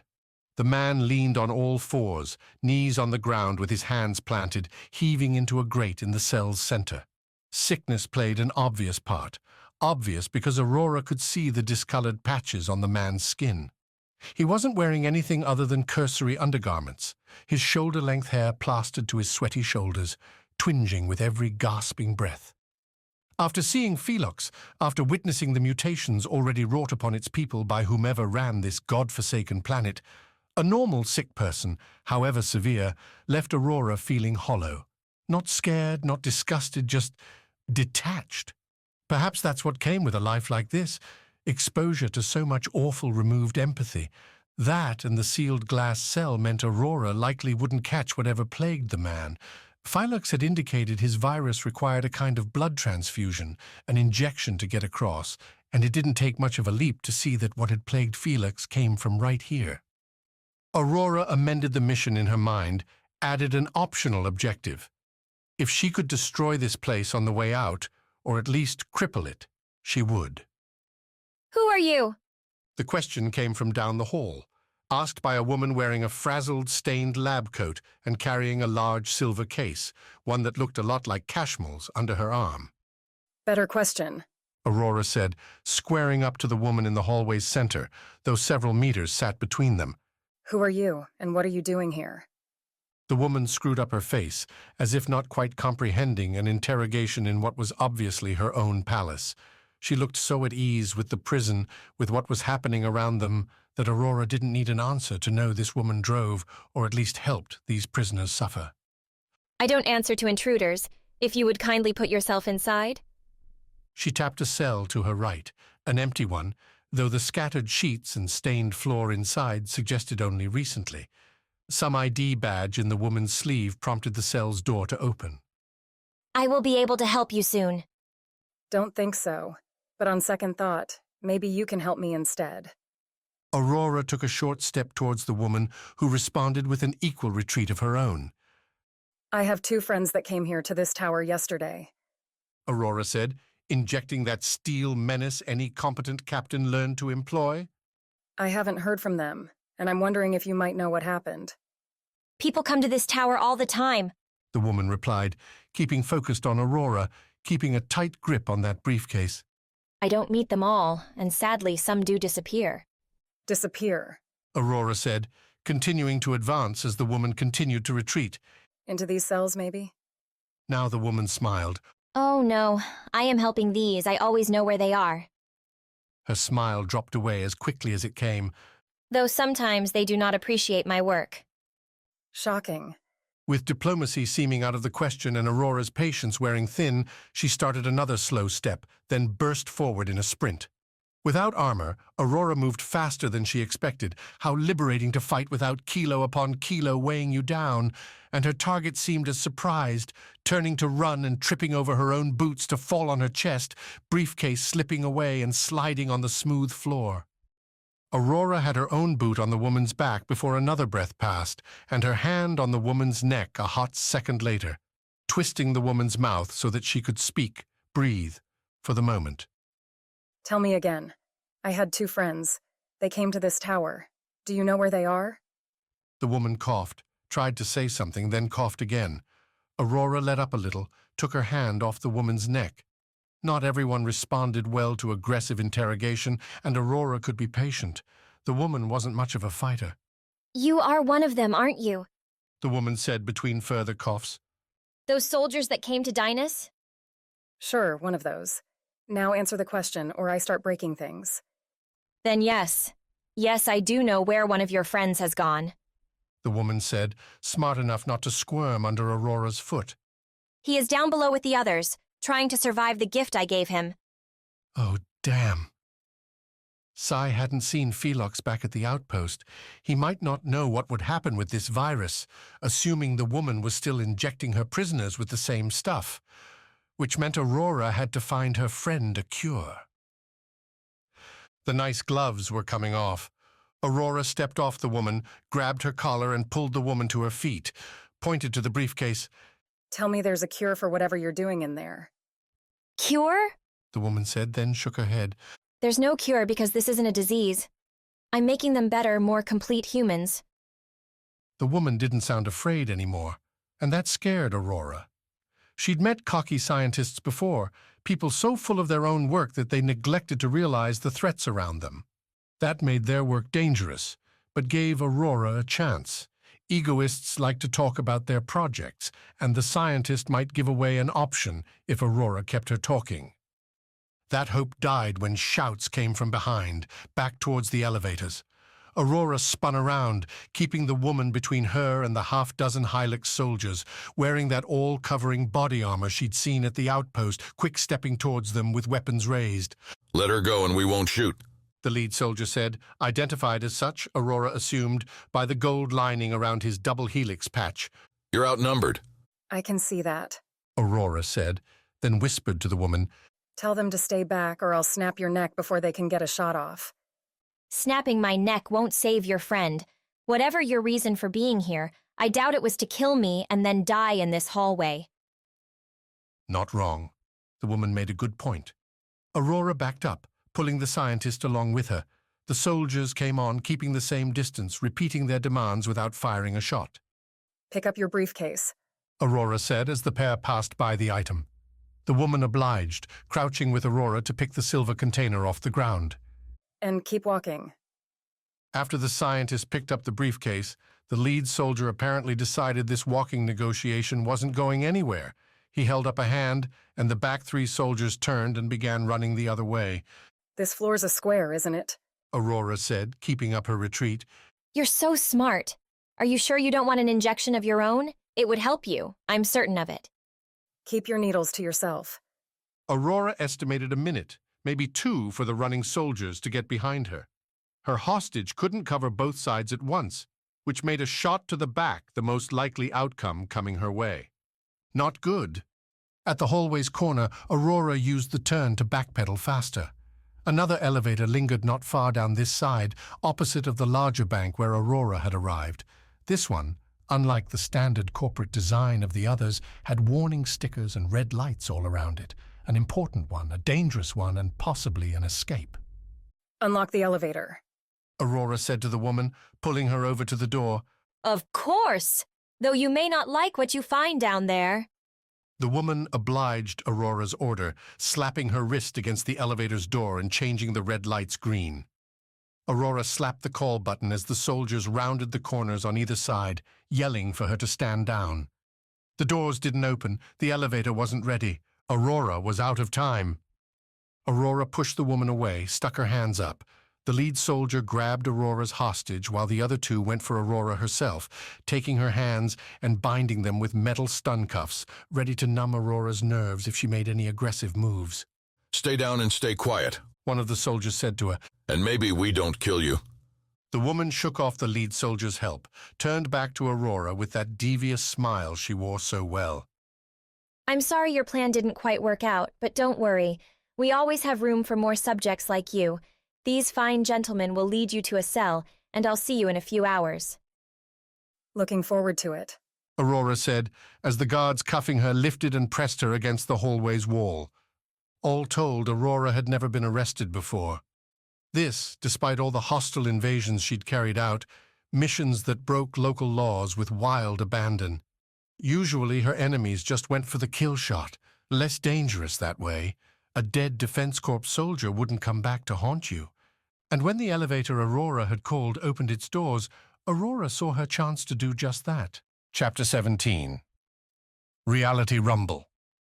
Sai had never been a leader, a director, a manager of men. He preferred his explosives, his sword, and the hands-on work that went with them.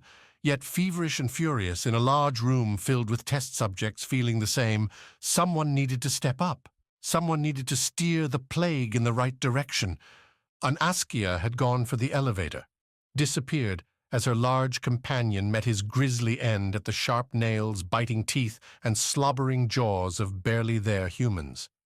Standing next to the elevator door, wavering in his hazy vision, were Sai's son and daughter, smiles on their faces, jumping and pointing towards the door. Not real, couldn't be real, but damn did they look like it.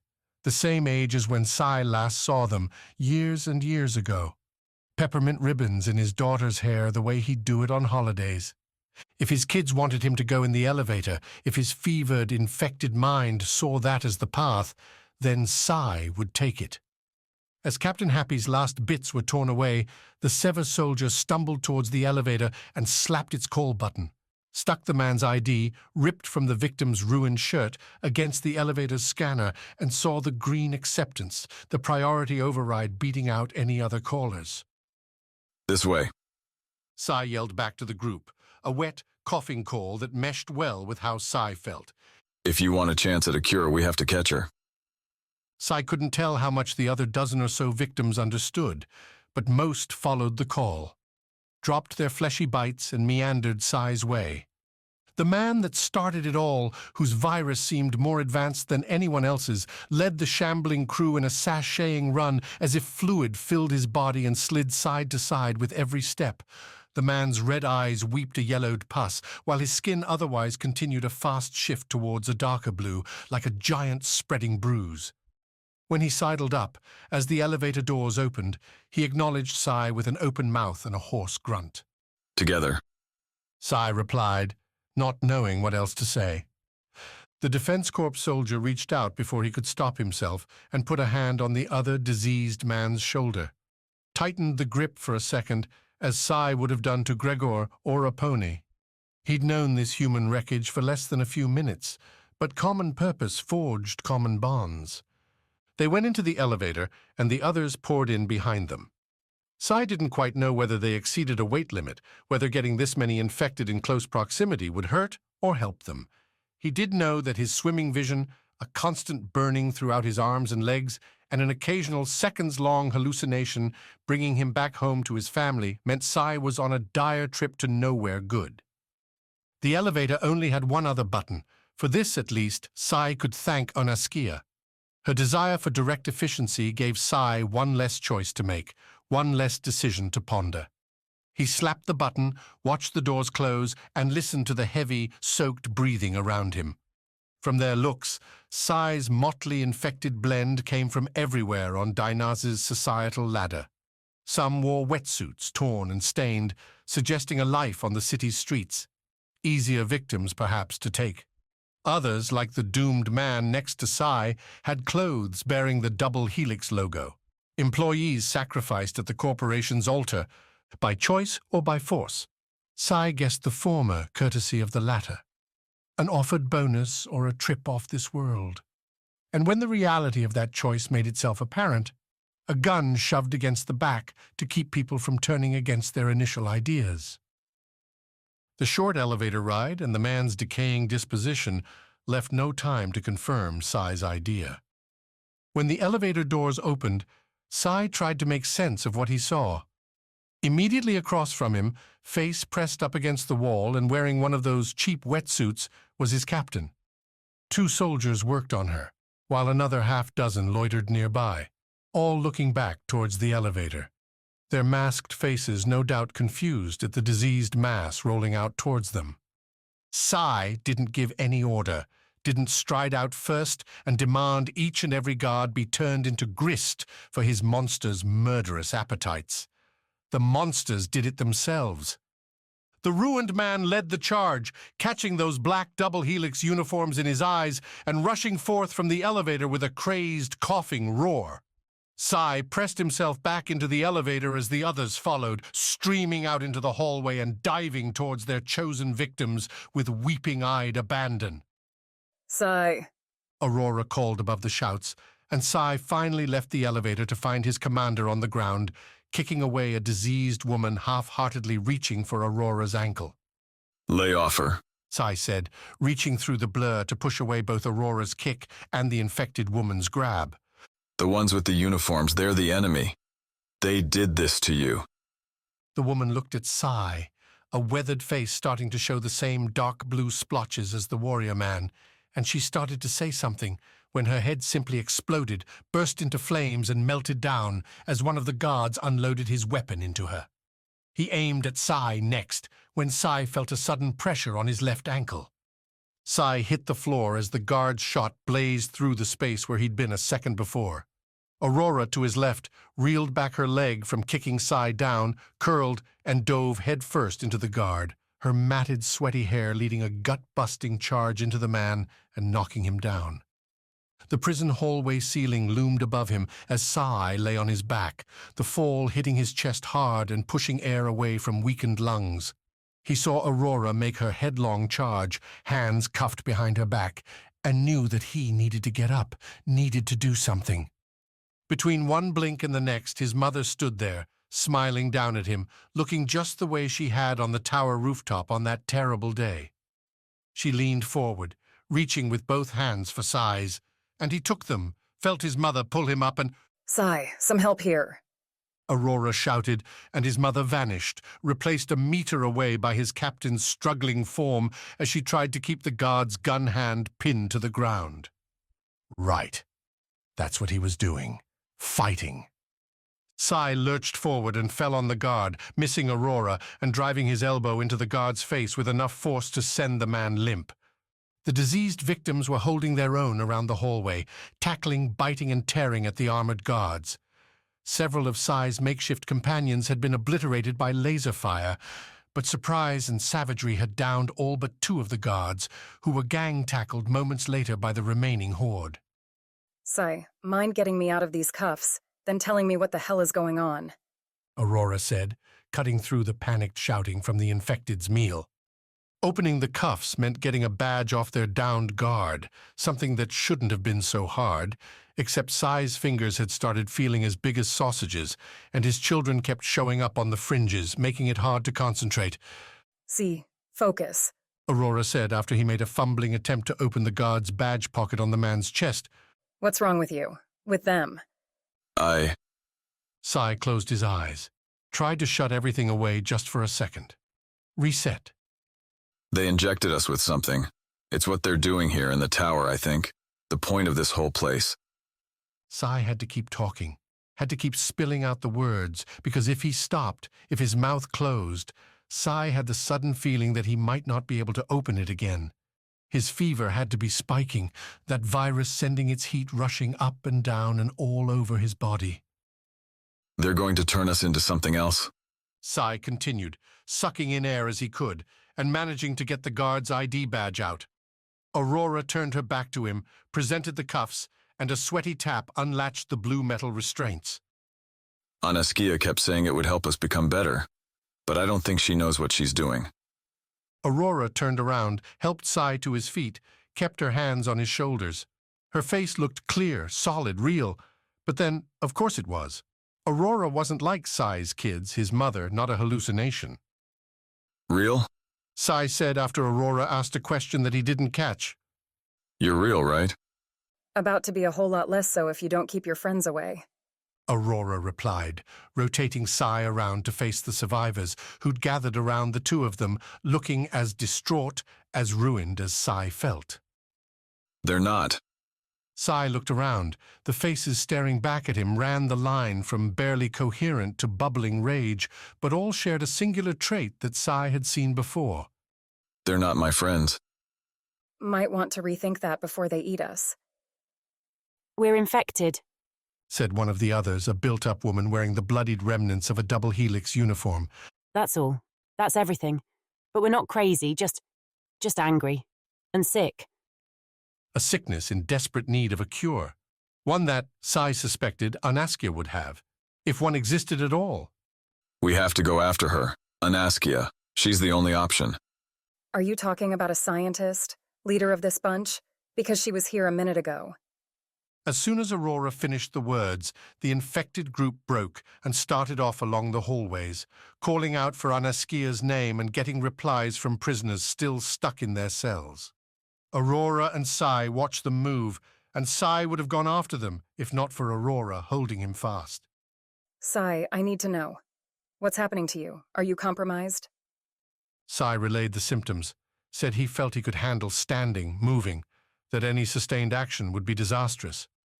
And a pony? Do you know where she is? She turned me in, saved my life and killed me at the same time. She's here then, in the tower? Maybe. Sai tried to shake his head, but Aurora went right on past his comment. She explained, in the whip-cracking mission briefing way Aurora had, Cashmel and the briefcase, the objective and the plan to secure a shuttle ride out once Sever's squad had been reunited. Sai caught every 5th word, and even those he let slip away.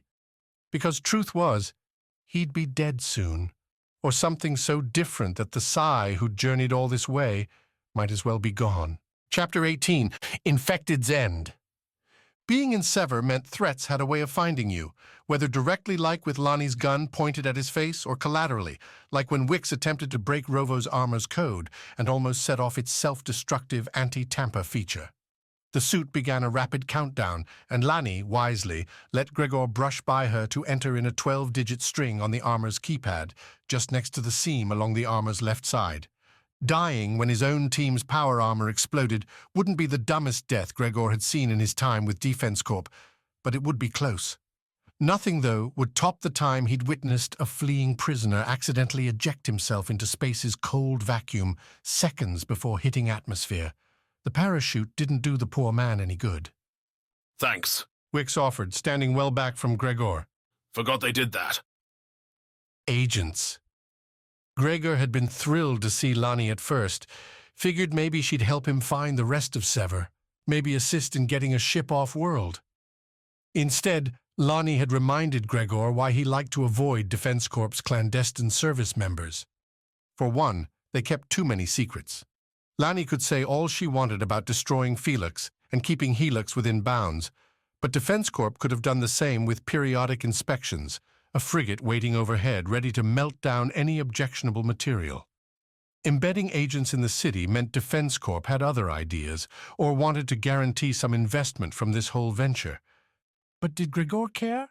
You take a comet miner with nothing to his name, give him a chance as a muscle-bound enforcer that grows into elite fighting form, you're going to get some loyalty. Aurora might press these agents. Sai might question their real motives. Gregor had his hammer back, and they were taking him to a place where he could use it. For now, that was enough. I give you the codes. You give the armor back when we reunite with my squad. Of course. Not going to get much done if we're tramping around this city in that. If you try to keep it, I will kill you. Defense Corp or no. Lonnie laughed. Sure, whatever you say. The stakes made clear, Gregor supplied the codes, and with Lonnie and Wicks putting on Aurora's and Rovo's suits, the foursome went back to the station's rooftop, jumped on their skiff, and zipped away from the city. The thick, wet yellow fog enveloped the skiff as it left the nanonet, clogging Gregor's vents and forcing manual cleaning. He showed Lonnie and Wicks how to do it, cycling the armor's air intake while holding your breath to push that air and the yellow dust out the vents. A real pleasure, but in the process, Gregor realized how little these agents knew about real combat. No, never dealt with armor like this, Wicks said after Gregor walked him through the vent cleaning. Prefer the subtle methods myself, but if we're going up against something bad, can't be too careful. Then if you want to live, let me teach you a few things. And here I thought you didn't care about us, said Lanny, no doubt smirking behind her visor. My friends will want their armor back. I don't want to carry it home. Exploring the Defense Corp armor's various functions ate up the rest of the skiff ride, until Felix's conquered outpost rose out from the ochre gloom like a dull hallucination. In the day since Gregor had last been here, not much about the outpost had changed. In fact, nothing had. How is this place not crawling with soldiers? Gregor asked the air. He'd been half expecting this expedition to end before they hit the ground, as any force worth its name should have sent backup, or even overwhelming reinforcements. You don't let enemies win on your own turf. You do if victory's price is too high. Who knows how many toughs they employ actually know what they're protecting. Gregor supposed he might revolt too if he found out his friends were being experimented on, turned into walking monsters. Sayers guided the skiff onto the roof, volunteered to watch it as the other three jumped off and descended on a lift down the outpost's exterior. Gregor realized this must have been how Sai and Aponi made it away. How were those two, and Aurora and Rovo? Gregor felt fairly safe with this bunch, but was the rest of his squad still alive? He gripped his hammer tighter, held it ready as they approached a side entrance, one forced open. The big weapon, ready to transmute kinetic force into its strikes, made Gregor feel more secure, like home, but destructive. Before we go in, Lani said as they formed up near the door, with Gregor ready to lead. Anything else we should know about Felix? What he's fighting with? Don't get close. Use fire, and don't listen to him. Wicks and Lani seemed to nod, so Gregor returned to the freakish nightmare he'd preferred to forget, bashing through the thin door with his hammer and heading in. This hallway, though, was new. Laser scoring etched the walls, along with the occasional silver line from a sword. Sai's katana, no doubt. Gregor saw all this through his helmet's light, as the base's power had apparently failed. Not all that surprising, given the struggle here. This was a big fight. How many of you came? An army? 5. On the left, they passed by the barracks, bunks still sporting sheets and the personal effects of at least some soldiers. One's either dead, or by now, worse. Gregor didn't have the base's layout mapped, so he followed the katana slashes, the laser fire. It would, theoretically bring them back to the conflict's center, where they would find Felix. Or he would find them. Didn't bring any shovels, did you? Wicks said as they rounded a corner and came face to face with a rubble wall where the hallway had apparently caved in. I don't dig with my hands.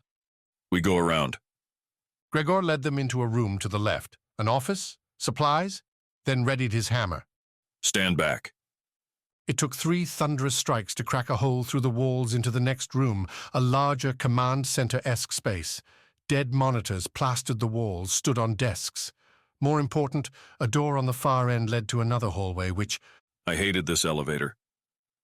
Is it as blood-soaked as this place? Lani asked, looking around the base's center, where the semi-faded, still sticky remnants of Sever Squad's initial foray through these halls remained. Felix waited for us below. Up here, guards attempted to ambush. Neither succeeded. It was annoying. Give him a straight-up fight any day. Not this cramped quarters, sneaky work. No genetic mutants, either. Speaking of, you said Felix tended to know what happened around here. Where is our friend? I haven't seen anything unusual. As fun as this armor is, I'm going to be annoyed if you dragged us all the way out here for nothing. Nothing, though, seemed to be the trend. The base sat quiet, empty, and without a sound. Not even rats or other vermin made themselves present, as if, after Sever's fighting, the whole base had decided to go quiet. The emptiness should have been eerie, but given what had happened here not that long ago, Gregor found it peaceful, like visiting a tomb. Gregor took Lani and Wicks back towards the power planet, then to the left and through more offices to where they had rescued Rovo. To where, last Gregor had seen, Felix's collective mutations had writhed in a massive biological heap, waiting for new blood to add.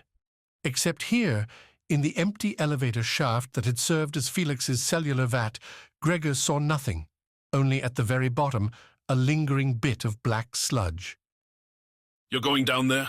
Wicks asked as Gregor went for the shaft's sole ladder. Why? Because if Felix is gone, I want to know. Gregor descended fast, hammer looped over his back and his hands on the ladder's outside rails, letting him slide down the several stories to the bottom floor. His armored boots landed with an icky splash, scattering biomatter around. Gregor knelt down, touched the black-grey stuff with his hand. The mass quivered as his armored fingers touched it, still alive then, though it didn't seem to be sucking at him the way it had with Rovo the day before. Well? Lani called from above. Find anything? Not yet. Gregor replied, standing. Aurora had said she'd either kill Felix herself or get Defense Corp to burn the creature from orbit. Now, it looked like she might not need to do either. Behind him, Gregor heard the slow, grinding sound of an electric door's manual override shoving it open. The Sever turned around slow, drawing the hammer over his head in the same motion. Standing there, a hunched mass far more grey, brittle than Gregor had remembered, was the reason Lani had dragged Gregor back here. Hello, Felix. You've come to keep a dying man company. Felix answered. How kind of you. Chapter 19. Nearly free. Hitting weightlessness was an elastic moment. Dynas's gravity dipped away in an instant, but a pony's body reacted to it in swinging sensations as every organ, blood vessel, and nerve adapted to their sudden unmooring. The first time a pony had felt the sensation, she'd vomited everywhere. Every other time she'd succumbed to the manic grin that defined piloting in space. Wonder after wonder after wonder. I hate this, Ben said next to her, cradling his gun and looking more green than not. Some people could never understand what it meant to leave a planet's bindings behind. Others like her?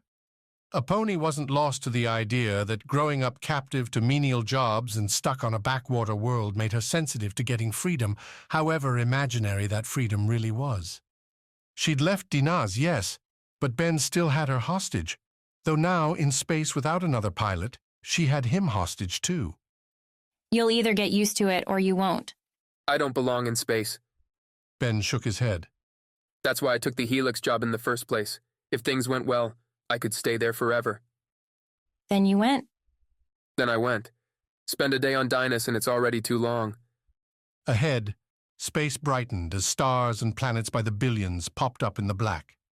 Dynas's home star lay behind them, its light doing little to wash out the distance as a pony slanted the shuttle to put Dynas between the star and the ship. A little artificial eclipse, pointless unless you wanted to stage a relative meeting place.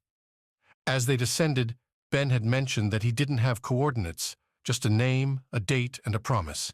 Get to Dynas's shadow and wait, and Ben would find his buyer and his escape. How'd you even make contact with these people? A pony asked, as she sent the shuttle up to match Dynas's orbit, then turned it to keep the view facing outward. The less she saw of that wet planet, the better. Some lasers pointed to the sky? Dynas isn't disconnected from the galaxy. Helix needs food, buyers for their products. It's just very controlled. I happen to be one of the people that does the controlling. And these people we're meeting, they're going to take us, and what you've got back there? That's the idea. Why wouldn't they just shoot you? Take the stuff for free. Ben grinned in that cocksure way overconfident people had. The cases are locked. I'm the only one that knows how to open them. A pony laughed. Sever ran into countless threats like that. Haughty assholes claiming they couldn't be killed because some weapon, some treasure, some secret code depended on their life. Turned out, you could open anything with enough skill, patience, and, if necessary, explosives. You're not taking me seriously. Definitely not. You're either going to wind up dead or, well, dead. Not everyone in the galaxy makes life and death deals, you know. Sometimes people are okay without the killing. A pony could allow that her career had jaded her perspective. Being a kart racer running around the galaxy's fringe, a pony had been exposed to plenty of deals and compromises, the kinds of things that took place outside the bright lights, the crowds and cameras that made people stars. She sat there as managers and owners and teams and agents pitched away her life, her time for profits, and she went along with it.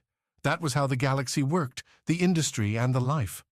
That Ben had found something similar on Dynas slinging cells for a mad corporation didn't surprise her. What did? That Ben didn't think anyone would take advantage of him. The shuttle blinked a warning, a little red light indicating another craft had entered relatively near space. A pony had been facing the shuttle outward, planning to at least catch, with the forward-facing radar, anything coming from outside the system. This contact, though, came from behind. The ship must have jumped around Dynas, circling the planet in order to approach unseen. Were they being paranoid? Maybe. Strategic? Definitely. Looks like your friends are here. Our friends, don't piss them off. What, you think I might? Yes. The shuttle they had stolen off of Dynas didn't have the sophisticated radar a pony was used to. Defense Corp made sure their ships came ready to scan, see, and pounce on any potential threats. This shuttle only indicated position. A pony couldn't tell whether the approaching ship was big, small, or deadly, not that they had any weapons to fight back. Rather than trying evasive maneuvers, any steering or piloting, a pony left the shuttle hanging and leaned back in the seat, waiting for the captors. Are they expecting me? Or am I going to be an inconvenience, one easier to just toss into the vacuum? These aren't murderers. They're just a company, same as the one you work for, same as the one I worked for. All they want is profit, and something to sell. You should really start a new career as a motivational speaker. You're making me feel so warm and fuzzy. Before Ben could reply with anything more than a roll of his eyes, the shuttle shuddered. The approaching ship made its initial dock, latching onto the hatch on their shuttle's side. Another beep and flashing light indicated a secure airlock, ready to transfer over Ben's contraband, and Ben himself. Personally, a pony hated those slow interstellar walks, where only a membrane kept you separated from a quick death. The galaxy was rife with tales about transfers gone wrong. You had the accidental things like a mistaken latch, a sensor reading a close connection, when in reality a hairline fracture meant all the oxygen sucked itself out. Or maybe everything looked good, the transfer was going well, and someone thought it was done. Hit a button a minute early and poof, a whole crew gone. Better to hold for an all clear, so a pony waited while Ben went back to check.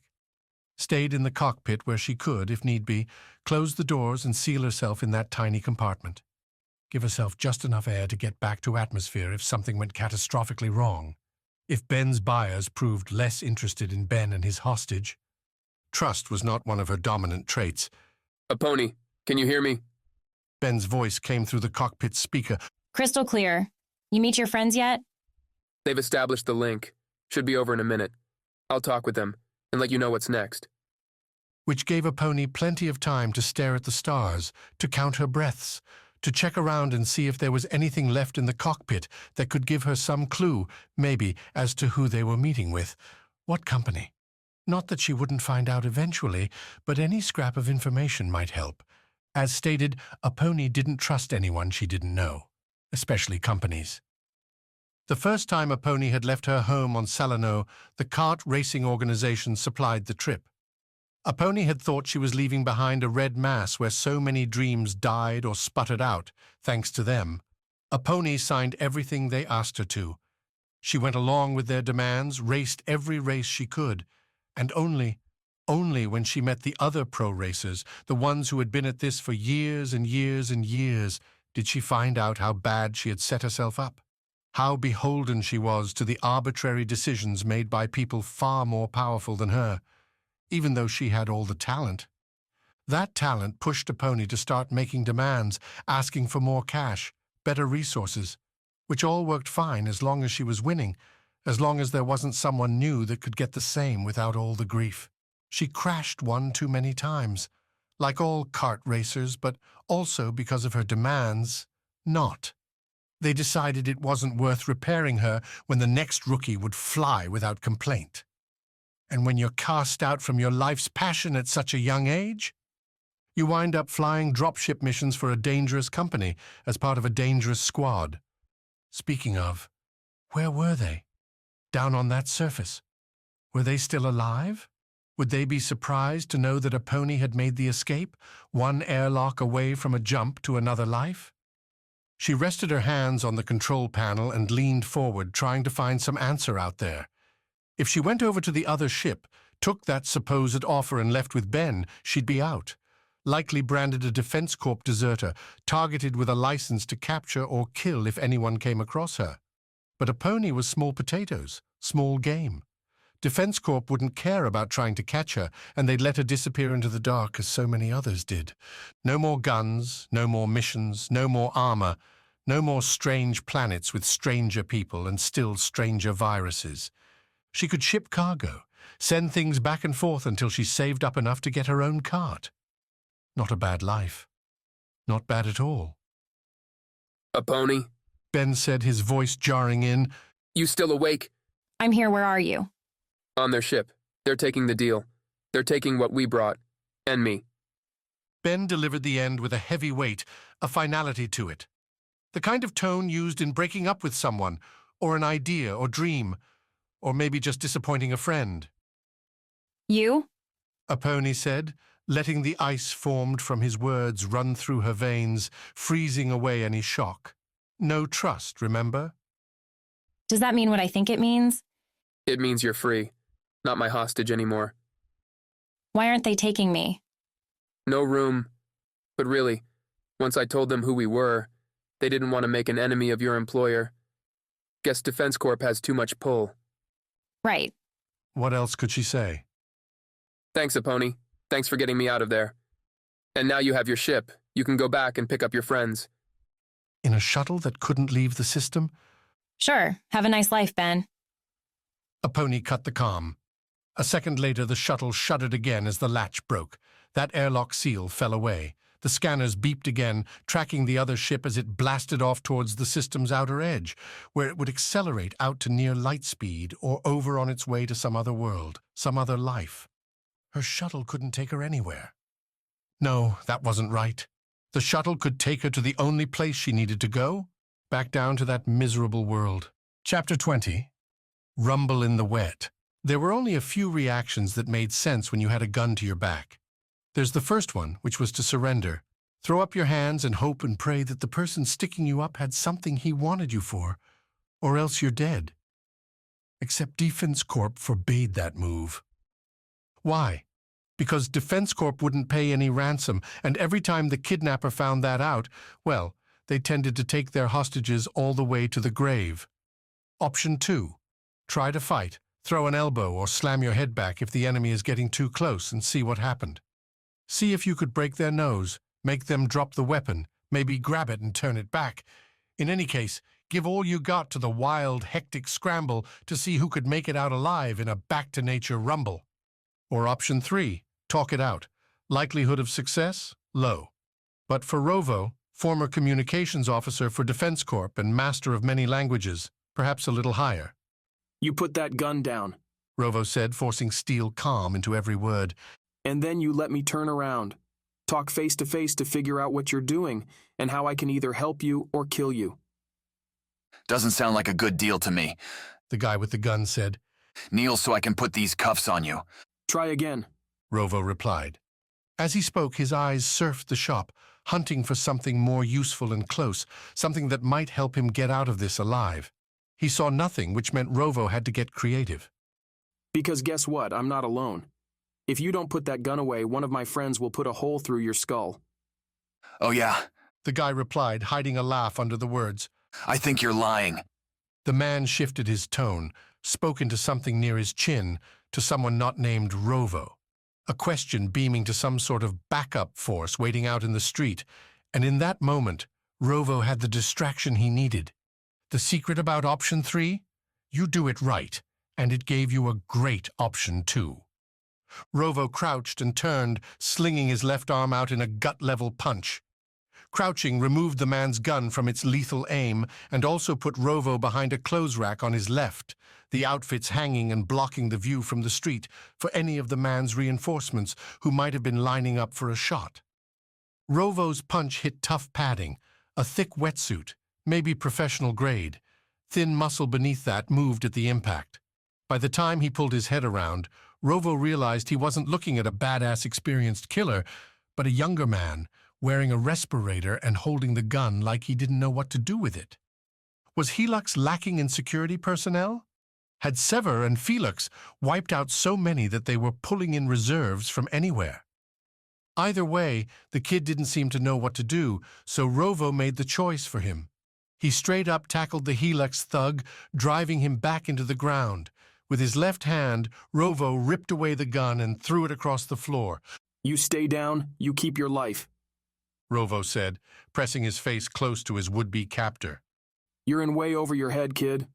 I'm not a kid. Right, then stay down, man. The kid didn't, tried to struggle, so Rovo dished an elbow to the kid's temple to lay him out. Another glance around showed any reinforcements taking their time coming in, which meant Rovo didn't want to waste any time getting out. Rovo ran. He wouldn't call it cowardly, just playing the smart game. As the other shoppers pressed themselves to the sides, stayed out of the way, Rovo got to his feet and ran towards the door, reaching out and snagging a pair of girls' outfits as he ran. Little nightgowns. Perfect for any other world but this one. The sidewalk splashed as Rovo pounded out onto it. Now would be the time for any of the kids' backup to come forward. But nobody waited for him. Maybe the kid had been overconfident, rushed in without backup. The only people on the sidewalk were the usual dregs, muddling through their late afternoon, hunting for a better bit of hope, finding none. A few watched Rovo as he ran by, splashing water as he went. Nobody seemed to react. Because, of course, when your whole life is a dour disaster, some real action doesn't even penetrate. Rovo had to get to Kia. That much was clear. If they had tracked him to the store, then they would know where he came from, would be going after, well, maybe not the girl. The suitcase? Either way, Cashmel's apartment was compromised. Wetsuits were not good for running. 2 splashing blocks later, and Rovo had slipped and fallen several times. Every step seemed to squelch the wetsuit into Rovo's creases and remind him of just how good his armor used to be. But in desperate times, you accept desperate measures, and Rovo kept moving. In the block outside Cashmel's apartment, Rovo saw nothing. An empty sidewalk, no stopped vehicles with waiting ambushes. A glance behind showed the kid in the store wasn't pursuing or had lost him. And for a moment, Rovo took a breath, slowed to a walk as he approached Cashmel's door before going in and heading for the elevator. As he went into the box that would take him up the floors, Rovo tried to put together a plan. He only had one gun. It would take 2 hands to hold Kia and the briefcase, and even once Rovo secured them, he didn't really know where to go. No doubt Aurora had gone to the tower, but Rovo couldn't head there. Take the suitcase and Kaya right to the ones that wanted them? Nope. Gregor, then. The Hammerman might be Rovo's only option. Rovo could try and track Gregor's most likely direction from where they'd split, though that didn't hold much promise either. Rovo wasn't a hunting dog, though even those talents might not help on a planet as wet as Dynas. So that left the tram station, where Rovo, Aurora, and Gregor had ditched their armor. If Rovo could make it back there, he could at least get himself suited up, maybe hold out. Gregor and Aurora would try to make it back there too at some point. None of them would leave their armor if they had a choice. Rovo had only worn the suit in the simulator and on this mission, and already it felt like a second skin. The tram station, then. Rovo would get there and either die or live long enough to be rescued. The elevator doors opened and Rovo broke left towards the apartment. Stopped. Nobody stood in the hallway, but there were sounds coming, loud voices giving commands to someone, maybe Kaya, maybe to each other. Rovo pressed his back to the opposite wall, then reached and hit the emergency button on the elevator, holding it at this level. That would keep any reinforcements delayed, just a little. Rovo went forward step by step, feet crunching into the gripped tile. The one smart concession this planet made to moisture. Rovo held his gun up, ready, barely breathing. They're saying they lost him, that he's probably coming here, said one of the voices from the room, not stressed in the least. You watch the door, I'll finish packing up the girl. Packing the girl? Either way, Rovo didn't wait them to get ready. He dashed the last meter, wrapped around the door, and fired as he did so, aiming his weapon at the height of man, not a girl. The first bolt struck one target, in all-black tactical gear, burned a hole right in his chest, and the man collapsed, while the other, with Kaya half restrained in some sort of jacket, swung around and put Kaya between himself and Rovo. Want to risk hitting her? The man said, this one older. Helix still had some adults in its ranks, apparently. She's the one you want, right? Rovo didn't see the briefcase anywhere. Maybe they hadn't found it yet. Maybe they didn't know it existed. No reason she needs to get hurt. You can put her down now. And why would I do that? The man replied, his voice calm. Too calm, given the circumstances. Rovo tried to sling his eyes around, see if there was someone else in the apartment. I have time on my side. Yours is running out. Put the gun down. And if you didn't kill my friend there, maybe you live through this. The man was right about one thing. Rovo didn't have time for talking. He had to take the chance. His enemy wouldn't want to get Kaya killed either. That would ruin their prize. So Rovo charged him. The man froze up, expecting either a shot or a negotiation. His hands full with Kia, he couldn't do anything to stop Rovo clocking his face with Rovo's gun handle. Rovo caught Kaya's left hand as the man dropped, steadied her, turned her away before Rovo administered a final shot. You all right? Rovo asked Kaya as he took off tight wrap the guards had snared her inside. She nodded, her eyes tight with something that wasn't quite fear. Maybe stress, maybe excitement. Either way, Rovo was impressed. At that age, being around a couple of bodies, Rovo figured he'd be bursting out crying, shrieking for his parents. But then, maybe Kaya didn't have any real parents to scream for. Kashmil certainly didn't qualify. Okay, let's get going. Hit the streets and run. Ready? I can run, Kia said. Of course you can. Rovo reached beneath the couch and pulled out the briefcase. Anything else you need? What do you mean? Well, I don't think you're coming back here, maybe not ever. Was he supposed to tell that to Kia? Hard to say. The little girl didn't look like she lived a charmed life. Hard news had to come regularly to someone living in a room like that, in an apartment like this, on a planet like Dynas. Can I get something?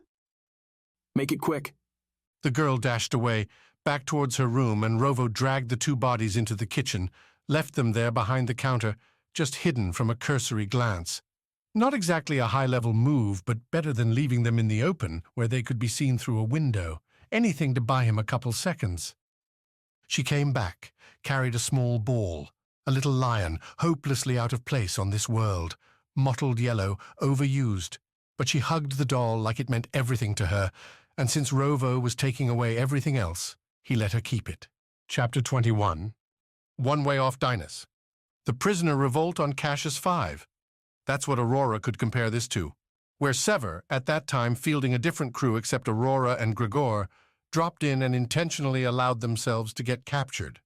Once inside, they'd worked to inspire a total uprising that tore apart swaths of Cassius V's main city. The planet's owners had decided they could do without extending Defense Corp's contract. Defense Corp had decided otherwise. Of course, leading a whole bunch of disgruntled prisoners was one thing.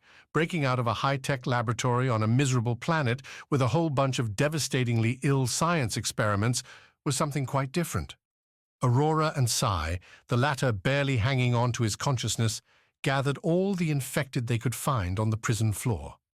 That meant freeing them from cells, using stolen guard badges to open the glass doorways and convince, when they could, the occupants to come join them. Some were too weak to bother getting up from their cots, and Aurora had no time to play doctor, so she left them without a second look. Once assembled, the bedraggled 20 of them went towards the elevators Aurora had used, only to find them locked. The call button wasn't working, and swiping a guard's badge only returned an error saying the rank wasn't high enough to override. There's another way. One of the other infected, a woman wearing a Helix uniform and looking not quite devastated, said as they huddled around the elevator doors. You have to have emergency exits just in case, but they're hidden on this floor for obvious reasons. Well, it's our floor now, so tell us, Aurora said. Sai nodded, trying to agree, and would have fallen over if Aurora hadn't caught him. It's easier if I show you, the woman said before leading them over to a slight indent in a wall in the far right corner near the prisoner elevator and the remnants from the fight. The gray steel section was cut out just large enough to resemble a double door, though a cursory glance wouldn't have shown anything. No handle, no button, certainly no exit sign or other indicator. Aurora didn't have to think too hard to guess why. In the event of a real emergency, the people who knew better could decide whether to save the prisoners or not. In a situation like this, where the prisoners were the emergency? Leave them here. Let them rot. So how do we open it? Try the badge. The scanner's on the right side. Aurora slapped the ID card against the wall, feeling a little stupid as she did so. It was possible the woman was experiencing some fever delusion, that they were just wasting time. Of course, they didn't exactly have any other leads, so why not? Given Sai's deteriorating condition and the increasingly wild looks the other infected were giving each other, Aurora figured it wouldn't be too long before everyone started chowing down on their friends. Slapping the badge did nothing. No sound, no sign. You sure it's this corner? I'm sure. Most floors in the tower are arranged like this. Like a prison? No, like a square.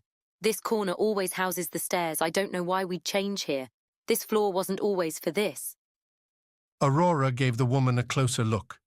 She was a little older, probably not some intern. Her whiter hair, skin, and slightly hunched stance suggested a long career that had burned out by the end. Aurora would have asked what she was doing here, why they picked her for this mad experiment, except there was no time. And Aurora wasn't here to get the full story. This is what we do, Sai said, his voice soft enough that Aurora had to repeat his every word the rest of them could hear. We take all the weapons, every single one that we have, and pile them up. Save one.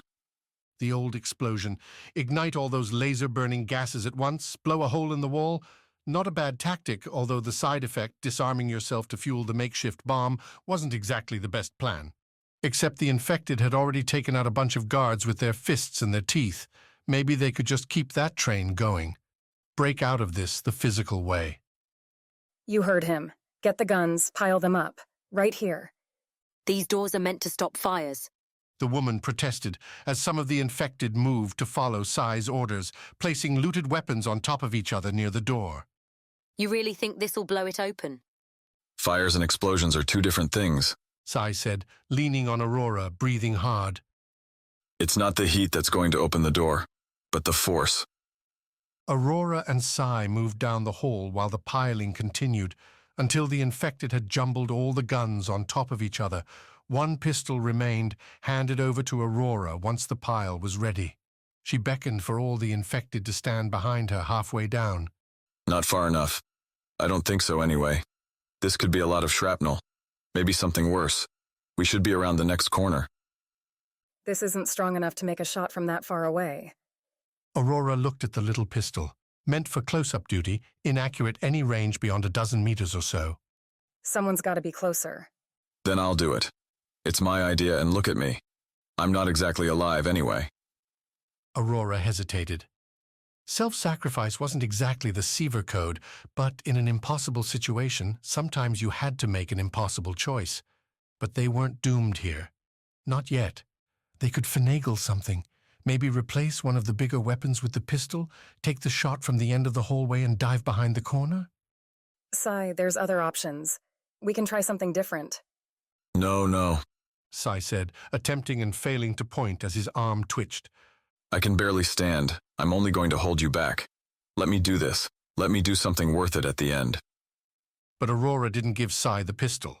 Instead, she motioned to a couple of the more sane infected, including the older woman, and told them to pull Sai back from the corner. Aurora would take the shot. She could fire and dodge back around the corner or fall to the floor to limit the exposure. Aurora didn't have a family. She had nobody waiting to see her. She would pull the trigger. At least that's what Aurora had planned, until she felt hand on her shoulder and turned to see the large man, the brutal one that had led the charge from the elevator. He was strong, no doubt some sort of security force employee in his former life, but now red blotches and weeping cracks marred his face. Blue patches broke out along the scalp as his hair fell in waves. His simple prisoner's uniform bore tears all along a burn where a laser had grazed his leg. Nothing about him looked healthy. "Let me," the man said. "I'm tired of this damn life anyway." I can try the shot. "And if you miss?" The man replied, his voice weak, whistling. His lungs were falling apart. "You burn energy that we need. That you need. I got this." Self-sacrifice. A rare trait. But there were objectives that needed to be met, and Aurora understood, saw in the man's eyes a look that she'd seen before. He'd made peace with his choice. Anybody you want me to tell? Any message you want sent? The man tried to laugh, but a wheeze came out instead, a cough, and he took the pistol from Aurora's yielding hand. "You don't come to Dynas because you have someone you need to tell, because you have something you need to do. Dynas is an end, and I'm ready for it to be over." Then thank you, Aurora said, and she moved around the corner with the rest of the bunch. The gaggle of infected bruisers, all clinging to life as some mad virus made mincemeat of their bodies, shuffled back to give her space. They crouched down with hands over their ears as Sai instructed. The man, with a final nod back Aurora's way, made one wild, weak shout and ran towards the bundled guns. A deafening boom shook the floor, followed by the crackling fizzle as electric energy seared the air. Alarms, little white lights nestled in the floor's joints, flashed and sounded their horns. When Aurora turned the corner, a new doorway waited. The steel sheet had been blown apart, bits and pieces hanging and scattered around the hallway, almost all the way to the corner. Black blast scarring coated the walls. Of the man, there was nothing left. "Right where I thought it would be," the woman said. Aurora wanted to race up the stairs, get the whole crew moving, but she stopped herself. Sever had an objective here, and right now, that was getting out alive. Then find Cashmel, get a ship, pick up Rovo and that briefcase, and head for the stars. Hopefully they'd find Gregor and a pony along the way. Nowhere in that list was a requirement to rescue a bunch of failed experiments. Aurora wasn't supposed to drag a couple dozen infected people off the planet where they could spread to the galaxy or do something worse. Things would likely be better if all these infected died here. Aurora wouldn't call herself heartless, just focused. I need to know. Aurora said to the assembled group in the shrapnel-coated hallway. I need to know what you're infected with, what it is going to do to my friend, and maybe to me. They stared back at her blankly, a couple making noises that they should be moving and not talking, until finally that same woman, the one who pointed out the emergency exit, held up a hand. "None of us know. I mean, we know what the goal is, the whole point of this project, but we don't know what Unaskia infected us with, what it's going to do, or how it transmits from one person to the next." Wait, what project? Sai, still leaning on her, pressed down a bit. Aurora, let's just go. They won't cause us trouble. And we might need them. None of you are going to kill me, right? You won't lose your minds? She figured she could probably handle anyone that did, but if the whole collective decided to go berserk, that could be a problem. Please, please just help us. Get us out of here. Defense Corp objected to freebies. Anyone they helped, anyone that leveraged any resources needed to be charged accordingly. But here, maybe Aurora could let this slide just this once, give them a chance to save themselves. And if any of them made it off-world, well, that wasn't Aurora's problem. Okay. Aurora sighed. Okay. If you're following me, then you're obeying my orders. We're going to try to get out of here, and we're going to do it by heading up top. Find a ship and blast off this wet rock. Either you agree with that and you come with me, or you can go your own way at any point. I don't care. If you try to stop me or get in my way, I'll kill you. No questions asked. There were no questions asked, no runaways either. Aurora led the charge up the stairs, which were just that. Long metal steps in a bland grey stairway that went on for eternity. Nonetheless, they climbed. The shambling bunch behind her made slower progress, some slipping and falling, others helping them up. A real charitable bunch coming together. It would have been heartwarming, except everyone's degrading flesh and bones and hair made it disgusting and sad. 2 more levels, and they heard more noises. Ones Aurora could decipher pretty easily because she knew them well. Barked orders, the cadence of footsteps with a professional bent, an aggressive set coming their way from above. Aurora held up a hand and stopped the climb at the next landing. We can run back down. Sai offered. We can't take them head-on, Aurora. We have no weapons. I'm aware, Aurora said. She turned to the landing's door. Going back down would be the wrong direction. Let's try this. They won't have locked every door in this tower. Aurora slapped the guard's badge against the black reader next to the door, and this time, unlike below, the badge worked. The door slid away and revealed something bright and filled with glass. A white space, but entirely unlike the cell block below.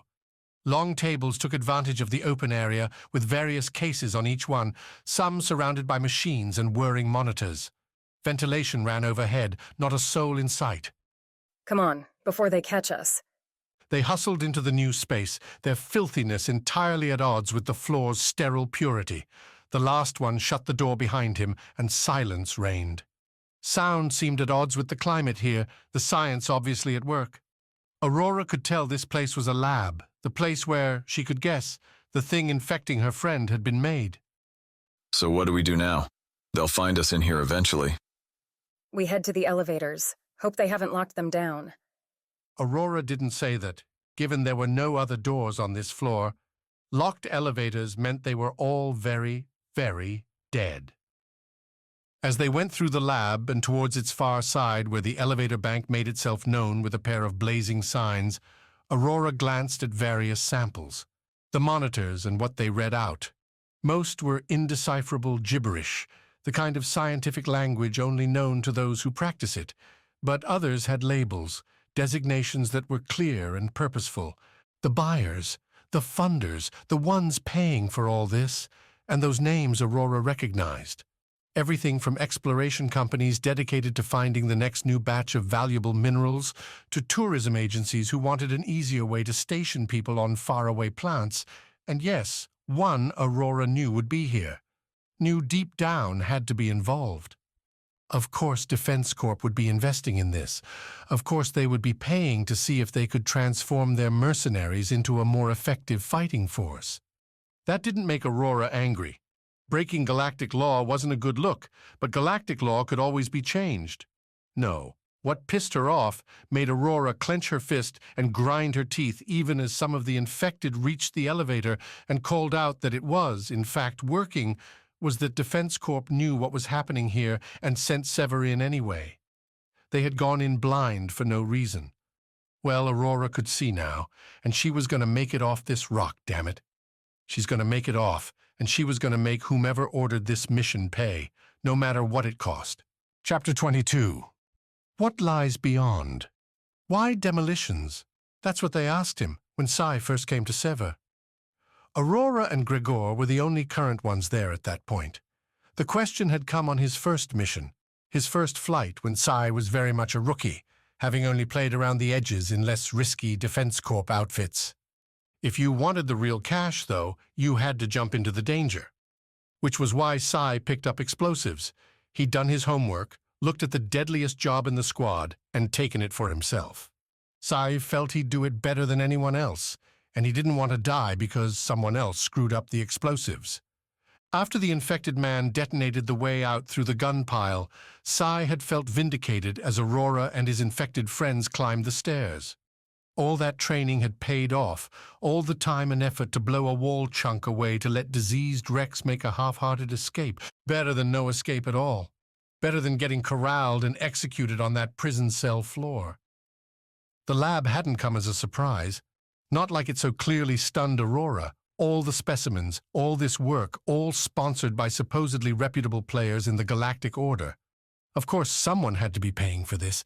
Helix wasn't infecting people for charity.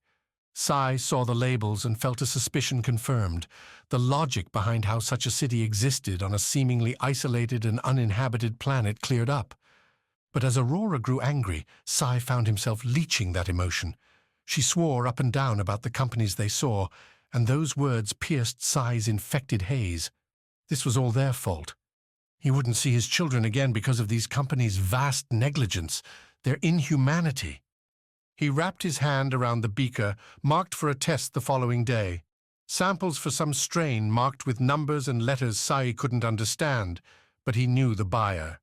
The company profited off of mining comets, captured and pulled them to huge stations where the comets would be broken down into their metals. Maybe they wanted someone who could stand on the comet's surface. Sai's katana had been comet-forged, provided likely by this very company or one of its predecessors.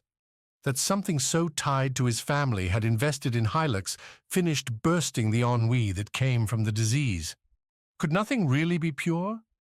Did everything have to be so driven by blind profit? Was that the galaxy his children would be living in, without Sai to help them?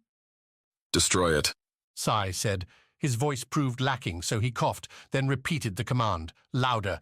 Destroy it all. The other infected, milling around the lab, slowly making their way towards the elevators on the far side, stopped at the words. Sai, we don't have time. We can do it later. No, there might not be a later, not with everyone behind this. We destroy this now. He swept the beaker off the table, smashing on the floor. It felt damn good breaking the glass, better than ripping the ID off of Captain Happy's body down below, better than tackling that guard attacking Aurora, but nowhere near as satisfying as swinging his sword. Sai might be dying, but he would get the katana back, after he destroyed this place. They're just going to rebuild it, Aurora said, as more of the infected took Sai's lead, pushed over machines, picked up and launched tools and beakers and instruments around the room. The silent, sterile place filled with sounds of shredding glass, filled with beeping, panicked programs as parameters were pierced and pulverized. Tables overturned and sent their occupants flying. Biological matter, incubating diseases burst free and splattered the walls and floors, rendering the white space splotchy yellow and green. No doubt dangerous, no doubt of no concern to those already damned. Sai wasn't sure when the stairway door opened, when the Helix forces came through. He was too lost in it, that mindless rage he directed at these worthless, awful instruments around them. The laser fire soon pierced that shell, blazing away in bright beams that lanced the air around Sai before Aurora tackled him to the ground. His captain had found a mask somewhere, some gloves too. Sai guessed that as the only uninfected here, Aurora's protection made sense. But in the moment, the covering made her look like someone else entirely. Sai tried a half-hearted push-punch. Aurora had Unaskia's hair, and with the mask, that was enough. Sai, stop it, Aurora said, batting his punch away. Go to the elevators, now. She began pulling them along the ground, and Sai helped after a second, reconnected with his legs and kicked his boots along the tile floor. They couldn't stand. Too many lasers filled the air, the beam's heat washing over Sai as they moved. Screams came too, shouts of pain and rage and despair, some cut off as soon as they started. Sai saw the other infected being cut down even as Aurora pulled him behind a table, kept pulling them towards the elevators while putting cover in between at every possible moment. She knew how to be a soldier, how to make use of the battlefield terrain and devise a path to victory even against overwhelming odds. Sai, Sai just wanted to destroy it all, to end himself in a way that didn't involve a slow decay in a cell being poked and prodded, tested and trialed. Let me go. Let me die fighting. I won't stop you, but this is not the place. You're not going to be a martyr, not for these people. A few infected made it to the guards, jumped on them as the Helix security forces poured into the room. Before, Sai's team had the numbers. It had the surprise to overwhelm better-armed, better-armored enemies, but not here. As Aurora pulled them to the elevator bank, Sai crouched behind an overturned white desk, covered with glass and oozing green sludge that smelled like rotting yeast, and saw his momentary friends burn. No mercy now, no attempt to gather the subjects alive. The Helix team didn't hold back. They pushed away the infected, kicked them down, and delivered coup de grace's courtesy of their lasers right to the face, to the chest, to anywhere they could find, until the only things left were charred husks. It seemed overwhelming and unnecessary until Sai remembered what they were. What he was. Sterilize the disease. Burn it away. Behind him, the elevator doors dinged, not cut off yet. Did he run? Abandon the last few infected throwing things towards the guards, making haphazard lunges even as those bright bolts found their mark? Let's go, Sai. Now. Aurora spoke with a commander's stance, strong and ordered, demanding to be obeyed. Sai had gone into demolitions to save lives, his own included, and when you worked with explosives, you didn't take the reactionary route. You didn't hurry, and you didn't throw yourself into the inevitable out of despair. You had to stay calm, collected, and think about what waited for you on the other side. The virus hadn't killed him yet, and it might not. Those lasers surely would, and now they were turning in his direction. Aurora tugged at his back, and Sai fled. Chapter 23. Felix Redux. Gregor had never faced a foe twice. This was generally because of two reasons. Either he smashed them into an indescribable pulp with his giant hammer, or someone else from Sever excised the enemy from the ranks of the living. There were other options to strike an enemy from Gregor's list, ones he disliked. Felix attempted to take one here, standing weak and pathetic, about to die without any fight at all. The last time Gregor had seen Felix, the viral monster had been leading a mutant horde across the base, consuming living people and turning them into more mindless, flawed experiments. Felix himself had been covered with these growths, and indeed had a whole vat of the stuff right here in the now empty shaft. What had been a nightmare enemy had dissolved to practically nothing. Even the virus appeared to have left Felix. His growths were gone, his loose skin hung in pale sheets, and his eyes sat hollow in his skull. What happened? Not out of any sympathy, but curiosity. In the off moments wandering around that wet city, and especially after talking with Lani, Gregor had toyed with and enjoyed the idea of coming back to Felix, finding him and delivering the smashing that the monster so dearly deserved. But this wouldn't be delivering a fatal blow to a deadly fiend, but instead squashing an ant. The thing with viruses, with experiments, is that you don't know where they're going to end up. Felix replied and offered a weak laugh. I thought I'd reached the end of the cycle, that things had stabilized. Turns out I was wrong. Turns out Helix just can't stop failing. The virus kept eating and eating. And the rest of it? The thing in this room?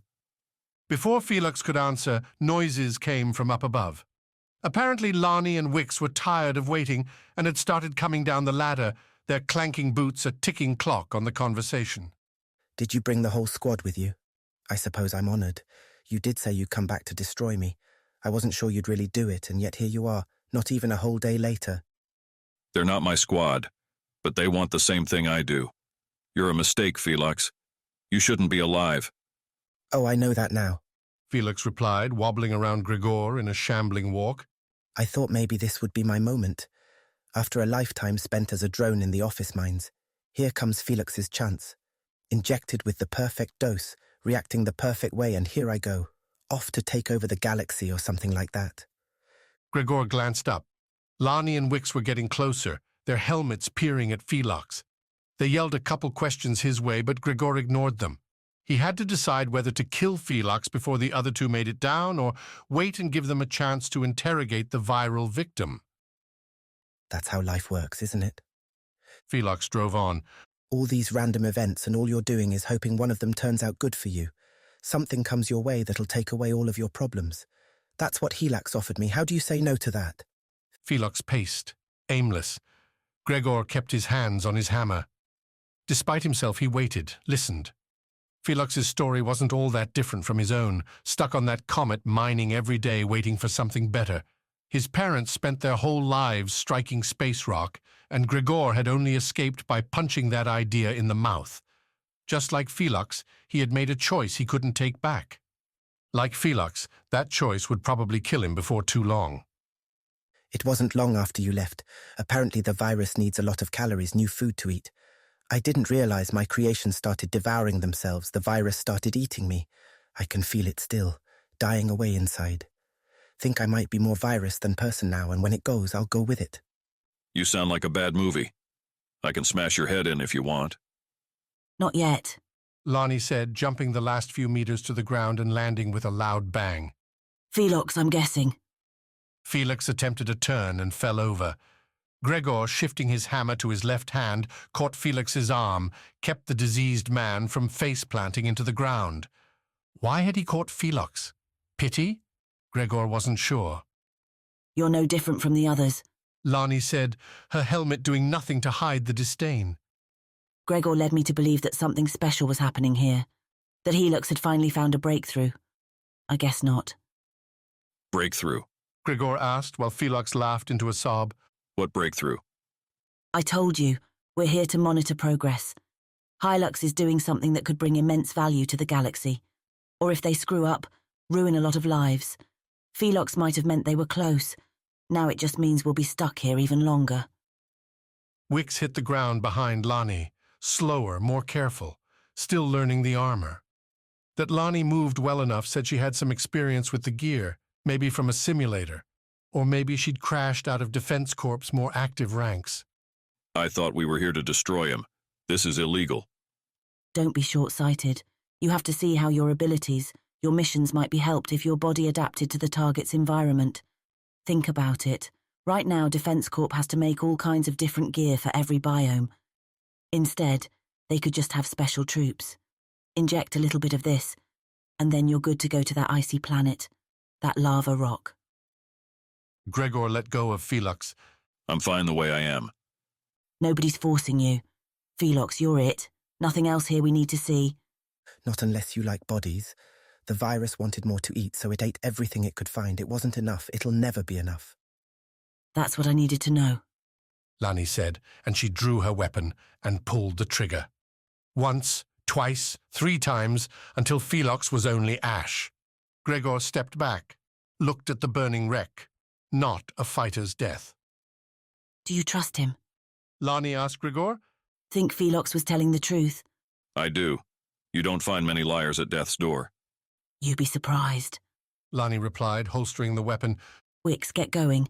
Do a run-through on this level and make sure we're not missing anything. Find something. Record it. Felix might not have been what we wanted, but if he took over a base, then he was close. Why did we come? If you're here, if you want this to succeed, then why are we on a rescue mission? Lonnie shrugged. No idea. Let's get back up top. I think you're getting too into the weeds with this one. Defense Corp is a huge company, lot of moving parts. Not all of them talk to each other. They started back up the ladder, every hit of their boots on the metal rungs echoing up and down the shaft. So what do we do? Complete your mission, I suppose. Find your objective, get them off-world, and then forget this place ever existed. We don't work quietly, we smash and grab, break things. I know my commander and I know galactic law. She won't let this stand. She'll have to. She's outranked on this. The people that want to see this succeed sit far above any squad leader. Authority. What a pain. They always believed they were above everything, that because of some title or some position they had an excuse to shirk common laws, common decency. What Gregor liked about Sever, why he stayed, was that Aurora didn't give a damn about authority. She cared about cash, completing the mission, and she cared about the squad. Gregor would follow someone like that. They hit the top of the ladder, climbed onto the landing. Wicks radioed the all clear that there was some mess, but otherwise nothing remarkable. One room had been burned, looked like. Gregor didn't mention it was him, his hammer, his strike. They should have told us. Gregor continued, frustrated partly because he hadn't swung his hammer, because this mission seemed so far from Sever's normal. He wanted enemies to destroy, not mysteries to solve. 2 of us missing already. This is a hostile mission, poorly planned. You could have rescued our man. You know why he wants to leave? I assume he's just tired of being here, and because Helix doesn't let anyone off. Maybe he got desperate. But now I'm wondering, given the gear you have, he must either have a lot of money, and there's not many that rich here, or he has something that he thinks can pay for what you're doing. I don't know. Gregor felt that itch, shifted one hand back towards his hammer. Maybe he could smash the man that had brought them here. Let's go back. Maybe we get to the city. We'll help you find your squad. We know some folks that work for Helix. Might be able to check and see if they found your missing members. Maybe arrange something, a deal. They won't let your guy off-world, but we might be able to get the rest of your squad freed. So we would fail the mission? No, your mission's changed. Defense Corp wants Helix to finalize the virus to get it working. Now you're on the right side. Chapter 24. Starlight Psychology. Aponi had the shuttle to herself. In the seconds since Ben had left, since a final click made clear his rescue ship had detached and departed, Aponi had sat in the cockpit and watched on the radar as the ship had dwindled and vanished. It would be accelerating now, getting beyond light speed, en route to some other planet, some other place where Ben's stolen cargo could be put to some profitable use. He'd probably already forgotten about her, his little hostage, his little tool. Just like Sever, Aponi had been pushed into action, and now, her job complete, she'd been left aside. Except Sever hadn't done that. Not really. Aurora hadn't left Aponi behind. Defense Corp listed Aponi's skills as a pilot and little else, but Aurora had given Aponi a weapon, thrown her in the simulators, and had her come with a field team. Nobody on Sever held a single role. Not that Aponi would have minded being left behind. Most of these missions, Aponi would have been content playing out imagined races in a secure cockpit, counting the hours until Aurora and the others returned with the objective and a healthy new cash infusion. Aponi guessed she could indulge her imagination now. Floating up here, she could hang out with her dreams while she orbited Dynas. Nobody would find her. She'd never been alone in a spaceship before, not once. Aponi had to figure such things were rare, right? Who would go into space by themselves? Malfunctions happened. Coordinates were missed without a second check. Any medical problem light years away from help. And yet here Aponi was, alone. Just like in those kart races, her survival depended on her skills and nobody else's. She unclipped herself from the cockpit chair. The shuttle would keep spinning around, and barring some interference, some micrometeor or another ship playing investigation, Aponi didn't need to be at the controls. She could take a tour, wallow in the emptiness. The shuttle didn't argue with her. Ben hadn't locked anything away, though beyond the cockpit there wasn't a whole lot to see. He'd said this was a short-range shuttle, and he was right. The cargo bay dominated most everything back from the cockpit, beyond a small lounge area where handlers might sit. A few passengers could pass the time watching something on the video monitor or play a game on the little board and table that sat between the 6 small cushioned chairs with gravity belts around them. Had to keep yourself restrained during the inevitable entrance, that rickety crash through the atmosphere that a fully loaded shuttle like this one would make very, very bouncy. Beyond the passenger quarters, the cargo bay itself loomed empty, spacious, drab, yellow-gray metal. The bay doors surrounded by brighter yellow paint, as if warning people that beyond here lay certain death. At least something to pay attention to, though right now the stripes looked like an odd frame to an empty picture. A few jagged lines on the bay floor hinted at what Ben had taken with him. Leftover, no doubt, from when they were loaded down below. Because up here, zero gravity reigned. Aponi kicked off the floor and bounced around off the walls, taking a moment to flip and spin without doing it to dodge some incoming attack. The bay didn't have too much room, a second or two of motion, and she hit the opposite wall, but enough. Enough so that for the first time since that skiff had crashed, Aponi felt her heart race a little, her blood rise even as her body told her there was no resistance here. Even as her mind told her she was wasting time. Right. As if she had places to be. Back in the cockpit, Aponi confirmed what Ben had said. The shuttle lacked the oxygen and fuel. The shuttle didn't have enough solar sucking panels to keep it going indefinitely to get Aponi anywhere. Helix probably kept that intentional, kept major escapes impossible unless you managed to find friends. Or, like the VIP that had called Sever into this mission in the first place, have enough cash stored away to hire your own evacuation. There were other tactics. Things Aponi could try if she didn't want to go back down to that surface. That was really the question up here alone among the stars that Aponi had to answer for herself, that she kept turning away from. Going back down wasn't just a philosophy question either. Aponi didn't have any technical codes to get through Helix's landing clearance, didn't have any weapons to fight back if Helix objected to its stolen shuttle returning home at the hands of a captured hostile pilot. Even if Aponi wanted to run back to Sever, doing so in a craft like this would likely get her killed. No, a better choice would be to do something like Ben. Find another ship, get in touch with the passers-by and say that she'd found lawbreakers, monsters, people who wanted to change how humans live and die. That might be enough information to get a pickup, to get someone to stop and drag her away from this place and from this life, because that was something she had found in those moments with Ben, that she'd seen with him, a change she'd longed for, finally maybe here. Sending out an SOS signal didn't take much effort. Harder, though, to direct the alert away from the planet's surface. The last thing Aponi needed was a Helix rescue coming up to grab her. She hoped for a random person, a ship cruising at slow enough speeds to catch the message and be willing enough to come and see what it was all about. In this galaxy, it took time to get going fast, and when your batteries inevitably drained, you coasted, soaking solar energy to give your ship a chance to recharge before accelerating again. Slowing down took power too, so convincing any ship to drop its cadence meant getting them the message at the perfect time, charged batteries and time to spare. Gotta love those odds, Aponi whispered to herself.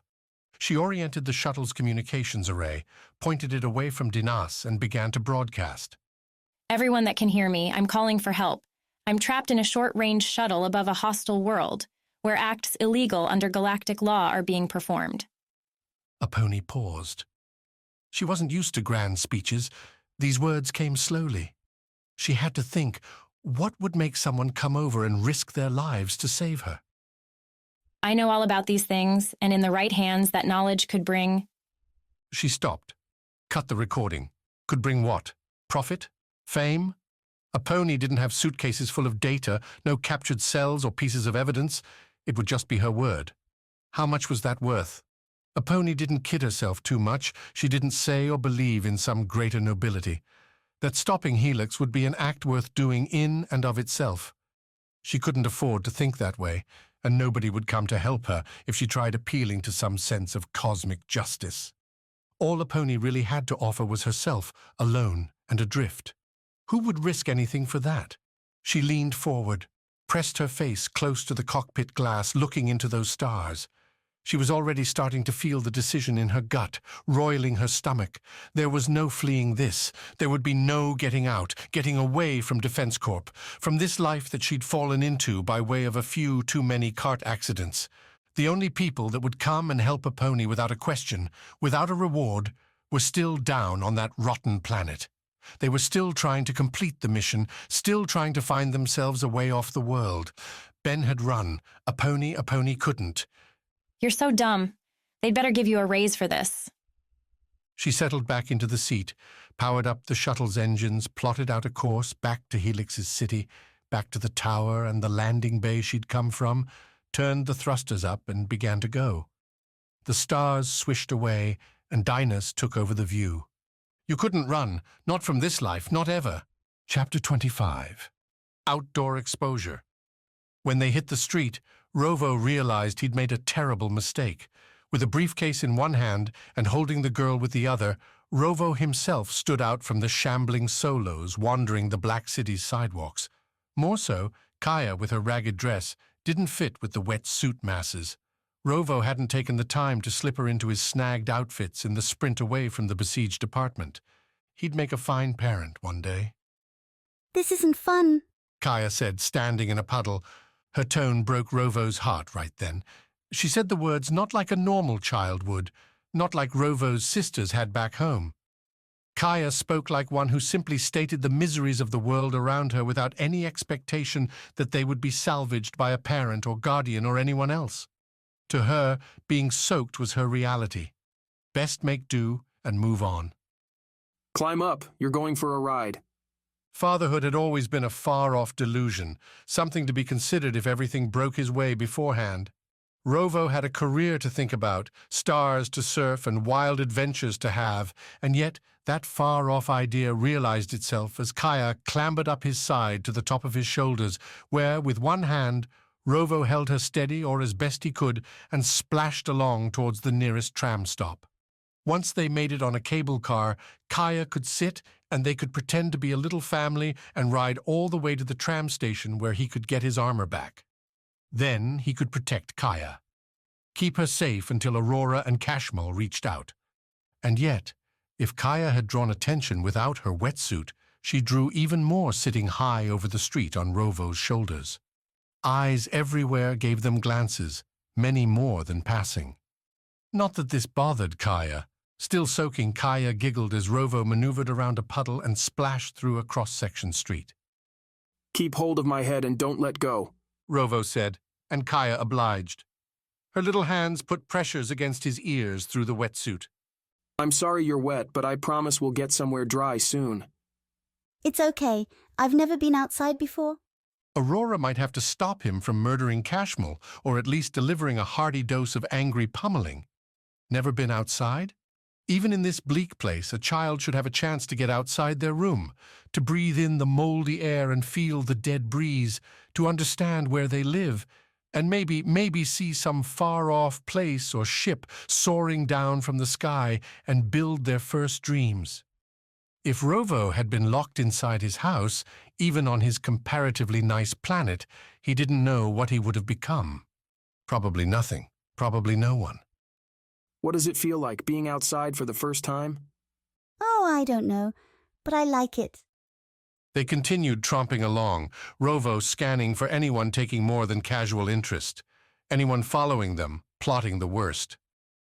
You sound smart. Does Kashmol teach you things? He gives me books sometimes, but my friend Monkey, he's so smart, he taught me the most. Monkey? On my pewter, he knows everything. Ha! That made some sense. Kashmol could just slip in a cheap child's toy, one loaded up with endless hours of educational programming, and just let the girl go to town. The real question, then, was how Kaya seemed so calm, collected, if all she'd been exposed to was her own room. Aren't you scared? Isn't this strange for you? Monkey always says to be brave, so I'm brave. That monkey does seem pretty smart. How nice it would be if just saying a thing made you that. If you wanted courage, then you'd have courage. If you wanted strength, then you'd have that too. But when Rovo asked for a cable car as they neared the corner, none appeared. None within sight either. Bad timing. We'll wait here until car arrives, okay? Standing still proved to be a dangerous game. Motion implied action, but by occupying their spot on the sidewalk corner and staying still, Rovo felt more focused attention. People wondering who would be having a child out in the open in this weather. Who would be having a child at all on this world, most likely? Rovo kept looking around. The buildings surrounding the cable car stop stood 5 stories tall, pointed roofs trickling water down to the gutters, attempting and failing to keep the flooding to a minimum. Far off, spacecraft engines roared their way through the sky while splashing water. Shouted conversations carried between buildings. Here, in the afternoon's middle, the city didn't seem quite as foreboding or miserable, the hazy lights sprinkling through the glistening drops to create the rainbows here and there. Rovo would never call Dynas beautiful, but perhaps it wasn't quite as ugly as he first thought. Perhaps there were a few things here worth admiring. That your girl? A woman's voice said behind him. If so, you ought to take better care of her. She'll catch a cold or worse like this. Rovo turned around, a slow move to keep Kaya stable atop his shoulders. A peering woman who looked about as old as Rovo himself, clad in a green and pink wetsuit that seemed to have some concession to fashion, appeared to be the instigator. No poncho for her, just folded arms and judgment. I'm just babysitting. Forgot the right outfit. How do you forget a wetsuit on this planet? Maybe I didn't have enough coffee. Rovo tried to start turning back, but the woman reached out, put a hand on his arm. You and I both don't want to see her hurt. We have people covering you from several windows right now. We tried to do this the nice way in the store, but now you've killed 2 of us. The woman's nice words vanished into an edge. It's not her fault, so if you hand her to me, I'll make sure she gets out of this okay. And the briefcase. Then at least you won't be responsible for her death. This made 2 ambushes in an hour's time. Rovo had to get better at this, had to figure out what he was missing. What Rovo definitely couldn't do, though, was keep Kaya on his shoulders. The woman was right about that risk.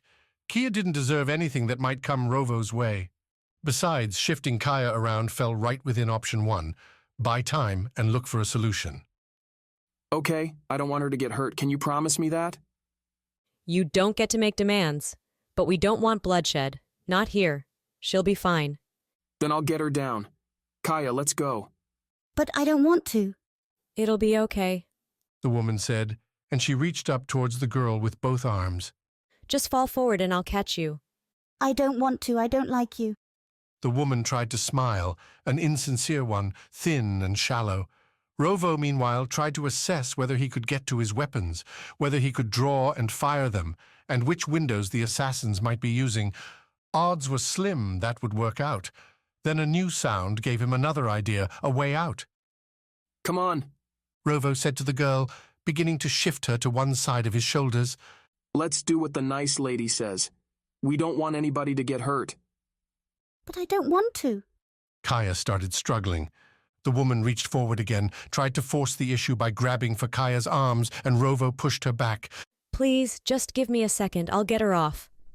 The offer worked, if only slightly.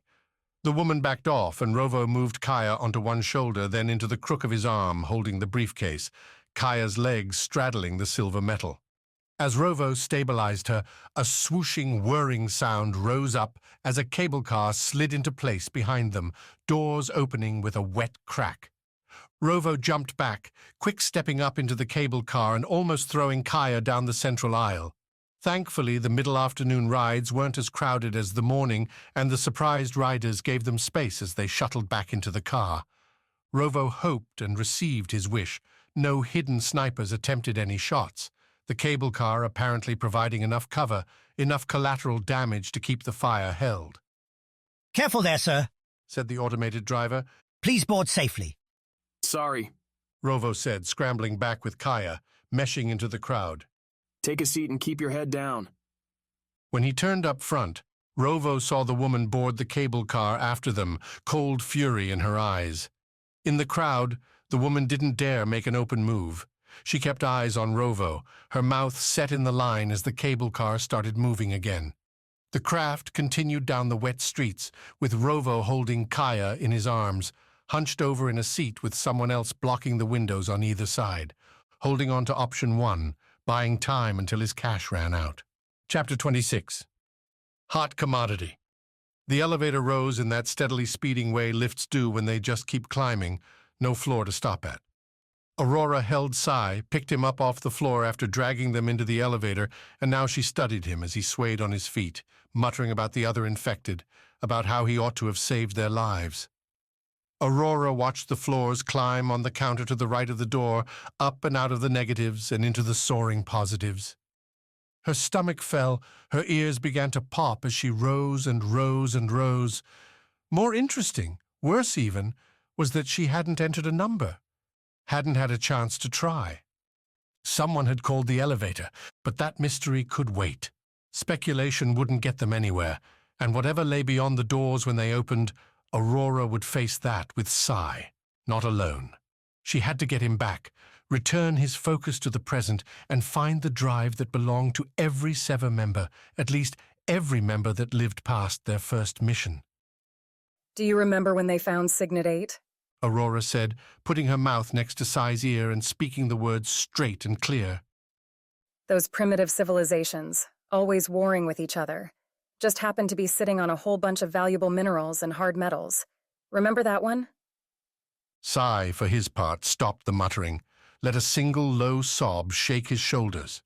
Defense Corp told us that our forces were only going in to stop the fighting, to serve as an advance guard for what would be an introduction to the rest of the galaxy. Remember all that bullshit? All the lies they fed us before that one? Aurora said. It had been a different team, Sever Squad. They had more members then. They told us we wouldn't need a full arsenal, that they'd be too stunned to see us coming from the sky to fight. We'd have the objective without firing a shot. Sai listened, breathed. The numbers crept higher. They dropped us down, not even with shuttles. Meteor drops. We slammed right into the ground because Defense Corp thought that would create a better impression. Hundreds of us. All sorts of Defense Corp squads just bashing around the world. Shock and awe, that was supposed to fix everything. Shock and awe. It didn't. Sai didn't so much say the words as breathe them, and Aurora could see his eyes were closed. No, it really didn't. You remember how they dropped us in the middle of that battlefield? Those two big armies going at it with their spears and their flinging rocks? Those swords made from molten glass? Those swords did look really neat. Your katana cut through them like butter. I don't even have it anymore. My katana. Bad move there. She needed to stay away from the sword. Maybe they'd get it somewhere, somehow. Keep Sai's focus on the old mission, not on lost weapons. You remember we were surrounded right away? They stopped the fighting when we crashed. A dozen of us, thousands of them, all spoiling for a fight, and now you have these strange invaders coming in. Aurora shook her head, rubbed her nose ever so slightly against the back of Sai's neck. Not about romance, but about love. That deep bond that forms between two soldiers who have depended upon each other for survival. Aurora needed Sai, and Sai needed Aurora, and together they would make it out. Ferris had us all form a circle, and he started talking, as if they could understand him, trying to explain, and he got hit first. They were brutal. Sai at last seemed to put his own legs down, squared his shoulders. We didn't understand. They fought because that was all they believed. Fight and die and go to your perfect afterlife. The greater the challenge, the greater glory in the great beyond. We were so stupid. No, not us. The people who sent us. I guess you're right.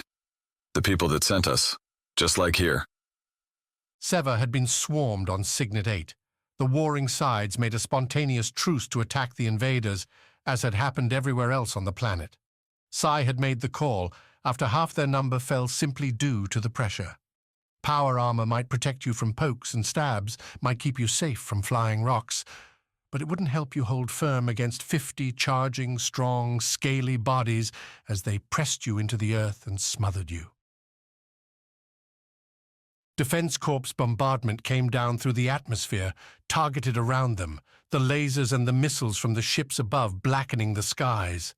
Sai had dragged Aurora back inside their meteor drop, a tear-shaped, nigh indestructible craft, a perfect shelter to wait out doomsday.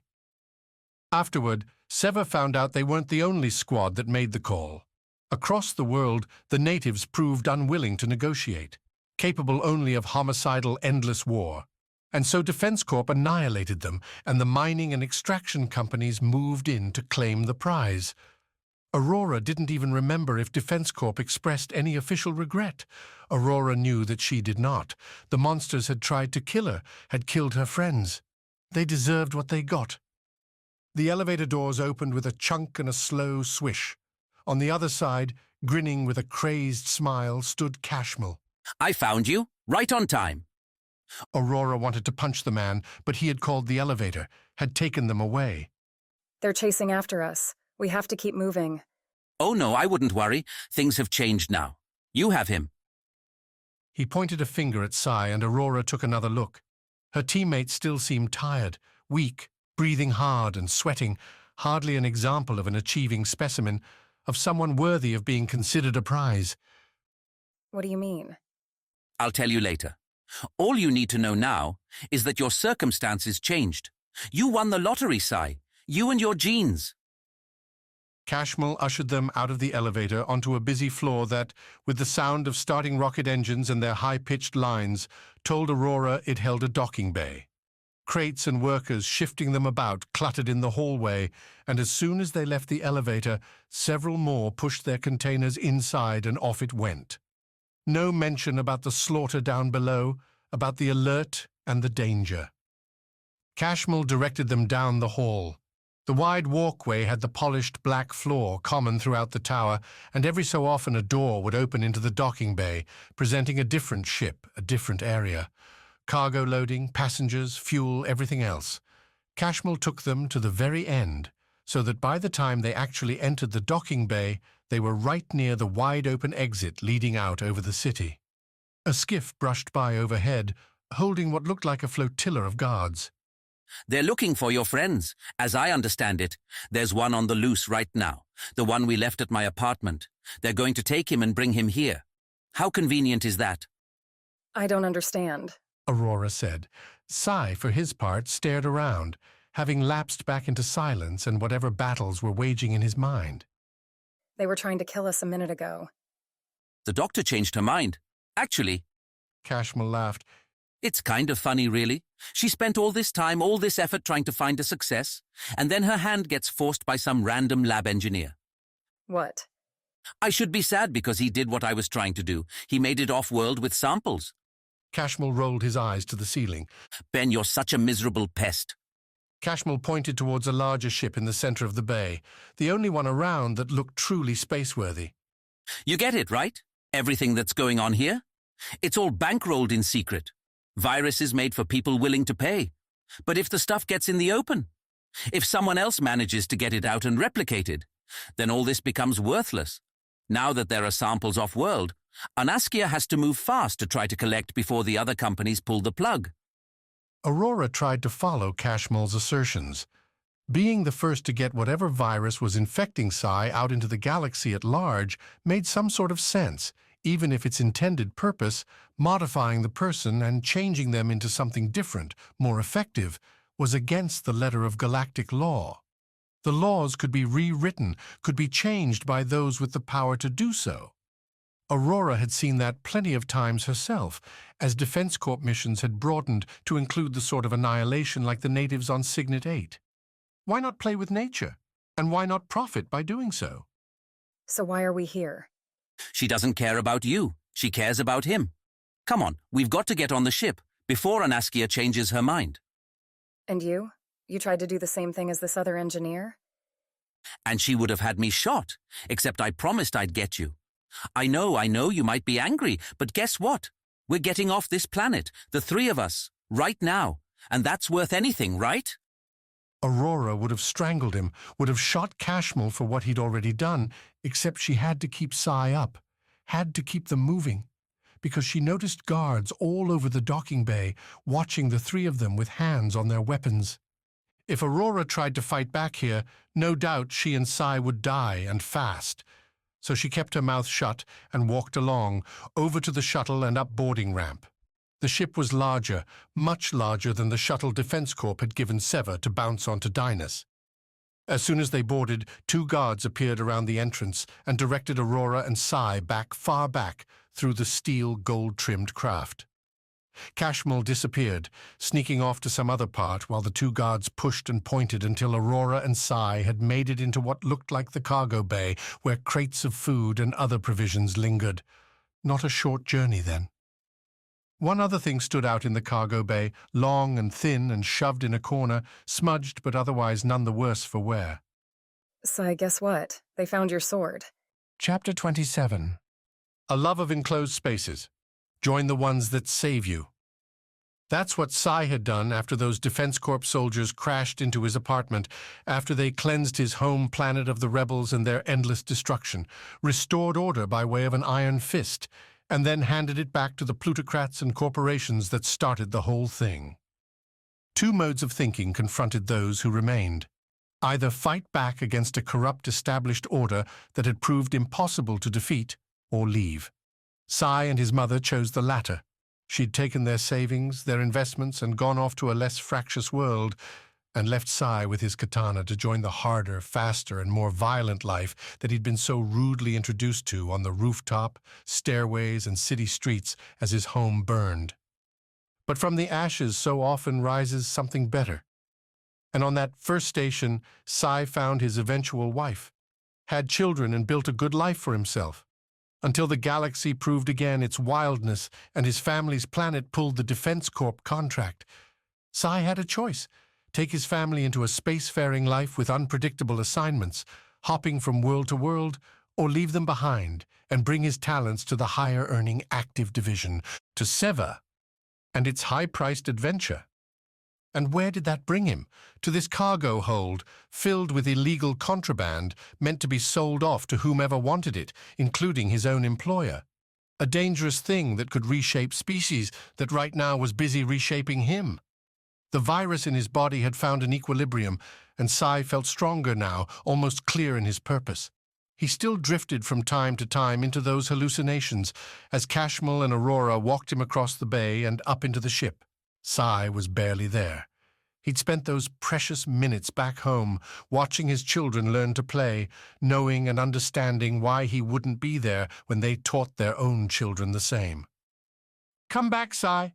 Be present, because if you don't, we're not getting out of here. We?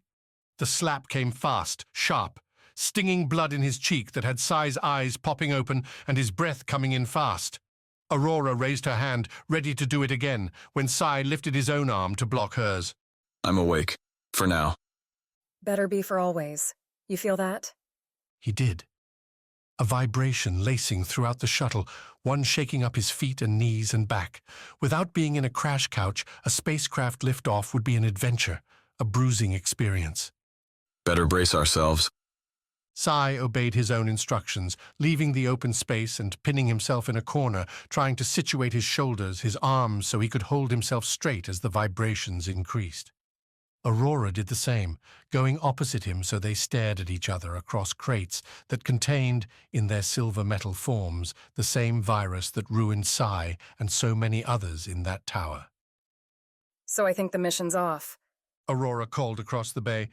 I don't know if you noticed, but Kashmil's teamed up with the enemy. Aurora, I stopped caring about the mission when she injected me with that virus. Priorities, Sai. My life takes precedence, Aurora. You know that. Aurora gave him a sad smile she knew. They all did.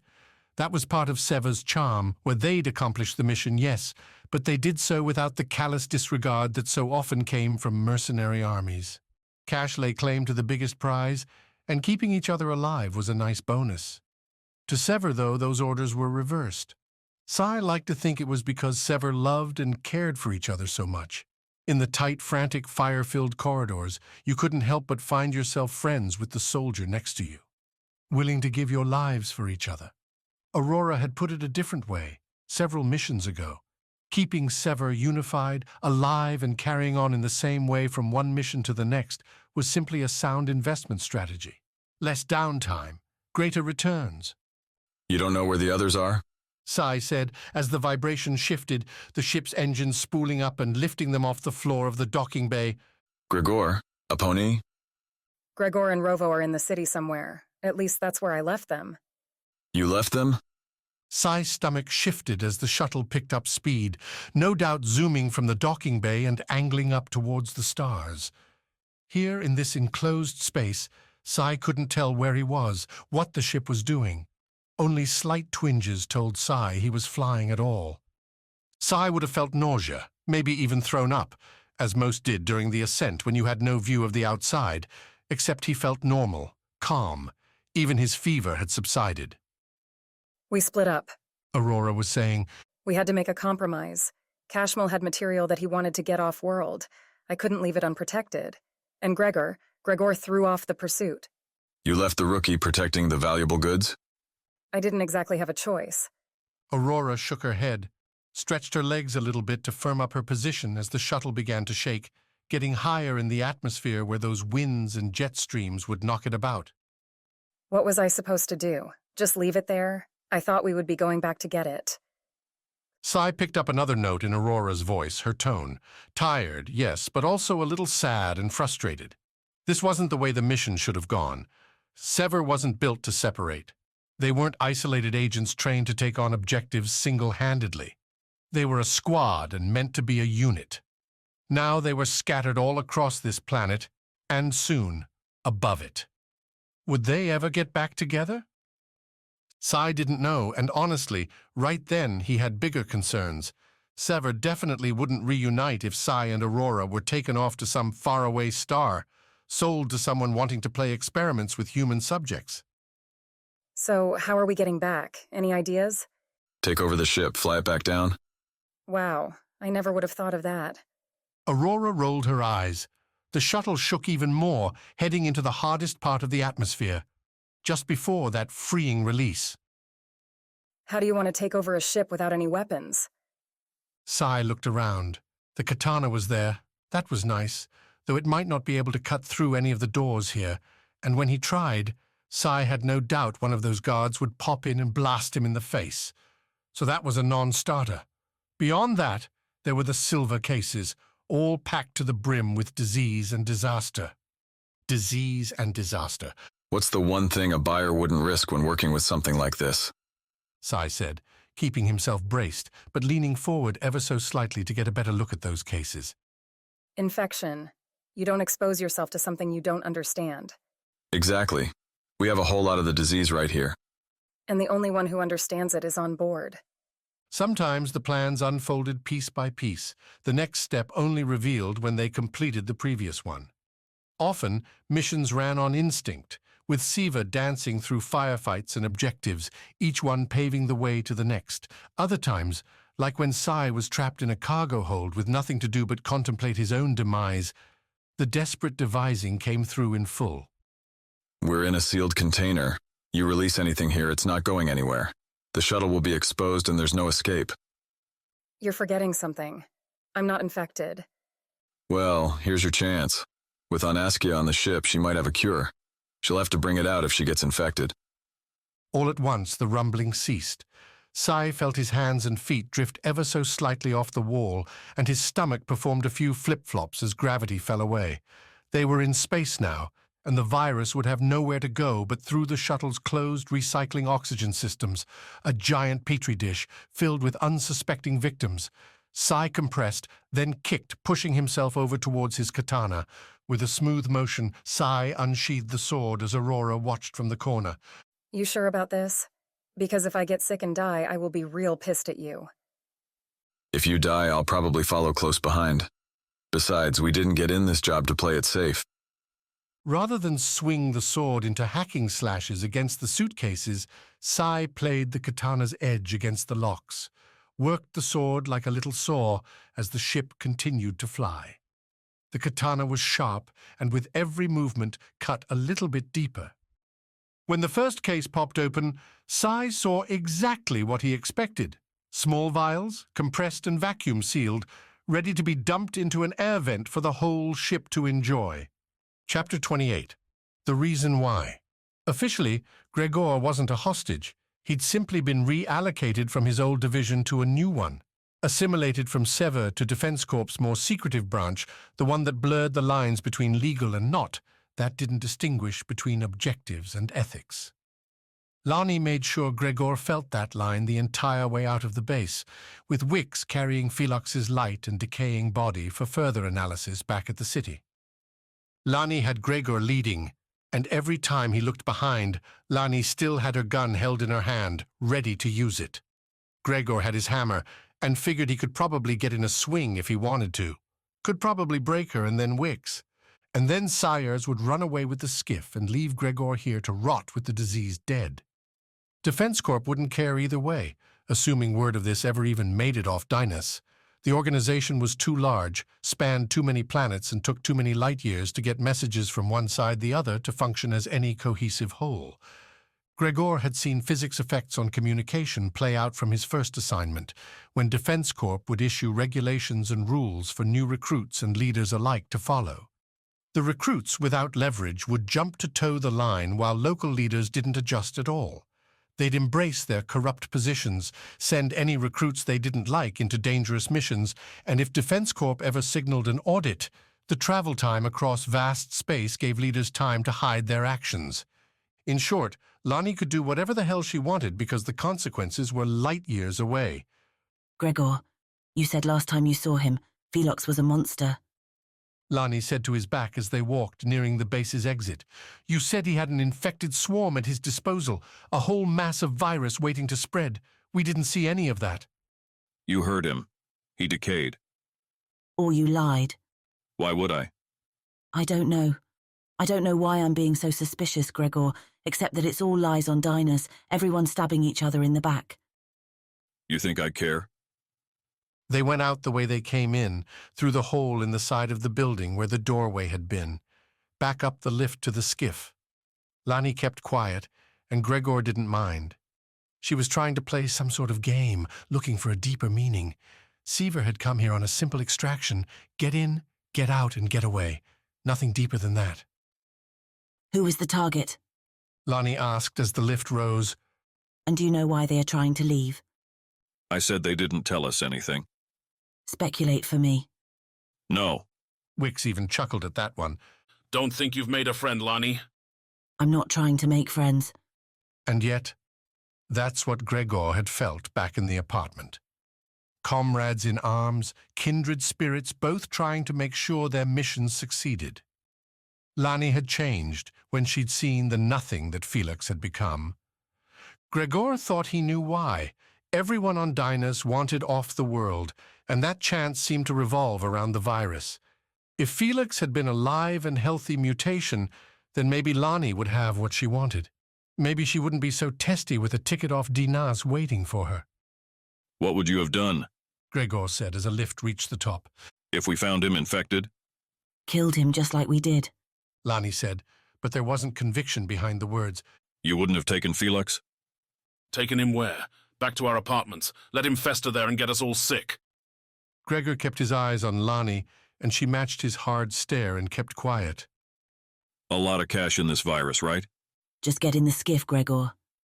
Sayers had kept the craft primed, and Lonnie and Wicks had grown used to their power armor so that they didn't even look all that awkward climbing up onto the craft. As soon as they were aboard, with Felix's body safely secured in the bow, Sayers started the engines whining. Sayers lifted the skiff, turned it back towards the city. Lonnie and Wicks went to debrief with the pilot, leaving Gregor alone, free to wander the deck as the yellow fog washed over everything. Dynas's humidity weighed on him, and all Gregor could think about was how badly he wanted to leave this planet. How badly Lonnie and the others must want the same, bad enough to do just about anything. Too few enemies to smash, too little to look at, and the damn pollen or whatever the hell kept getting in his vents.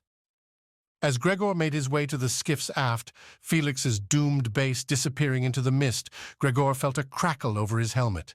A squad-level transmission on Sever's band. At first, too static, too far away, but even from here, Gregor could recognize a loop. A repeated broadcast put on by someone who didn't have time to stay on band. He moved to the front of the skiff, standing over Felix's body. What's going on? Lonnie said, moving next to him. I'm hearing something. Because, of course, the other power armors would already be tied to Sever's frequency. Lonnie and Wicks would hear it too, but they wouldn't know who it was. They wouldn't be able to tell Rovo's voice. At the tram station, requesting assistance from anyone.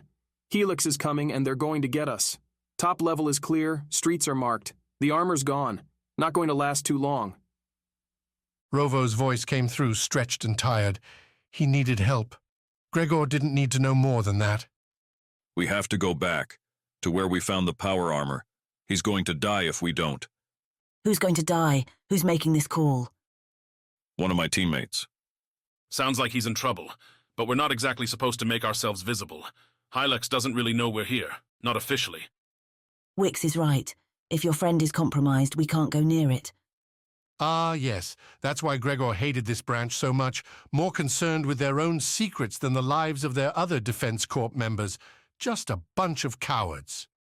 You didn't hear me, Gregor said, reaching back to the hammer, adjusting his boots to be ready for a boost. We're going to help him, now. Chapter 29.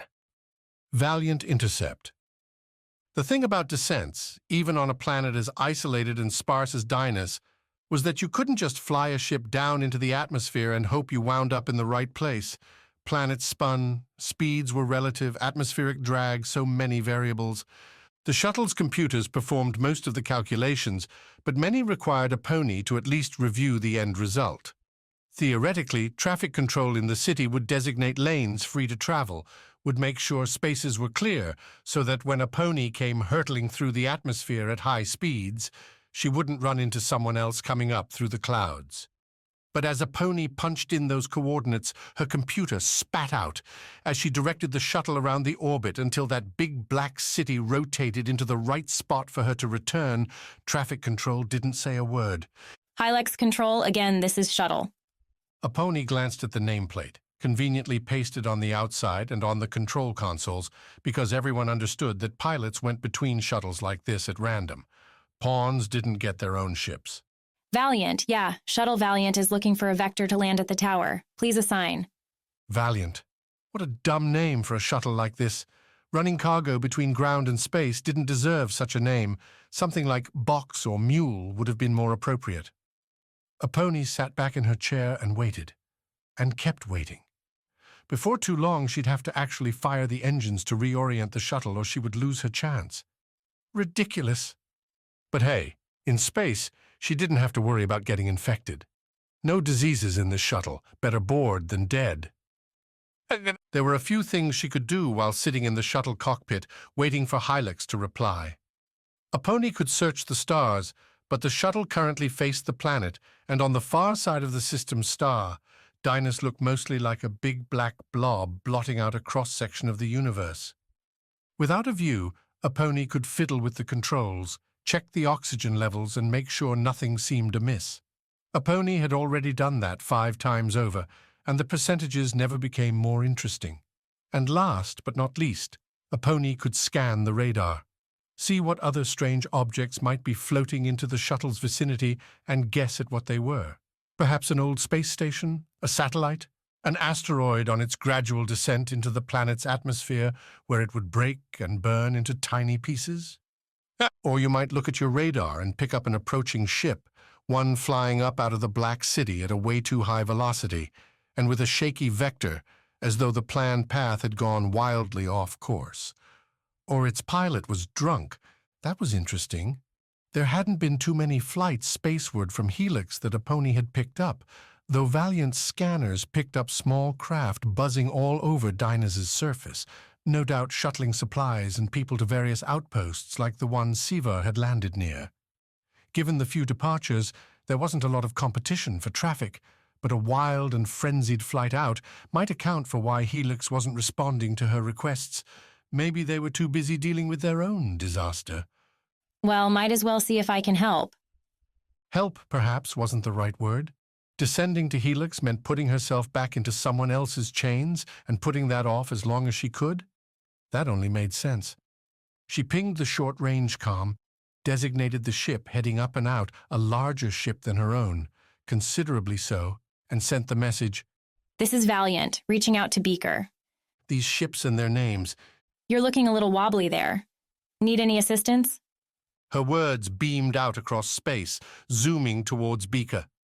A pony couldn't exactly see the shuttle yet. It had just broken out of the atmosphere and wasn't within the visible range. Nonetheless, a pony boosted her engines, reoriented Valiant, and started creeping towards Beaker. A pony could call her move a feeling, she could call it a hunch, or she could simply call it curiosity, or all three. Just as a pony got underway, Valiant's comm buzzed, demanding attention, so a pony slapped the button. Maybe Beaker had decided to talk. "This is Helix Ground Control," the voice on the other end said. "You're not an approved shuttle, and you're not an approved mission. Return to base immediately. I'll send you the vector, and stay away from the other ship." "Why?" "Because you're not authorized to approach it." "Can you give me anything more than that? It looks damaged. We can help." A pony threw Thiwi in her reply to seem less suspicious than a lone pilot bouncing around the upper atmosphere by herself. "That's a negative. Return to base, now." Ground control cut the comm. They weren't all that pleasant, and a pony only obeyed people that were nice to her. Or that's what she told herself in this moment, as Aponi redirected her shuttle into a collision course with Beaker. Hailing Beaker again. Trying to get in touch with you. You still look a little wobbly. Let me know if I can help. Beaker was more than a little wobbly, and had already veered sharply against orbit, throwing it way off of any flight plan that would lead to leaving the system. More like someone was trying to wrestle over the controls, or had severely screwed up their calculations. Aponi hit the scan, tried to see if there were any broadcasts coming from the shuttle that might have been on another frequency, and caught one. A wide open signal. Her mouth dropped open as Beaker's sounds played through Aponi's cockpit. Screams, shouts, the hard sound of metal things hitting other hard objects, clanks and bangs, curses and commands. Underneath it all, someone close to the comm just kept coughing, groaning, not saying a word, as if they'd forgotten they'd opened the band, that they were broadcasting this everywhere. So Aponi matched the signal, tried to send something back, repeated her words from before, even as excitement rose, because Beaker was big enough to handle interstellar flight. If Aponi could dock, maybe wait until whatever was going on resolved itself and then make friends with the victors, she might be able to get out. Or, and Aponi shook her head at this, go back down to the city and take her squad up and out, actually complete the mission, be a friend, be a hero. Aponi? A hard voice, a woman. One Aponi would recognize anywhere. Aurora's words cut over Beaker's sounds as they started to die out, dwindling to distant sobs, a few pleas. Where are you? I'm in a shuttle heading your way. Aponi couldn't think what else to say. How was Aurora on the ship? How did she take control? Single-handed? What's going on over there? We had some disagreements, so I took command. Are you able to dock? I can meet up. We can get you out of there. Not just me. Sai's here too, but we lost the pilot. I don't know how to fly this thing. Aponi smiled. Just hearing her squad leader's voice brought Aponi's confidence back. She wasn't alone. She didn't need to run. 1 minute ago she'd had 1,000 options, none of them good. Now she had one perfect choice. Reconnect with her squad. Then listen and talk to me. You want to find the radar and target my shuttle. Once you do that, we can set an intercept and the computers will handle the rest. Got it. Good to hear your voice, Aponi. We didn't know what happened to you. It's a story. Sounds like you might have one too. You have no idea. Chapter 30. Treasure Hunting. By the time Rovo and Kaya had jumped to the third cable car, the woman following them calmly all the way, Rovo figured he wasn't going to get shot in the street. Hylax wouldn't risk trying to pick him off from a distance. They would wait, see what hole Rovo decided to hide in. Thankfully, Rovo's planned hole had strong armor and plenty of weapons. Helix would let a lightly armed soldier find his arsenal. Just hang on, Rovo said to Kaya as they slipped off the third cable car near the target tram station, 2 blocks away from Salvation. We're almost there. Kaya had performed amazingly well. She pointed at stores, people, and lights, giggling and laughing the whole way. She'd kept that little lion doll in her left hand, showing it every notable thing they passed. Whatever concerns she'd had about being wet, at lacking anything close to proper clothes for Dynas, had disappeared with the adventure. At first, Rovo felt Kia's cheer was decidedly at odds with their dangerous situation, but as the cable car rides went on, he began to realize that she had never done this before. Never seen these things that until now had only been visible in short bursts outside her window. And in a way, if they were outnumbered and soon to be captured, it felt nice to get Kia a few fleeting, joyful moments. So when she pointed and laughed, Rovo laughed too. The soldier offered up names and explanations and jokes, and even drew smiles from some of the doer folks riding with them. Rovo could almost pretend that they were a family. That they were being pursued by people who would put a laser in his head didn't stop Rovo from imagining what if this had been a normal day. Just a father and his daughter out exploring the city. Not a bad thought. One that died whenever he saw the woman, always taking up positions near the front of the cable cars so that Rovo and the girl would have to go right by her every time they got off. Always stepping lightly after them, keeping the straight, no-nonsense expression on her face as she radioed to everyone else their current position. As chases went, this was a methodical one, and Rovo took a deep breath with every inhale and exhale to keep his nerves calm, to keep himself from setting Kaya down, turning around and lashing out at the woman. Knock her out, and maybe they get away. But to where? If, by some stroke of luck, the woman was the only one tailing them, Rovo might buy a few minutes. He didn't know where to go with that time, had nowhere to escape to, and carrying a girl in a big silver briefcase wasn't exactly inconspicuous. So instead, during the cable car rides, Rovo put together a different plan. Without his armor, Rovo didn't have many tools, but the small computer attached to his wrist offered one option. Rovo used the transponder first, beaming out a looping message on Sever's frequency, noting his destination and asking for help. He didn't know where Sai or Aponi, Aurora or Gregor were, didn't know whether they could hear his signal, but it would go out for some kilometers, tight and light. Maybe, just maybe, Rovo could get his squad back together. They stepped in the puddles within 1 block of the station. Rovo kept his eyes turning for people on the rooftops wielding weapons, for people walking along the streets who stopped and took any long notice of them, but he couldn't pick out any. Not necessarily because there weren't any. Rovo was hardly a spy, adept at finding undercover enemies, but none were open about it. Nobody wanted to start a public brawl. We're going in there, Rovo said as the tram station came into view, the closed sign evident over the main entrance. You have to be really good now, okay? Okay, what's in there? Treasure that'll help us. Treasure? You'll see. At the last crossing before the tram station, Rovo bent and scooped Kaya up, beginning to run. As soon as Helix figured he was going to the tram station, they could trap him, which meant they would start converging, which meant Rovo only had a few moments to get down there, get his armor on, and set up. The tram station's entrance had slid shut, just like when Rovo, Aurora, and Gregor first arrived. That seemed like eons ago, even if it was only a few hours. With Kaya in one arm, Rovo swept open the door, stepped inside, and slammed it shut. Aside from the ID card scanner, there didn't seem to be any other way to seal the door. Where are we going? To the treasure, not far now. Kaya didn't look like she believed him, so Rovo scooped her up and ran through the turnstiles leading to the platforms, stepping over and through barriers meant for happier times. He took a right turn, heading past more signs marking the platform closed. Closed because this platform sent the tram to the farther out station that held far worse things than anyone on Dynas needed to know.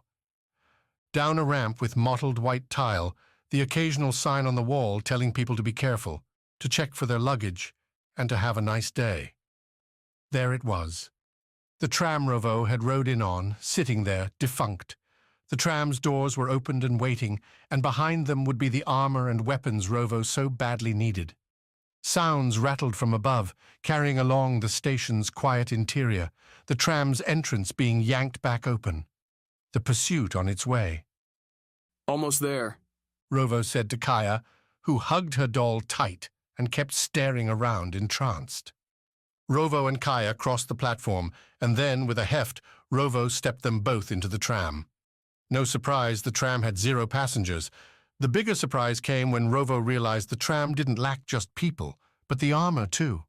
Gone. All of it. Rovo simply stood there while the girl dropped from his arm and ran up and down out the aisle, laughing as if the tram was an amusement park full of interesting and new things, which to Kia, Rovo supposed it was. Though, of course, not for much longer. Without the armor, Rovo didn't stand a chance. Helix would catch them, Rovo would be shot, and Kia? He didn't want to think of what they might do to her. Where's the treasure, Rovo? Kaya asked, crouching and peeking under the seats. Looks like someone beat us to it. It's not here anymore. I hope they're enjoying it then. I'm still having fun, though. Okay, breathe, rookie. He'd had moments of panic in his life, but being lightly armed and surrounded by enemies was not one Rovo had lived through before. The odds looked grim, but Rovo was still free. There had to be another way. Rovo glanced around the platform and saw nothing except the tunnel. He could run down the tracks away from the city towards Felix's outpost, which would take who knows how long to get to, and if Rovo got there, what would he do? Be eaten alive by the virus monster? But what about the other way, into the city? Come on, we're going, now. But we just got here. Rovo ignored the Kaya's protest, grabbed the girl and dashed back towards the side door they used to get in. A laser struck the ground at his feet just before he stepped on the platform, leaving a black ring where the superheat had pressed into the ceramic. Rovo looked up. The woman, flanked by 2 Helix soldiers, stared back at him. They had rifles raised, ready to deliver. I think it's time to stop running, The woman said. Let the girl go. Rovo raised his left hand slow. Make like a surrender and then run for it. If Helix valued Kia that much, they'd never try to shoot him now when she could be hit. So as soon as his hand got above the shoulder, Rovo kicked right and dashed, holding Kaya in front of him. Not exactly a brave hero's move to use a young girl as body armor, but Kaya wouldn't last long without Rovo, so he did what he had to do. The woman shouted a sharp command to her Helix forces to hold their fire, and not a single laser came Rovo's way as he ran along the platform and disappeared beyond the far edge. This didn't exactly get Rovo anywhere he needed to be. Turned out tram tunnels didn't have much in the way of useful things. The platform slimmed down to a narrow maintenance aisle, and otherwise the smooth tunnel kept going. The only feature the slight insets that would be glowing had the tram been operating would have pulsed with the magnetic electricity meant to keep the craft afloat. Now the tunnel was dark, the only light coming from the standard honey-hued maintenance globes overhead. Where are we going now? I'm tired. You can't be tired yet. The adventure's just getting going. On the left, they passed another small inset, this one boasting a sign and a single door. Maintenance. Rovo tried the handle, locked, stepped back, drew his pistol and fired a shot at the handle, which melted through. Kaya laughed at the light, and again when Rovo kicked the door open as the Helix pursuit shouted his way from the platform. Rovo's route wouldn't be hard to follow, but he was simply trying to buy time now, find somewhere he wouldn't die too fast. Beyond the maintenance door, Rovo found some slim stairs, concrete and clearly not used very often. With his weapon in his left hand, Rovo tossed Kaya on his shoulders, picked up the briefcase in his right, and moved. Went up the steps 3 at a time until, quads burning, he came to a landing that offered 2 choices. Keep going up, or break back to the main station entrance. The latter would potentially get onto the street, where they could keep on running. Except his muscles were getting tired. Helix could keep tracking him, and if Rovo left the station, any possible help wouldn't know where to find him.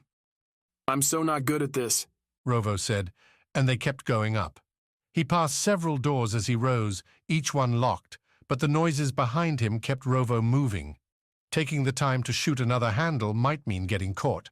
All the while, Kaya kept laughing. Such a cute, delighted noise. Rovo felt his heart breaking every single time.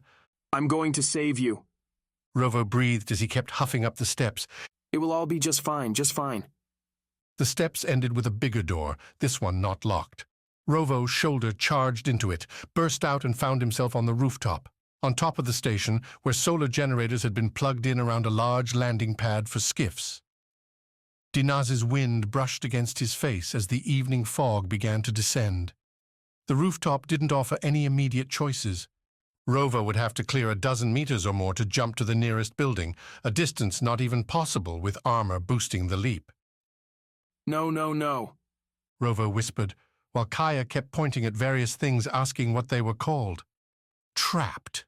He tried to run to the side of the station, only when he got there, looking down onto the street far below, shots came, fingers pointed, and he saw more Helix guards with weapons raised waiting for them down there, totally, utterly trapped.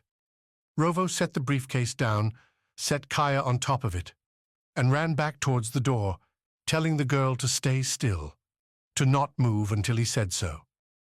Setting himself up just outside the stairway entrance, Rovo waited. When the first guard came rushing out, Rovo shot him in the back, sent him sprawling to the concrete. The second guard and the woman didn't follow their friend out. Now you've made things so much harder, the woman called from within the stairwell. I might have tried to make a case for your life. Not anymore. Think I would have lost that case. I'm out of places to run, but you're going to have to come and get me. Don't worry, we will. But they didn't rush the door. Instead, Rovo heard the telltale whine that thanks to this planet he would forever hate. Low-grade engines, skiffs floating in from above. Rovo didn't have to turn to know Helix had them loaded up with soldiers and that he was out of time. Chapter 31. Desperate choices. Aurora had to admit it felt good having hostages. Normally, Sever stood on the wrong side of the guns, pinned down, outnumbered and left alone, forced to break their way out with their own skill and luck. Except now, Aurora, guns in hand, watched 4 Helix guards, Kashmel and Anaskia, while Sai swayed off to one side, heaving and barely keeping his katana off the ground. He'd had some sort of resurgence of the disease. Sai had powered his way through the fight, only to start collapsing towards the end, swings going wide and steps turning into stumbles. Aurora couldn't help but notice Anaskia never took her eyes off Sai, even after Aurora mentioned a pony's coming shuttle and how Sever was going to head back to Dynas and leave the rest of them up here to rot alone. He is regressing, Anaskia said for the 3rd time. That is so unfortunate. You keep saying that. Because it is everything I did not want, Anaskia replied, and she did look downcast, her eyes almost welling with tears. I thought he was the one. That we'd finally found both the specimen and a molecular build that could suffice. We met one of yours not long ago. He called himself Felix. He overran an entire outpost. Anaskia shook her head, while the Helix guards stared at the floor, and Kashmel somehow kept himself quiet and watched her. He will be dead soon if he isn't already. His version was more destructive, faster acting, and more powerful, building up its host only to eventually tear them down when the host could no longer feed the virus. It was an idea, a short-form solution. Shock teams that would subdue the target before succumbing themselves. But our investors had little taste for it. You don't say, Aurora replied. Then she looked at Sai, frowned. So what's the cure? Cure? Anaskia said, then laughed, a heartless thing. We weren't paid to develop a cure. The change is permanent. You better hope it's not, because we've all got it now. You saw what we did to your cargo, Aurora said. At those words, the guards all turned green, and Kashmel looked like he might throw up. Anaskia only laughed again. Then you've killed us all. Congratulations. You've prevented our escape and doomed yourself in the process. What a success. What a strong play from your mercenary minds. Admittedly, Aurora and Sai hadn't considered the fact that there was no cure, that Anaskia would be treading down a one-way road. When they'd released the disease into the shuttle, the idea had been to escape the cargo room, to drive panic and use that panic to overtake the enemy. That had worked, but perhaps at a greater cost. In looking at Sai, Aurora wasn't particularly thrilled at what was coming her way. She already felt the itchiness in her lungs, the virus percolating. So you think we're all going to go his path? Kashmel said, pointing at Sai. You think we're all going to die now, follow his route? Sweat like him, get that sick? And then we just fall over? It seems probable. The aerosol hasn't been heavily tested. There's a chance it may not work. A chance it may fail to hit the critical threshold to turn you into what is happening to him. We used injections on the surface. What chance? A slim one. The plan, Anaskia went on to explain while Aurora paced and ran through ideas in her mind, was that the buyers could use the aerosol version to simply spray down an army. Infect them all in one shot, and in some cases without even telling them the process was underway. Simple and effective, and much less traumatizing than mass injections. There was also some thought that the inhaled version might be less difficult to handle than the stronger injection. Might be easier on the body, take less of a toll, and still wind up with the super soldier everyone wanted. A super soldier for a day, you mean? Then nothing at all. She went back to the cockpit, left Sai charge of the hostages, though in truth it didn't seem like any of them had any plans to move, to rebel. What would they get? The clock was ticking, and would keep on doing so no matter where the ship went, no matter who flew it. The radar said a pony was closing in. Aurora opened the comm back to her. Bad news. I don't think you want to dock with us after all. The comm crackled for a moment as a pony breathed back into the mic, apparently processing Aurora's words, which, not surprising.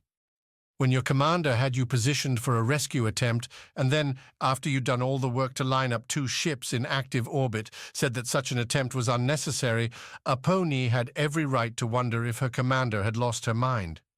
Believe me, Aponi, we spread the virus across the shuttle. Everyone on board is infected, and it might pass through the airlock into your ship. Anaskia is saying there's no cure. Who's Anaskia? The one behind all this. The mad scientist at the center of the experiment. The one I'm going to personally shoot right between the eyes before this virus takes me out. What? You're going to die? Aurora looked out the cockpit windows at Dynas' spinning black bulk in the sky. Death hadn't exactly been far from her life for a long time now, always pacing her footfalls and whispering at her ears with every mission. Aurora should have died a dozen times over by now, kept alive only by random chance, endless preparations, and her squamate skills. Now she seemed to have outpaced all of those, set herself up for the last dance. I said there's no cure. None that we know of. We might live a few days, then we'll burn up. Just like Sai's doing now. Aponi didn't say anything. What was there to say? So what I want you to do is head down to the surface. Find Gregor and Rovo. Get out of this system. And Aponi, Defense Corp knew about this. At least some of them did. So I wouldn't trust going back to them either. Take what you can, sell the armor and run. More silence, then a grim sigh. Aurora, my shuttle can't leave the system. It's close range only. Even if I wanted to abandon you, I couldn't. You don't want to hijack another one? By myself. I'm not a fighter like Gregor, like you. Aponi, you're every bit a fighter as I am. You wouldn't be in Sever if you weren't. Silence again. Aurora kept watching those stars, glanced back towards the hallway, toward the sounds of a growing argument in the back. Cashmel's voice kept rising higher and higher. Maybe he was feeling the virus's effects now, realizing he wouldn't be collecting his big payday, his grand scheme a total failure. I'm not going down. Not doing it. Excuse me? You're a fighter, you're saying I'm a fighter. Then let's fight. I'm about to dock with you, and we're going to find a way to beat this thing. Together, or not at all. This isn't some army we're up against, Aurora said, forcing the edge into her voice. That commander's demeanor that she had to adopt whenever someone in her always willful squad decided to go against orders. We're not beating this one with superior firepower. Follow the orders, Aponi. Go back to the surface and leave us alone. And what are you going to do if I disobey? Aurora didn't have an answer to that. She could, though, take Anaskia's ship and steer it away from Aponi's, push it into a wild dive that would make the ship impossible to dock with. Aurora glanced at the flight sticks, at the cockpit controls, a button maze coupled with screens that referenced mathematical coordinates Aurora barely understood. But if she kept pressing buttons, maybe she could find something that would work. Something that would save Aponi's life. Sever's commander began hitting the buttons at random, slapping at the screens and the keys like a creature that had lost her damn mind. It felt stupid. It felt amazing. All this frustration brought out on a control panel that didn't deserve it, but that had to take it nonetheless. How dare a life that had been led with so much vigor, with such hard training, come down to this? Come down to a disease that Aurora had no way to defend against? It wasn't fair. It wasn't right. As she pounded on the control panel, as Aurora hit one blinking switch after the next, she felt the ship judder and shake. At one point, Aurora gripped a flight stick and tried to turn, but nothing changed. Apparently, she'd turned off the engines, set the ship adrift. Aurora tried to figure out how to turn them on, but stupidly, there weren't instructions for neophytes like her. Something had changed. A whistling had started throughout the shuttle, a breeze, and a soft alarm began wailing in the cockpit, though Aurora couldn't trace exactly what the alarm was trying to tell her. How did anyone learn to fly one of these things? Aurora? The voice came from behind her, steady and amused. Anaskia. Are you all right? When Aurora turned, she had a pistol in her hand, ready to lay waste to the doctor. Where's Sai? Back in the passenger area with the others, surviving, despite your best efforts. Aurora shook her head, gestured at the control panel. I'm trying to kill us before the virus does. You might very well succeed. Anaskia spread her hands. showing she had nothing hiding in the active wear-suit she wore. But it seems you may have found a direction for us to pursue. What do you mean? You bled vacuum out of the cargo chamber. Anaskia let slip a sad smile. All the virus samples I'd been planning to deliver are now floating above a planet I despise. Good. However, you also exposed that same chamber to extreme cold. Anaskia pulled a hand up to her chin. I'm not certain because we could never test these conditions on Dynas itself, but the virus may not survive in such situations. Not survive? I thought the whole point was to make soldiers handle extreme environments. But vacuum? Anaskia shook her head. No, the negative pressure and the cold are too much. It would kill anyone, but it would also kill the virus. The disease is a rampant, ravaging thing, as we've seen. Stop that rampage with the extreme cold, and it might never start again. I don't... Aurora stopped as the ship shuddered again, a longer and deeper shake than before. A quick glance at the radar confirmed why. A pony had docked. Guess her attempts to dissuade the cart pilot had failed. One more in the string Aurora had tied to this mission. So you're saying we could freeze our way free? Yes. To cure the virus, all we need to do is throw ourselves into space. Chapter 32. A cold cure. Sai had been sick before, had felt the perilous progress as fevers, chills, and other intergalactic illnesses burned their way through his body. Most, though, had prescribed treatments, and for whatever other failings it had, Defense Corp invested in curing its soldiers to get them back to the field as fast as possible. So, while Sai had been down before, he'd never been out. This was something else entirely. Whereas another virus might feel like an invader, this swarmed his systems and made them his own.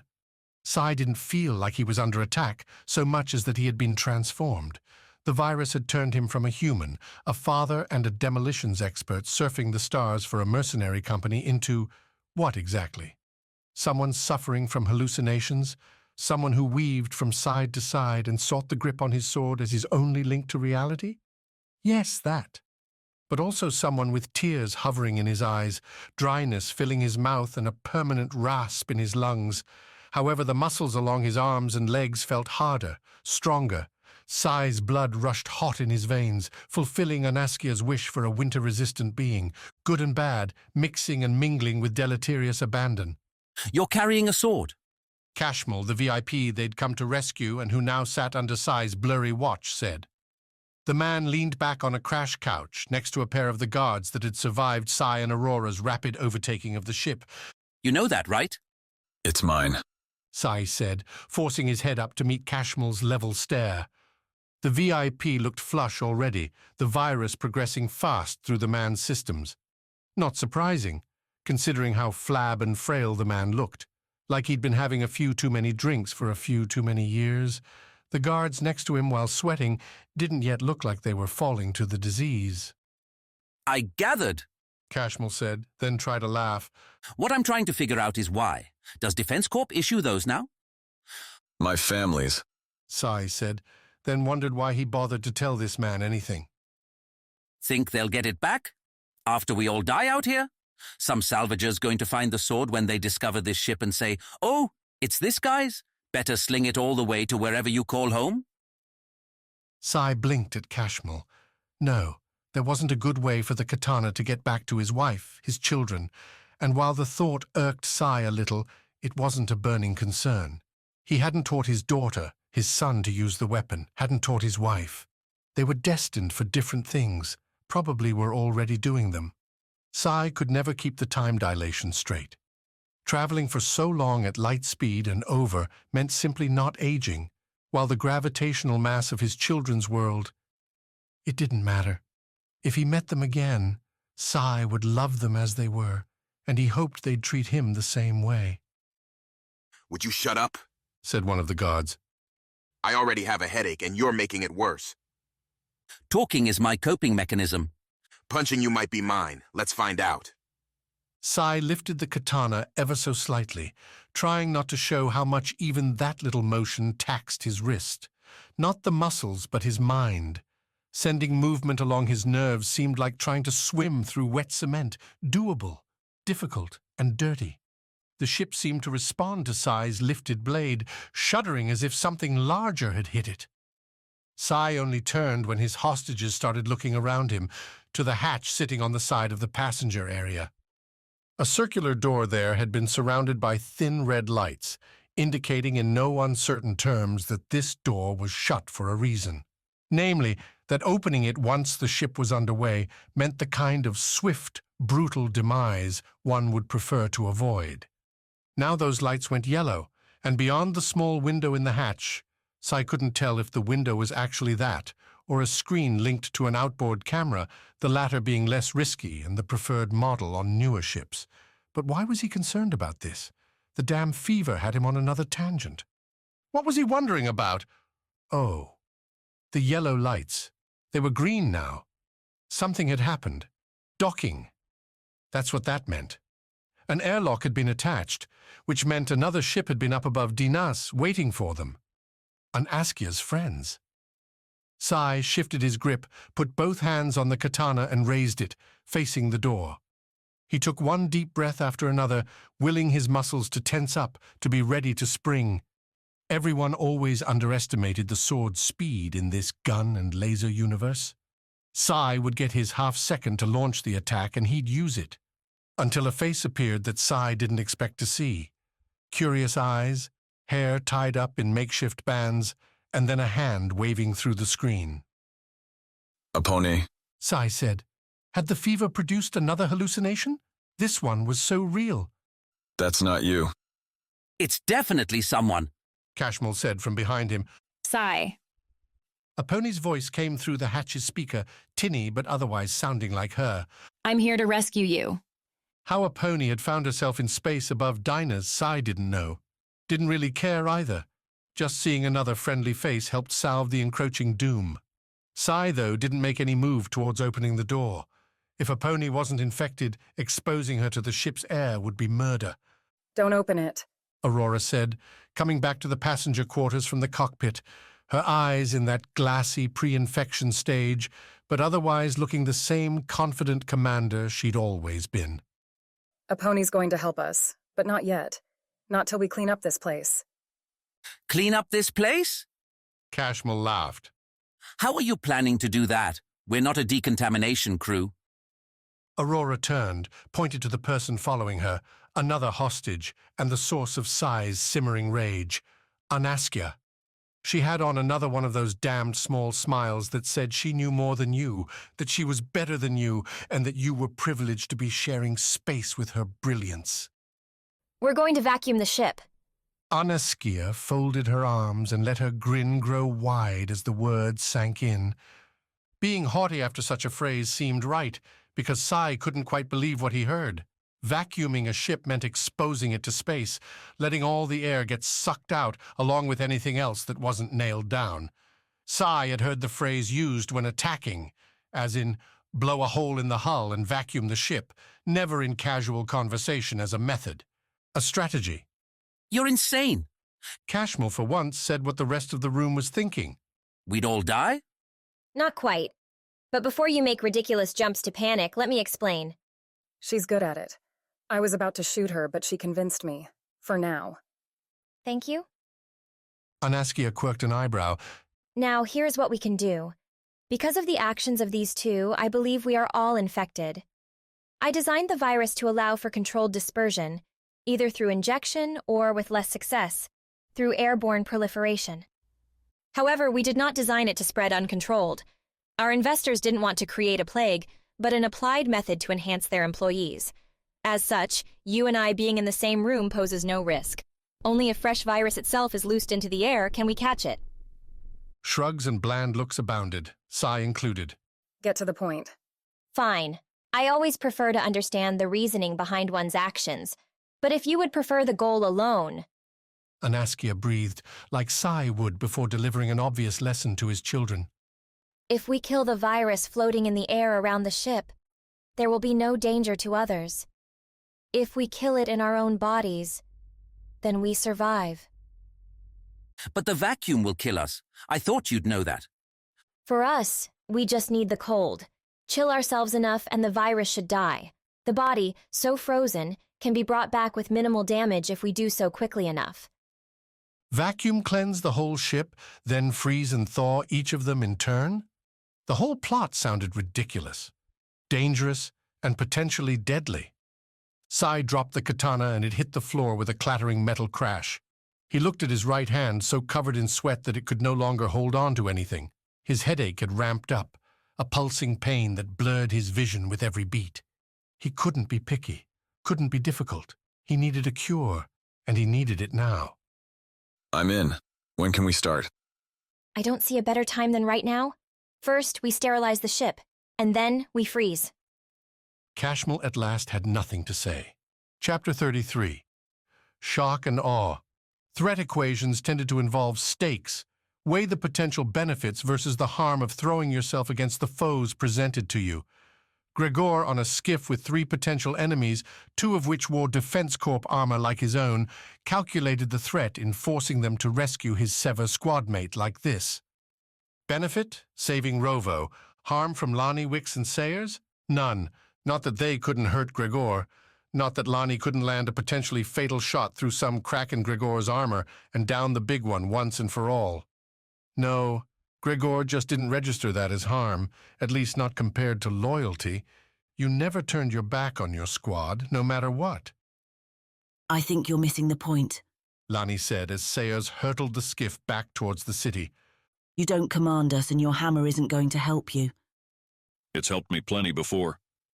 What are you going to do? Lonnie raised her rifle, inspected it without any obvious concern. Smash us? Say you succeed, do you even know how to fly a skiff? I would figure it out. Lonnie laughed as yellow fog swept around her face, all their faces. The skiff rode through the thick mists, gunk again seeping into any little nook it could find in the armor. Sayers, in the skiff's cabin, had wicks stationed near the windshield, constantly wiping it clear. Other than the skiff's engine whines, other than their voices, Dynas stayed quiet. Gregor found that one of the oddest things about the planet, noise didn't have a place here. Even in the city, the only constant sound came from splashes. No burning industry, no stiff blowing wind or cries from native animals. Quiet enough to hear his own teeth chatter against each other as Lonnie continued breaking down just how trapped Gregor was. Because you're no doubt seeing now, Defense Corp and so many others have too much invested here to let a little VIP request get in the way. And they're going to pay us out too. Cash you might be able to get your hands on if you decide to join us. I don't turn traitor. That's a strong word. Your friend's probably dead already, just like the rest of your squad. You, though, found us and I'm able to protect you. We could use the muscle, honestly, because this might turn into a smash and grab before too long if Helix keeps messing up. Why did everyone think Gregor could be bought? Because he carried a hammer and looked so much like the toughs in a stereotypical action film? The ones that could be sent off with a punch, kick, or half-hearted glance from the story's hero. We're going to the tram station, that's the end of it. Lanny shrugged, didn't give any such order to Sayers. Gregor let the skiff buzz on for another few minutes, watching the fog and waiting for Lanny to come to her senses. To realize that one Defense Corps soldier meant more than a mission that had so obviously been blown already. What were they going to save? A virus that slaughtered its hosts?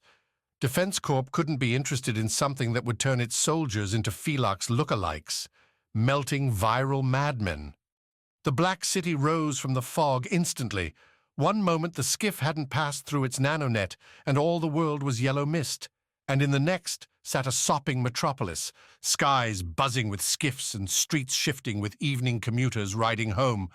And right there, right past the city's outer wall, keeping Dynas's swamp waters at bay, sat the tram station, a moldering grey mass between residential blocks, and on it Gregor could see several figures, saw lasers flash. He's still alive. Gregor growled to Lanny, the two of them sharing the skiff's bow. Get down there now. What about the last few minutes made you think I changed my mind? Gregor glanced at her. Lanny's good cheer at Felix's successful slaughtering had slid into a set face. Her bluff at Rovo's demise had been called by circumstance, and now she had a choice to make. You're abandoning your own. I'm saving them. Sayers and Wicks, they're my team, not you, not your squad. We go in there and Helix is going to pull our license. We'll get murdered when you leave. Then come with us. That kills our mission. As soon as we get to space, my commander is going to tell Defense Corp to blow this place to hell. You won't have a mission. The skiff coasted over the wall.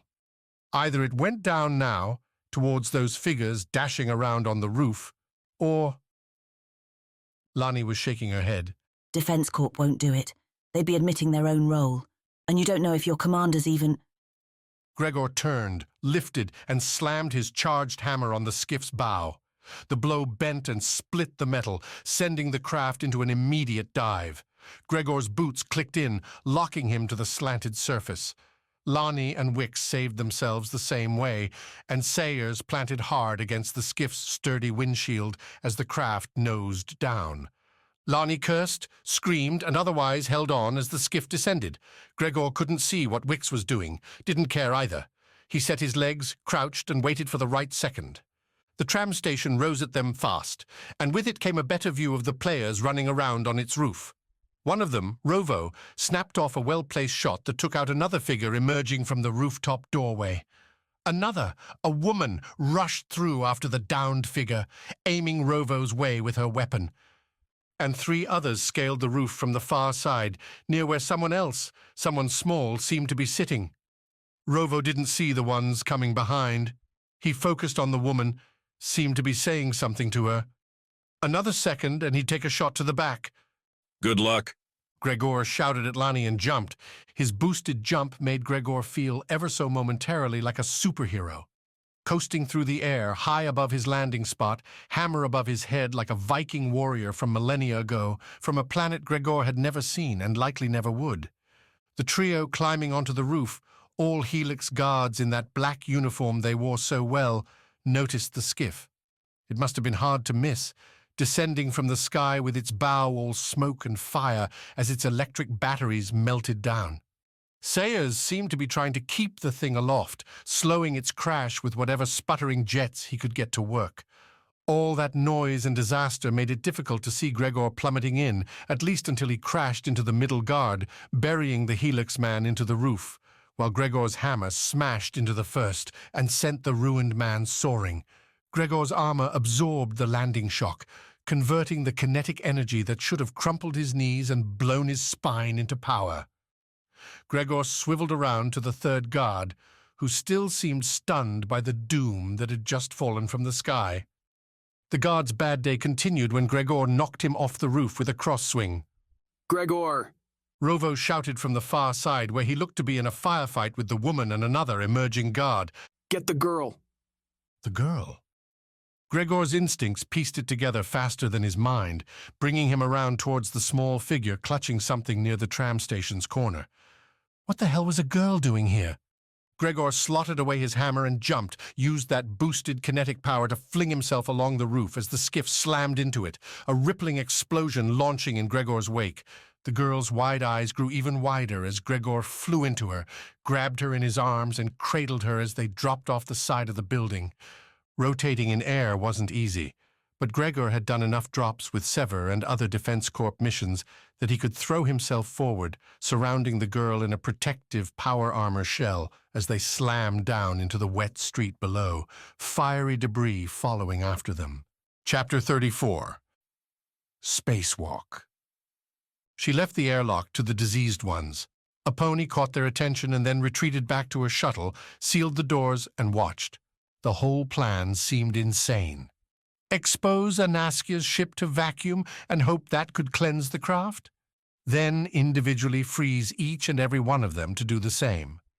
A pony kept the doubts to herself as she watched the half-dozen members file into the airlock, the elastic grey tube connecting her small shuttle to the larger ship.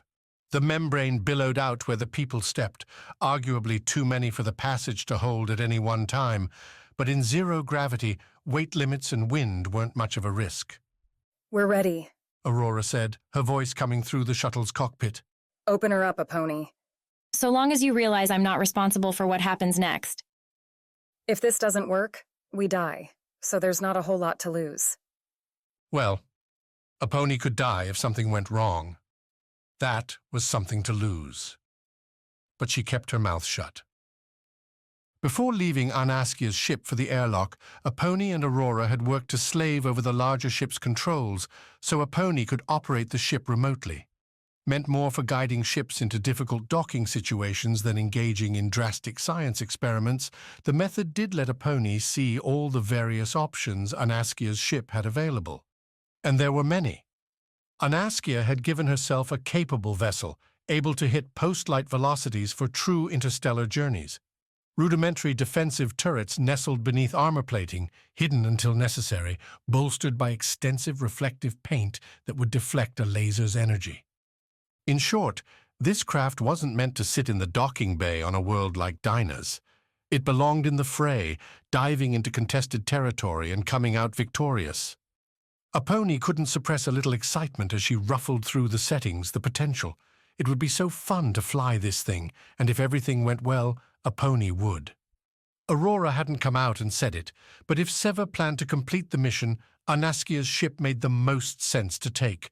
Drop their hostages on the surface and blitz off into the starry night. Aponi, you there? Aurora came back over the comm. It's cold, and we're still dying in this airlock, so anytime. By which I mean now. Right. Exposing a ship to vacuum meant killing any magnetic shielding, then opening a compartment. Aponi had to do this carefully, had to keep the ship's structural integrity together. Spring open the entire craft at once, and the sheer forces sucking everywhere might break the ship's supports to pieces. So one at a time, Aponi said. The cargo bay seemed a logical starting point, if only because it had already been opened without major damage. Here we go. Aponi flipped several switches, adjusting the view out her own cockpit to one of several hull cameras on the shuttle, standard procedure so a pilot could see what was happening outside, and oriented the view to show Anaskia's craft, lingering there to the side with Dynas's giant glob behind it. The next switch reopened the cargo bay over a protesting computer. Aponi watched the tiny flaps open on her cockpit's glass, not a single sound coming. Nothing floated out either, though the force in that bay had to be tremendous. We can hear it. It's roaring loud. Only going to get louder. I'm going to seal and open the rest of the ship one by one now. Tell me if something goes wrong. Ships like Anaskia's were built with stops all over them, thick doors that could seal off whole sections to prevent exactly what Aponi meant to force, decompressing the entire ship. Spring a leak, and you could hope to close off a section and survive until help arrived. Aponi forced that leak, and one by one sucked out every room on the ship. Debris coasted out through the cargo bay as she went, everything not nailed down or strapped in, shifting and shooting out. Aurora reported some big bangs, no doubt objects not quite able to fit out of their rooms nonetheless making attempts. The dance ended without any deaths, without any explosions. Aponi retraced her closing steps, finally sealing off the cargo bay. Now came another trick. The vacuum had sucked all the oxygen from Anaskia's ship. Nobody could breathe in there, so Aponi would have to transfer the air from her own craft over, which meant she needed to put on a respirator, get herself suited up. Going for stage 2. Sit tight. Respirators were standard issue, and something Aponi had plenty of experience with. Most kart racers did, slapping oxygen masks over their faces while performing more intense races where hitting high enough G-forces to knock people unconscious was a frequent crash causer. Hopefully Aponi wouldn't be involved in any such maneuvers here, but as she slipped the mask over her face, felt air's first pure brush, that exciting twinge came with it. She had to get back to racing, and soon. Flooding the airlock now. Get ready to open the passage back into the ship.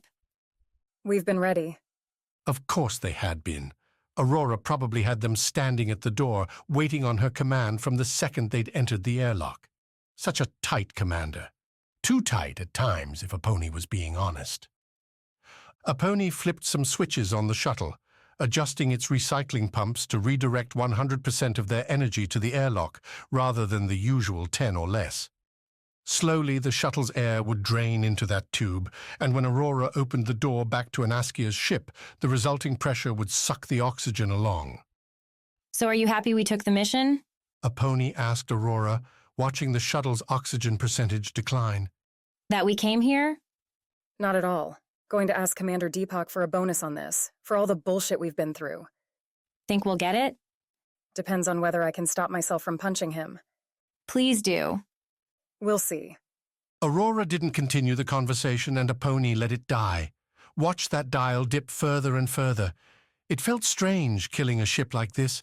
The little shuttle hadn't done anything wrong, had done everything right, really. Yet now they were going to leave it adrift up here in orbit. Maybe some salvagers would rescue it, restore it to service. You deserve it, Aponi said, then gave the console a little pat. She'd done the same with her carts after every race, as if the machines could feel it, could understand Aponi cared for them more than she cared for most of the people in her life. Go, Aponi said once the dial hit 50. Half the shuttle's oxygen had flooded the airlock, more than enough to get Aurora's recovery efforts started. The march back through Anaskia's ship somehow worked exactly as planned.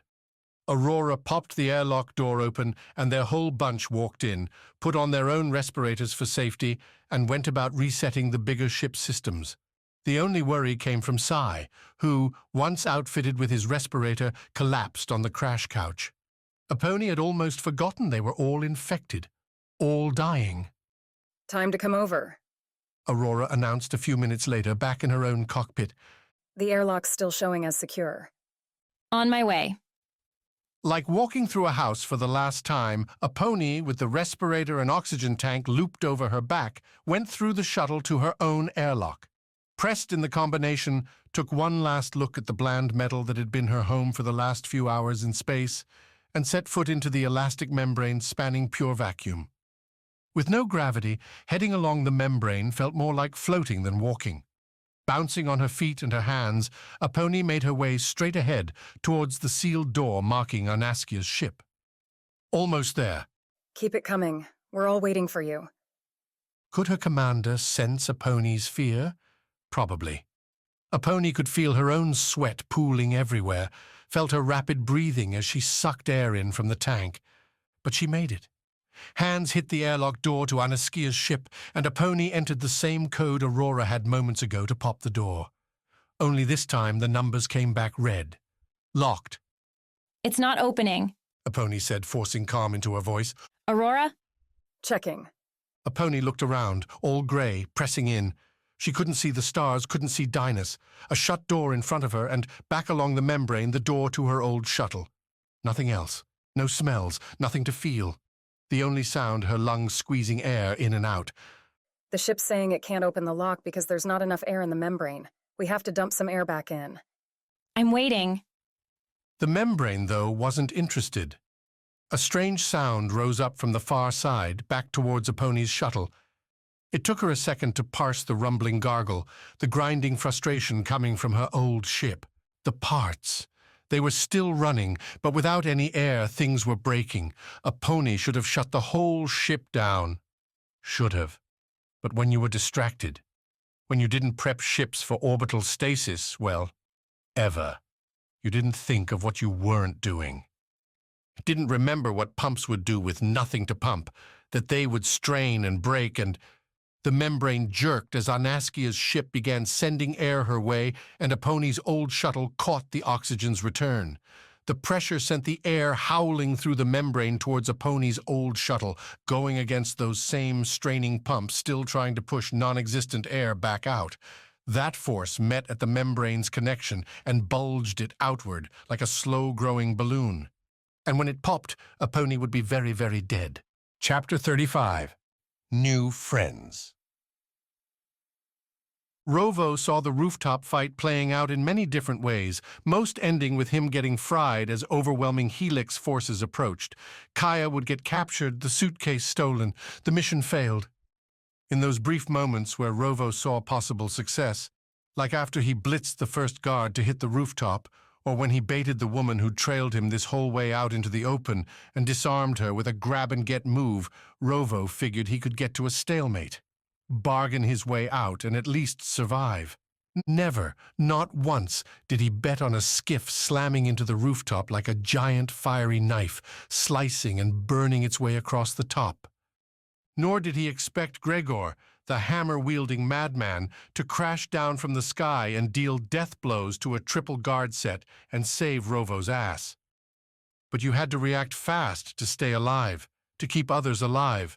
So when Rovo saw the skiff burning down, saw his own path to Kaya blocked with raining metal fire, he made the yell. Saw that split-second cut as Gregor boost-jumped his way to the girl. Then smoke, shrapnel, and worse blew everything away. Rovo felt a heavy wave hit him, pull him to the ground. Maybe the skiff had swatted him with a large deck chunk or its armored plating. Stop fighting me, someone said right next to him, and Rovo realized they were pushing back as he tried to get up. You're not armored, I am. Armored? Rovo still couldn't see much with the smoke. Couldn't move his arms because they were pinned down, so he tried to ask who the hell was on top of him. Bad idea. As soon as Rovo opened his mouth, fumes and dust and dirt blew in and set him coughing, hacking up right into what the clearing smoke showed was a visor. Are all of you this stupid? The person, a woman, said. Keep your damn mouth shut and maybe we'll get out of this alive. That they might. Rovo knew they were close to the stairs heading back into the tram station, and somehow the whole roof hadn't collapsed, though it looked like the skiff had slammed its way into being a wall between the two halves. On Rovo's side, he could see a few bodies.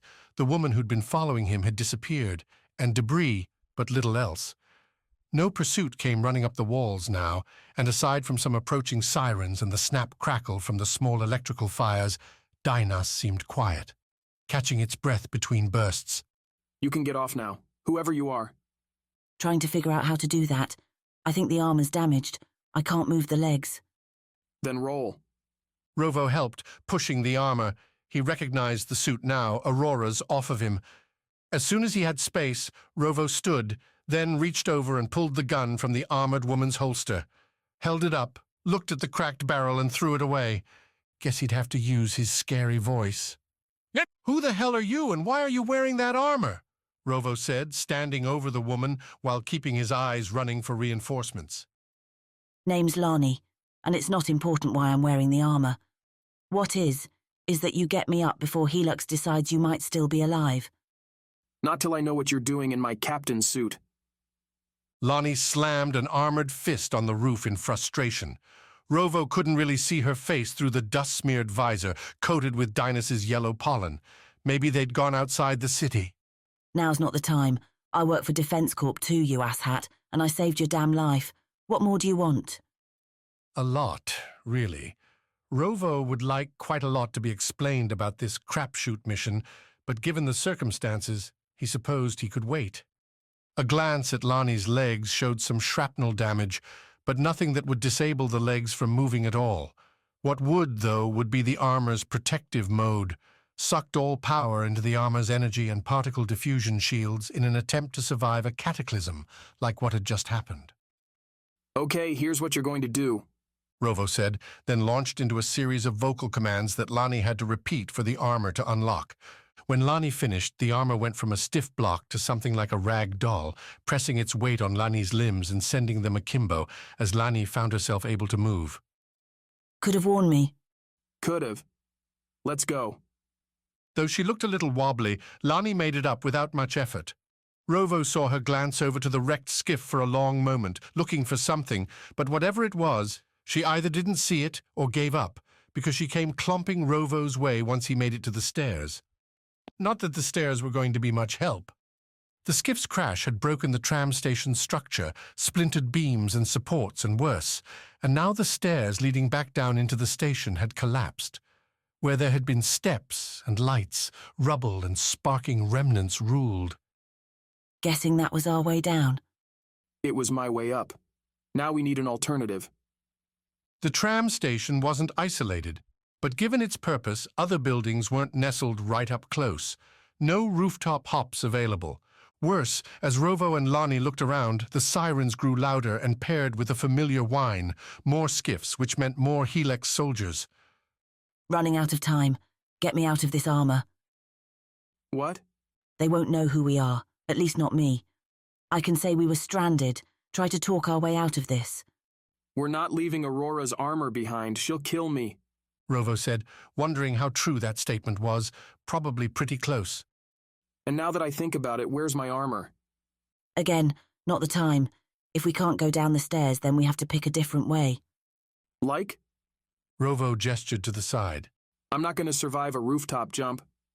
No, we go down the middle. The crashing skiff had opened a hole in the tram station, then immediately filled it with broken metal, burning batteries, and worse. Still, from the whole list of crappy options Rovo had to work with, picking his way through debris seemed the least bad. Fine, but you go first. Lonnie didn't argue, and the woman used Aurora's armor to tear a hole in the smoldering skiff's side. They went in slow, testing each step before putting their weight on it. Inside, the skiff was tar black, with acrid smells that burned Rovo's nose whenever he took a breath.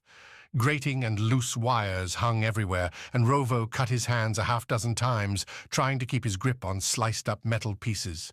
The skiff's bow had made the deepest smash, breaking through the roof and hanging in the space above the shuttered tram below. Rather than the narrowing point Rovo would have expected to see on any other skiff, the brown metal here broke away into an open hole, as if someone had taken the skiff's front and snapped it off. This why you crashed?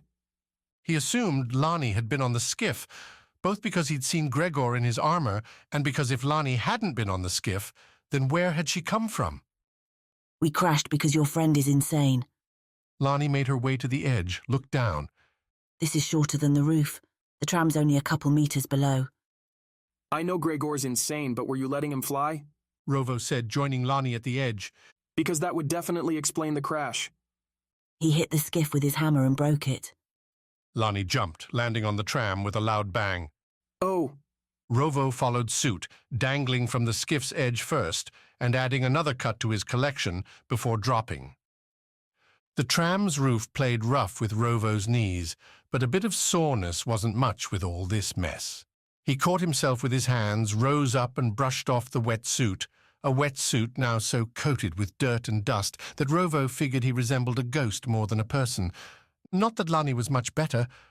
Aurora would not be thrilled to find her armor as mottled, blackened, and scarred as Lonnie had made it. The white that used to deliver such searing contrast had turned a dusted grey, leaving the suit looking more like a beat-up relic than a death-dealing tool. Relic or no, Lonnie didn't wait for Rovo to keep moving. As soon as he recovered himself on the tram, she clomped to its edge and dropped to the track floor, then kept right on running. Where are you going? Rovo said as Lonnie went down the tunnel. Don't know if you noticed. Lonnie called back. But our friends aren't waiting out there. Mine are, and you're not leaving without them. Says who? If I get captured, guess who I'm giving up? Lonnie stopped, hunched over, which in the armor looked like a robot that had run out of power. The tram station's remaining lights sprinkled a broken white glow over everything, which gave Lonnie's exasperation the look of a defeated soul. You aren't the only one who's lost friends today, Lonnie said, but she turned back. How do you know they're even alive? Gregor wouldn't die from a crash like this, Rovo said, clambering down from the tram. Rovo wasn't sure what could kill Gregor. Nothing, most likely.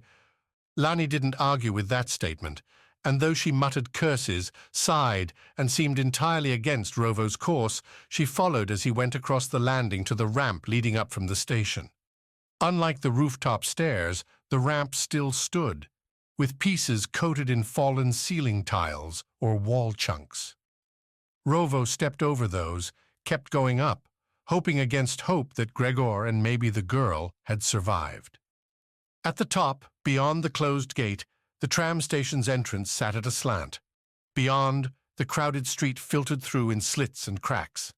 The sounds, though, came in loud. Those never-ending sirens, the skiff whines, and now someone barking loud orders, threats. Something's still happening, Rovo said as he and Lonnie approached the wrecked entry, keeping low.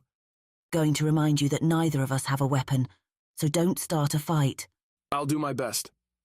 As Rovo moved closer, managed to get a better view, he saw why the sirens kept sounding, why the orders were coming in loud. In the street center, crouched with his left arm around the Kia and his right holding the hammer, stood Gregor, facing off against Hilux forces from every angle. Guards, skiffs, and snipers peering at him from rooftops. The call came loud and clear. Drop the girl or both of them would die. Lonnie, I think I'm going to start a fight. Chapter 36. Atmospheric Entry. In the tower, Sai had faced off against the infected, those shambling caricatures of men and women who had stumbled towards him, ready to be sliced by his katana. In that moment, Sai had felt strong, even after the skiff crash, and able to handle anything that came his way. He would never be like these people, broken and decaying. After Anaskia injected the virus, Sai couldn't grapple with the idea that this might be the thing that took him out. He'd be strong enough to defeat it. He could overpower the fevers, the hallucinations, the sudden changing as his arms and legs grew stronger while his head grew lighter. The virus turning him into an aggressive bomb that would detonate before too long. But his fuse hadn't run out yet. The airlock's impending collapse triggered alarms throughout Anaskia's ship. Aurora and Anaskia in the cockpit didn't have time. Kashmal and the guard, sitting on the crash couch looking confused, didn't have the motivation. Only Sai, sitting on the end with his blade balanced on his knees, had both. He made a stumbling dash towards the airlock door, the katana clattering to the floor. Not that grabbing the door helped. The potential vacuum had the airlock sealed tight. Sai hunted for the manual release as Aurora shouted to do the same over the comm. Hard to find a lever when your vision was swimming, when your constant fever turned up into down, long into short, and drifted you back and forth between past and present. Thankfully, the lever stood out on the airlock's left side, big and red, and coated with dire warnings if one was stupid enough to pull it. Sai was in no mental state to consider the consequences of his actions, so he pulled the damn lever with the strength of a virally altered madman. Behind him on the couch, Kashmal cackled with a dire edge that they were all going to die. The airlock refused to open. Even with the lever pulled, Sai couldn't overpower the vacuum pressure's suck. Help me, Sai shouted, or tried to. His words came out garbled, shattered syllables wet with his mushy mouth. Please. Sometimes you didn't need words to get your point across. Kashmal and the guards, perhaps stirred by Sai's desperation, perhaps from some realization that their lives might have one last use in them, heaved themselves across the passenger quarters and gripped the airlock, pressing and pulling. The door moved, swung with a creak, and when the seal popped, a familiar roar filled the ship. Air sucking out, chill rushing in. Hold it, Sai said, making his way around his struggling, drafted helpers to the airlock's edge, feeling the pull on his feet, on his hair. His ears popped, burst, and Sai's eyes felt like they were squeezing out of his head, but the airlock's slight opening kept the worst at bay. For now. Sai looked around the airlock's corner, keeping his grip tight. A pony clung to the other side, folded almost in half. She'd looped her arms through the airlock's outer valve, and though her shoulders looked dislocated and her eyes had the glassy look of the semi-conscious, a pony was still there. Behind her, the membrane whipsawed as the split between it and a pony's shuttle continued leaking air. Words would be useless over the roar, so Sai tapped the guard next to him, had the man hold on to him with one hand, the airlock with the other. Just enough security for Sai to keep his footing while he reached for a pony with both hands. He touched a pony's arms, grabbed them, and began to pull them free. Behind him, Kashmal yelled something about the pressure, about how if they didn't get the airlock shut soon, their lungs would all burst. The man started laughing again. Sai unlocked a pony's left arm, holding it tight with his left, and went for a pony's right, now leaning most of the way out of the airlock, the membrane more beneath him than the ship. The vacuum tugged at his feet, sliding them every so slightly on the floor. A pony's right arm came free faster than the first, but as Sai unhooked it from the airlock's circular valve, a pony jerked back. Sai lunged to grab her and felt his own feet leave the ship's floor, only to be yanked back, planted down. I've got you, Aurora shouted behind him. Reel her in. Sai felt a tug, felt himself getting pulled backward until his feet could touch the inside again. After him came a pony, and as soon as she cleared, Kashmal and the guards released the airlock door, which slammed shut and locked with a final click. Sai, a pony, Aurora, and Anaskia, the last link in the pulling chain, collapsed on the floor. Alive, at least that. We can't stay up here, Aurora said a few minutes later from the cockpit. The oxygen's too low. A pony, weak and leaning on Sai, nodded. We have to go back to the surface. Pump some fresh air in here. Her voice sounded slight. Her arms, despite Aurora popping a pony's shoulders back into place, hung limp at her sides. But her eyes sparkled, and Sai could feel her heart beating through their suits. Can you fly? Aurora asked her. No, but I can tell you two how. Sai didn't think he was in any state to be piloting a ship, but nobody trusted Anaskia, Kashmel, or the guards to handle it. Instead, the Sever trio sealed the cockpit's door and set the ship in a sharp re-entry, heading right back towards the Black City. Anaskia's ship had speed where it counted, and they launched down through the atmosphere, rocking and rollicking the whole way. Dynas greeted them with the same thick yellow fog Sai had learned to loathe since the dropship had crashed them through the atmosphere only a couple of days before, a time that seemed eons ago already. That yellow fog roiled and split away as they flew into the city's nanonet, with the whole urban circle spread below them. The radio crackled, began to play a short sentence with a familiar voice. Is that Rovo? A pony asked. Calling for help, Sai said, parsing the words. I tuned the comm to the squad band once we had the ship, just in case. Rovo's call said he needed assistance, said he was at some tram station. Aurora seemed to know where that was, and even as a pony directed her to open the airways so the ship could refill, the captain tilted Anaskia's ship into a tighter descent. The city rushed up at them, its wet surface shimmering from above, like looking into a glistening mirror. Beautiful, blinding. Or maybe that was the virus. Hard for Sai to tell what was real. Aurora's cursing, though, couldn't be disputed. Nor could the subject of the commander's vitriol.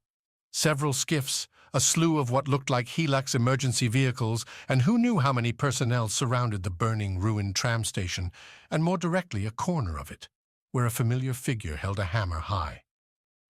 Is that? A pony asked. Damn right it is. Sai, figure out how to get the weapons on this ship going. We might not be done yet. The weapons? That, at least, Sai knew how to handle. Anaskia's ship wasn't exactly military grade, but she'd put some teeth on the craft.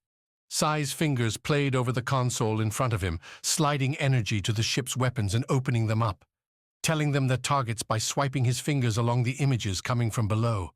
But Sai didn't fire the first shot. Gregor slammed his hammer down in front of him, the blow shattering the concrete and spraying up a dirt and dust shield as the big man fell back.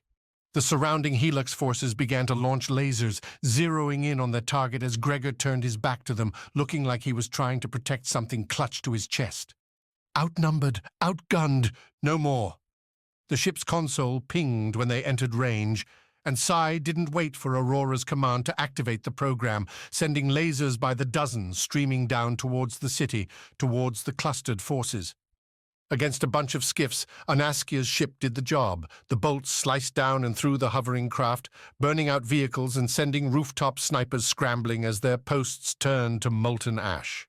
As shots hit batteries and fuel cells, explosions followed suit, billowing out steam and smoke, the rippling noise making it all the way up to the ship as they zoomed in close.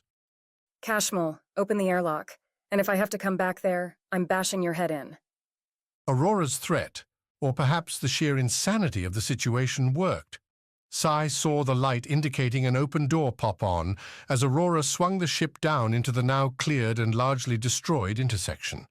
The door was open. The rescue had arrived. Now, as Sai tried to focus his feverish eyes on the surroundings, hunting for targets, there was only one question. Had they made it in time? Chapter 37. Save the girl. Gregor didn't know the girl, hadn't met her, and had no emotional connection to her whatsoever, except that in the second before he reached her with that boost jump flying along the roof, with his helmet's visor identifying the target and highlighting her for a pristine pickup, she smiled, giggled. Then they plummeted 15 meters and crashed into the concrete, and she kept laughing, cradled in Gregor's arms. What a child! Gregor had to fight for his own consciousness after the crash, his rattled mind and muscles struggling to identify what the armor had protected and what now had been bruised into jelly, broken into pieces. His left arm, wrapped around the girl, couldn't seem to unwind itself. Gregor couldn't feel it, so he issued the requisite command to his armor, told it to freeze that limb in place. An option that existed for moments like these. Sever had a habit of breaking bones mid-mission. His legs still worked, his right arm twinged but shifted. His fingers had feeling. Gregor wasn't downed yet. Don't move! The order came from some speaker Gregor couldn't see, still on his back, watching the dust from the skiff crash fall around him. Gregor hadn't assessed his surroundings. Don't move or we'll shoot! The girl laughed again, said something Gregor lost to a headache spasm. He blinked the pain away, focused, then sat up. I said don't move! The order came again, and this time Gregor saw the speaker. Some man standing in front of a treaded police truck, shouting into an old-style megaphone. Gregor shifted, made sure his trapped left arm revealed the girl still giggling against his chest, made sure everyone could see launching a shot at Gregor would mean hurting the child. He didn't have a way out of this situation, didn't have an answer for the assembling fleet facing him. Several skiffs, too, pulled up and added their arsenal. So Gregor's only option was to buy time. Maybe Lonnie, Wicks, and Sayers would come to his rescue if they weren't dead. Maybe Rovo could do something, if the crashing skiff hadn't landed on him. Or maybe Gregor would have to find his own answers. Release the child! The voice tried again. Can't. Gregor said back, far too quiet for anyone to hear, but Gregor's lungs seemed a little winded, a little unable to get their breath going. Across his visor, Gregor's armor brought up his vitals, along with the armor's own health. Damage everywhere, and the armor suspected Gregor might have some internal damage to go along with his left arm. In short, he needed a doctor and the armor needed a technician. Are you okay? The girl asked, a little chirp, and her eyes stared at him with sudden concern. Are you a bad man? Empathy, suspicion. Two opposite asks in the same breath, the things children could do. I am fine, little one, do not worry. The armor said he should be able to stand, and Gregor preferred not to die sitting down, so up he rose, slowly and with chips falling away from his metal suit. His bones ached, his nerves screamed that this was a bad idea, but when Gregor had his full height, when he turned to the crowd, the pain washed away. Facing this many, protecting a child, this was a hero's death. This was a doom he could love. We don't want to hurt the child, but if you make any other moves, we'll fire. How many bluffs could Gregor call? He'd moved.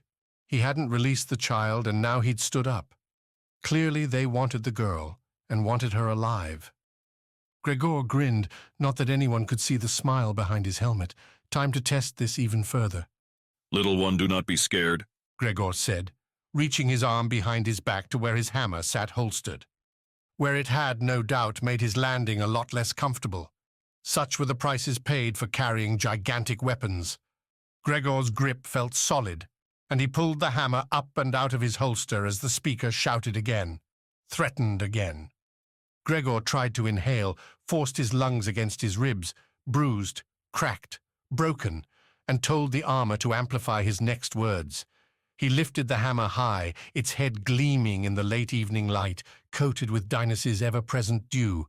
You want her? Come get her. Perhaps not the stuff of legend, but Gregor wasn't a poet. He was a warrior, and he would fight to his damn last. The fall had charged the hammer's kinetic energy to its maximum, and Gregor used it now, slamming the weapon into the ground in front of him, splashing up water, dirt, concrete, and more beneath it. The debris geyser gave Gregor enough time to turn around, to hunch over the girl as the first shots came pouring in. They wanted the girl alive, but not enough to hold off forever. In front, Gregor saw the tram station's collapsing entrance, saw people moving beyond its tangled beams and dangling wires. His armor highlighted their forms, picked them out as allies. Rovo's face, Aurora's armor. But they didn't fire, didn't step out to help. Gregor moved towards them anyway, taking one step and then another as the shots began to strike home, began burning through his armor's shielding and superheating his skin. The little girl began to scream, and not with glee this time. Shh, little one, Gregor said as he took another step, felt his upper back flash red as a bolt burned through. You will be okay, I promise. He kept repeating the words as he crossed the meters, made it to the tram station's threshold, before his left leg went out. Before Gregor couldn't stand anymore, he knelt fast, buried the girl beneath his burning bulk. She would live.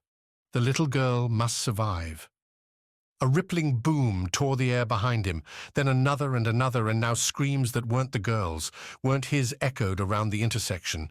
More bangs followed, and even Gregor's tortured lungs picked up the ozone scent of laser-burned air. Can you stand? Rovo's voice next to Gregor now. We gotta move, Gregor. Can't. He felt, then saw Rovo shifting his left arm, winced at the ice-sharp pain that came with it. But the girl was free. Lonnie, in Aurora's armor, scooped up the child and ran past Gregor towards the enemy. He tried to say something, tried to tell Rovo, but Gregor couldn't find the energy. Don't worry, she's taking Kia to the ship, where I'm taking you. What ship? Rovo slipped himself beneath Gregor's left arm and lifted.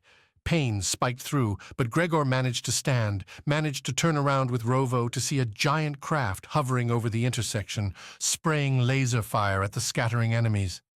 The surrounding buildings lay ruined, skiffs had slammed into the streets and vehicles burned. Rampant, wild destruction. Sever's style. As Rovo began to walk Gregor towards the intersection's center, the ship descended, its airlock popping open and a small ramp sliding out. Lonnie jumped, bounded up the ramp with the girl in hand. After she vanished inside there, face looking out and hands waving them on, stood a pony. Miracles upon miracles. There's got to be a good story behind this, Rovo said as they trudged towards the ramp, then started up its hard metal surface. I will hear it, Gregor muttered, his armor still amplifying his words. After perhaps a nap. And a doctor. Yes, that would be nice. In his right arm, grinding against the ramp, Gregor still held his hammer, and he held it tight. Chapter 38. Captain's Orders. One soldier in a makeshift medical bay with broken bones and laser burns, another suffering from a dislocated shoulder and the trauma of nearly being sucked into space. Aurora and Sai taking turns in the improvised vacuum freezer in the ship's cargo bay, just long enough to kill the virus without killing themselves. The rookie was the only one who'd come out of the fight without serious harm, and even he was wrapped up caring for a little girl that had somehow become their charge. Not to mention Lonnie, Kashmil, Anaskia, or the two guards still riding along. None of them wanted to go back to Dynas, though for different reasons. Lonnie thought her companions had died. Her mission failed, and Defense Corp wouldn't be interested in her services or her life any further. She wanted a drop at the next planet. Kashmil and Anaskia fought over the same goal, how to sell the virus or its applications without any samples, with only their word. Aurora contemplated just letting them freeze to death in the cargo bay. But Anaskia was a doctor, and her help was better than nothing with Gregor's wounds. Kashmil could buy passage off the Nautilus. That would technically give Sever the mission complete. They'd saved the VIP, made it off-world. The Helix guards tossed off their logos and asked if Defense Corp was hiring. Defense Corp was always hiring. Aurora, what are you thinking? A pony asked as the ship streamed further away from Dynas, picking up speed. It'd get up to and eventually slip into that mysterious physical anomaly that was faster than light travel. Find the Nautilus? Sever's home ship shouldn't be all that far away. They could swing by a fringe world, drop their human cargo and fly on to meet it, collect their reward, get their next mission and get on with their lives. Is that what you want? Aurora asked, more to buy herself time to think than anything. She and a pony were the only two in the cockpit, though Aurora's thoughts had it feeling crowded. What I want, only cash can get me. But I'd just as soon never go to a planet like that again. Yes, I'm tired of them too. Tired of it all, really. She'd planned, at the end of this, to appeal to Defense Corp's galactic authority. Ask them to go to Dynas and force the planet's experiments to shut down. But with Anaskia fleeing on this very ship, and the whole city seemingly on the edge of collapse anyway, what was the point? Push over a toppling tower? Better to collect the cash for another successful mission than reassess her finances. Make that retirement move. Find somewhere calm, peaceful. All right, we're going for the money then. Set course for the Nautilus. With a pony working on the astronavigation, Aurora headed back to tell the others. Cashmel, Lani, and Rovo were with the girl, with the rookie holding Cashmel at arm's length and delivering a solid glare to the mission's VIP. She's scared because you kept her stuffed in a closet, you monster. I kept her there to keep us safe. Cashmel waved his arms. What was I supposed to do? Let the one real success Dynas ever produced just walk around? One real success. Lani asked, standing up away from Kaya and her dusty lion toy. What do you mean? Cashmel looked a little ill at Lani's words, sat back on the crash couch, then ran his hands through his short black hair. She's the only one. Been infected since birth and hasn't shown any negative signs. Inside her blood is the answer Anaskia's been looking for. Wait, you of all people have the only living proof this concept could work. I do, because she's my own daughter. Aurora put herself between Rovo and Cashmel, because the rookie looked like he might drop Kaya and go in for a murderous assault any second. And if he started, Aurora wasn't sure she'd stop him. She'd pegged Cashmel as an ass, but this went above and beyond. Please, it's not. I'm not like that. You felt the virus, he said to Aurora. It's broken, yes, but it does make you stronger, more resilient. She wasn't born right. She needed help, but you've seen Dynas. Not exactly cutting edge. The virus saved her. To Cashmel's credit, the man started crying halfway through the explanation, one that swerved into a longer story. He'd stolen some of the virus, reduced the dose enough that it wouldn't kill a child outright. The doctors claimed the girl wouldn't live long, so Cashmel made the excuse to take her home, let her pass with her family. But she didn't. Kaya survived, thrived, and nobody could know about it. What about the mother? Where's she at? Or did you dose her up too? Cashmel shook his head. She's somewhere in the city down there. She couldn't take the prognosis and left. Couldn't accept it when I told her what I'd done either. I forgave her that much. Lani looked down at the girl, still seemingly oblivious to everything that had been said. She looks normal enough to me. As a squad commander, Aurora had to be ready to deal with many different things, had to be prepared for whatever might come up. Family disputes, however, had so far escaped her list. Whatever she felt about Cashmel's parenting choices didn't in all actuality matter. Aurora's job was the squad. Her goal was the cash. We're going back to the Nautilus, Cashmel. You'll provide the other half of your payment when we get there. Then I'm sure Defense Corp will be happy to let you all buy yourselves passage somewhere else. Aurora delivered the block without a breath, in a stern and level voice meant to brook no opposition. When she saw Cashmel inhaling, throwing a sick grin on his face, Aurora knew she had failed. Your rookie didn't save my suitcase. Without it, I don't exactly have any cash. He looked over at his daughter. She's the only thing I have left that has any value. Value? Rovo shot back. Hell of a way to talk about your daughter. He means the virus, Lani said. What's inside of her? Aurora's eyes drifted towards the little girl. Defense Corp would collect on its payment. The company didn't care how. If there was some way to extract cash from Kaya, they would find it. You have nothing else? No savings stored away? Cashmel shook his head. You're looking at all of me, and I'm all she's got. Aurora called the vote an hour later. Sever squad huddled around Gregor's bed, where the big man looked at them with a drug-addled smile on his face. Those are the stakes, Aurora said after she'd finished running down the situation. We go back to the Nautilus. Deepak's going to take Kaya as Cashmel's price. I don't know what they'll do with her, but I bet she won't have a fun time while they try to take the virus from her blood. Figure out why it works in her. So you're asking us if we want to what? Just not go back? Hide Kaya? Not get our reward? That's the vote. I'm not sure where else we'd go, what we'd do. But we couldn't go back to Defense Corp. A mission failed would get too many questions, and I wouldn't trust Unaskia or the others not to tell the truth.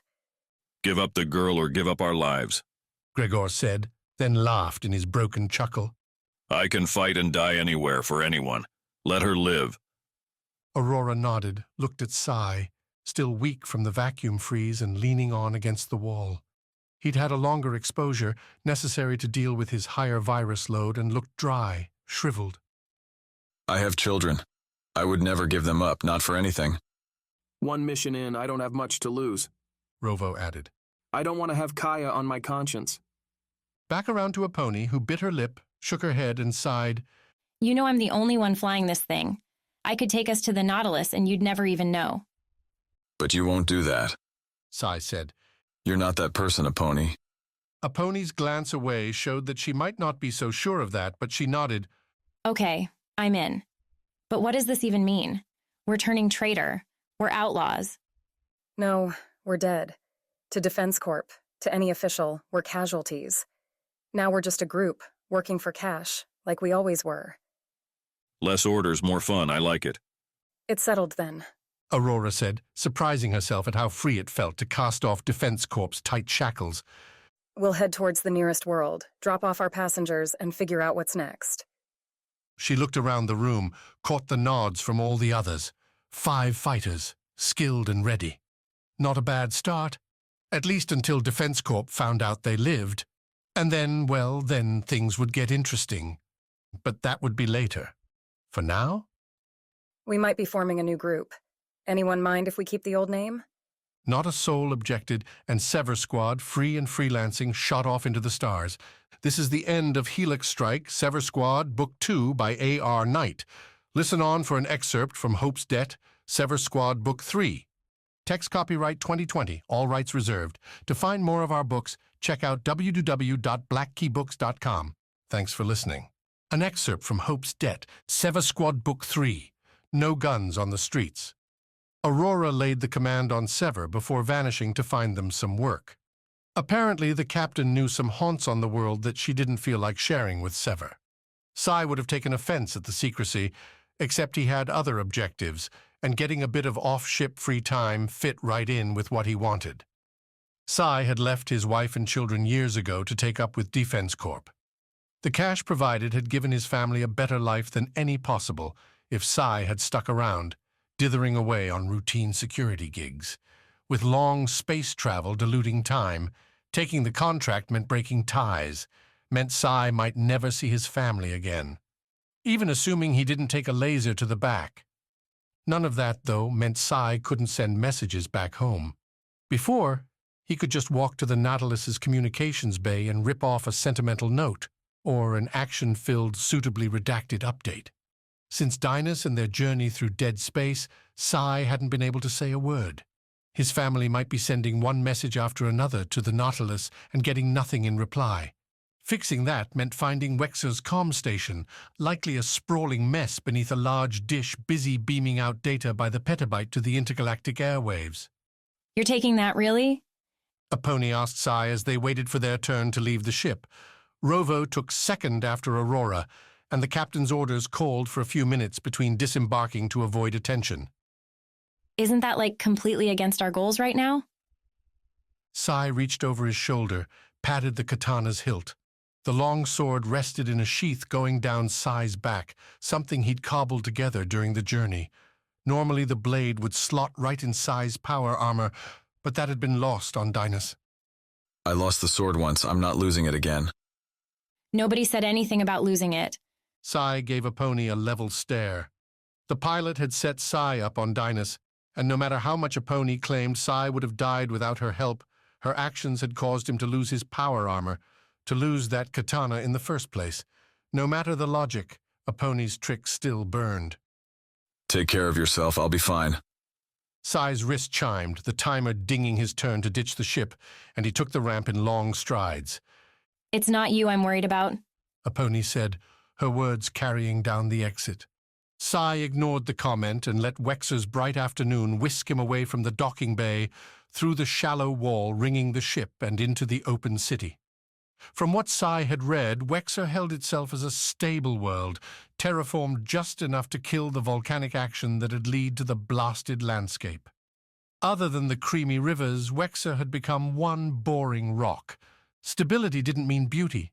What buildings Sai could see, sculpted from that grey-black rock coating Wexer's surface, were wide and short. Supports buttressed the sides, most painted over with colors, graffiti claiming this or that. Dusty logos showcased corporate outposts, mingling with residential huts, everything mishmashed together. Wexer rose organically, a desperate rush for the planet's precious metals, bringing fortune chasers and those who profited from them together. Sai saw both in the hawking merchants, They might have left Anaskia's ship, but they were still hunting marks here, and the shadow-eyed humans drifting around. Aliens mingled here too, more than Psy had seen in a long time. Defense Corp held a human preference, mainly, so the company said, because it was more profitable to make weapons, ships, and armor for one species than 1,000. Because of that, Psy still tended to take a longer look at anything with more than 2 arms, translucent skin, or with a nose that went from face to feet. As he walked, Psy felt eyes on him too, most trailing from his face to his tied black hair that he'd let grow, and then to the sword on his back. The Sever Squad demolitions expert picked out arms aplenty in the crowds around him, mostly cheap rifles and pocket pistols holstered on waists, but nobody else had a sword like his. That said, with Wexer offering approximately 0 security, having your own protection was more or less required, and Aurora had said no guns. Either her memories of Wexer were outdated or she had a lot of confidence in Sever's looks. Maybe Gregor could stalk a place like this without getting roughed up, but the rest of them— "Nice blade," growled a man, hooded and hunched over on a big pack. He leaned back against a building's side, a teal-shaded spot advertising mining insurance, and cast a gap-toothed grin Psy's way. "Shame you brought it here." Psy would have kept walking. The comm station ought to be right around the next block, but the man's words stuck him. Shame, why's that? "Because now I gotta fight you for it." This concludes the excerpt from Hope's Debt, Sever Squad Book 3, available now in ebook, print, and audio at your favorite retailer. For more adventures, check out blackkeybooks.com. Thanks for listening. Continue the adventure with Hope's Debt, available now.